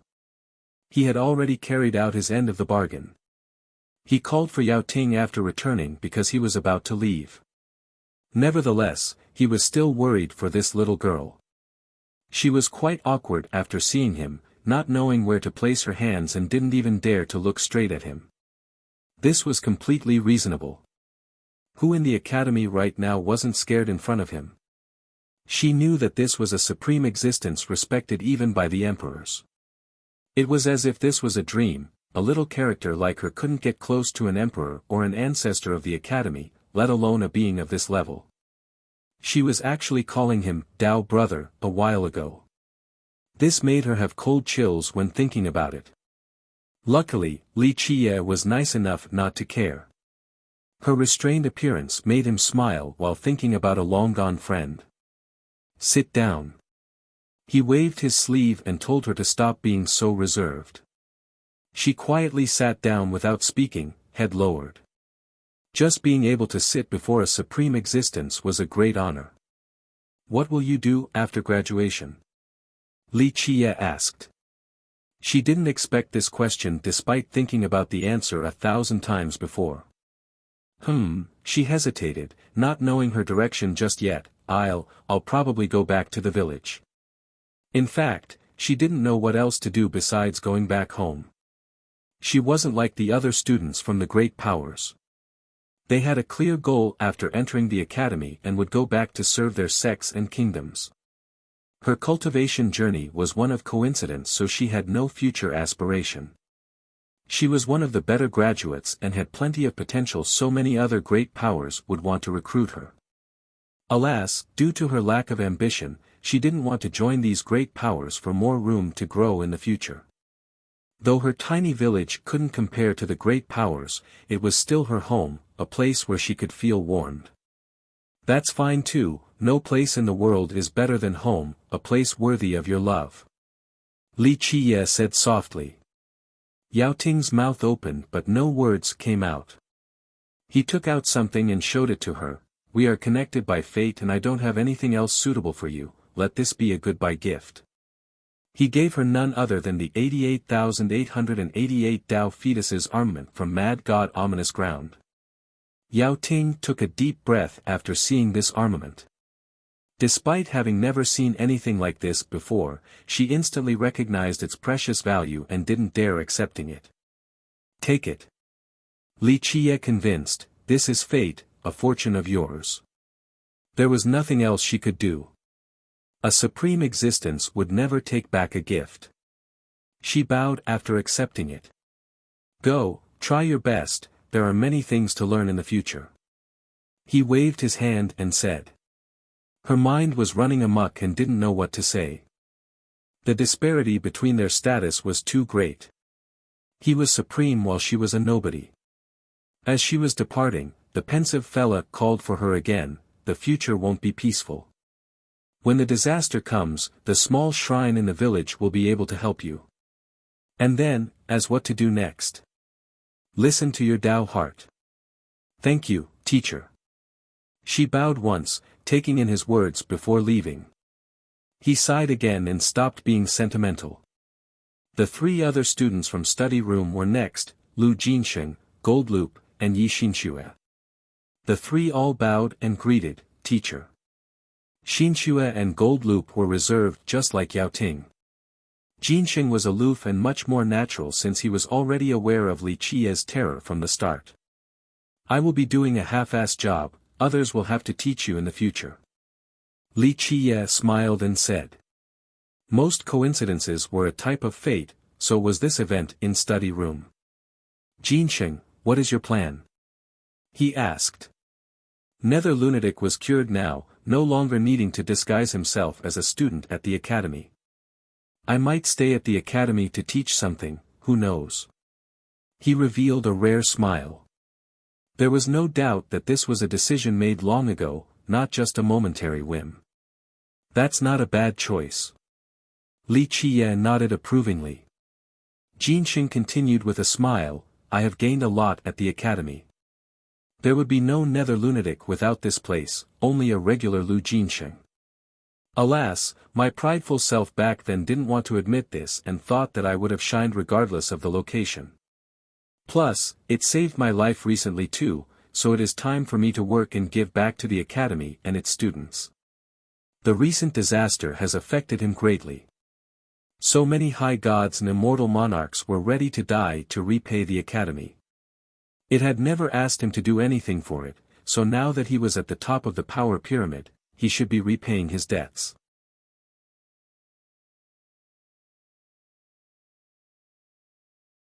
Chapter 21:11. These feelings made Jinsheng stay to teach at the academy. Though he was only one step away from being an ancient god, a being with boundless future, he still made up his mind to do the right thing. Li Qiye smiled and said, "Everyone was arrogant once. The academy is worthy of your effort and the future certainly won't be easy. Having a capable combatant like you is worthy of celebration." This decision has made Jinsheng much happier and smiled, recalling when his fiery self spewed out aggressive words against the teachers and left the academy. Now, this was a type of fate, becoming a teacher and dealing with students in his old age. "And you?" Li Qiye looked at Goldloop. He scratched his head and smiled wryly. I do want to stay with the old geezer as my backing, but alas, I still have the old and young waiting for me back home, so I have to come back and take care of them." He was different from Jinsheng and had a responsibility to strengthen his clan. He had found their lost manual, so it was time to return and lead. "Go now, a descendant of the Wang should go back." Li Qiye casually gave him several treasures. Goldloop was surprised to see the gifts and performed a full kowtow. "Thank you, teacher." His clan was in decline, so a revival would take a very long time. These treasures were akin to a fire pit in the winter, it was perfect and crucial. "Don't let me down now." Li Qiye nodded and accepted the ceremony. After finishing the bows, he finally got up with a happy heart and went to the side. "Xinxue, what about you?" He also liked this timid girl, recalling a different old friend. She glanced at Li Qiye then at the other two, not knowing what to say. The other two came to the academy with an agenda unlike her. She came to read and learn as an ordinary student, a purer intention. She didn't know what to do now since she would be the last one here at study room. "I don't know. I'll probably just keep on reading." The second sentence had another meaning. Though she came from a powerful clan and was the oldest daughter, she didn't get along with her family and wanted to drown in the books at the academy. Thus, she wanted to stay at this library after graduation, far away from the trouble and complication of life. "That's fine, I'll tell the academy to let you stay here after graduation." Li Qiye nodded. "Really?" She became ecstatic. An ordinary student like her couldn't just stay at the academy after graduation. Only the excellent ones had this option, so this was amazing news. Little girl, congratulations, your dream is becoming true." Goldloop laughed heartily. She immediately gave Goldloop and Jinsheng a hug. Even the old man was smiling since he saw her growing up and was sort of a senior to her.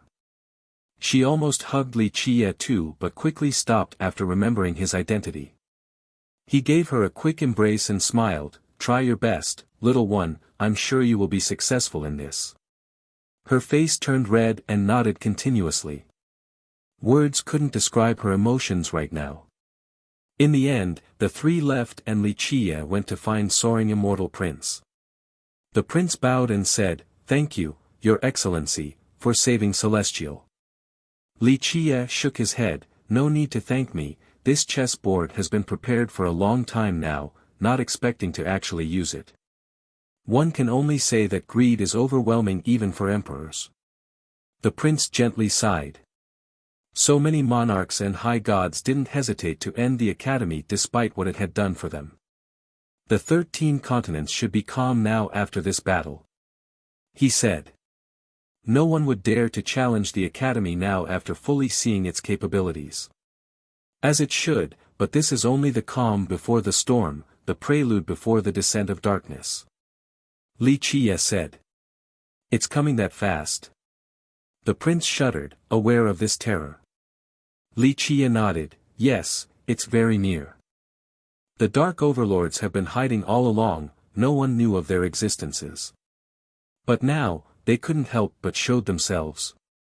Outside of the greed earlier, they knew that there isn't much time left, so they wanted to take my Dao heart as preparation for the winter. True.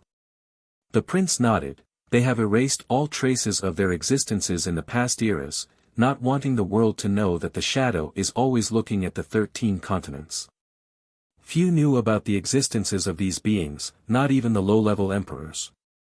Only the top ones have heard of legends, the ones who could actually make contract were the 12 will emperors. Nevertheless, World and his peers wouldn't tell the world in a reckless manner. A war is inevitable in the future. Wuxia said, I hope that light of the academy will be eternal.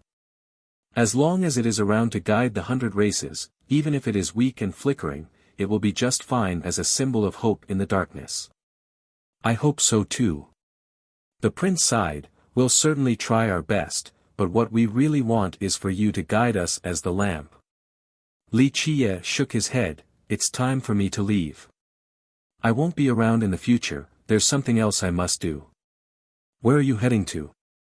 The prince wasn't surprised at all, understanding the importance of Wuxia's task. His father and grandfather also did the same. I don't plan on participating in the final battle for now since it's much more arduous than you can imagine. I'm going to someplace else, an untouchable world, for further research in order to reach a greater height. I must open a new page for this epic, or it will be too hard later.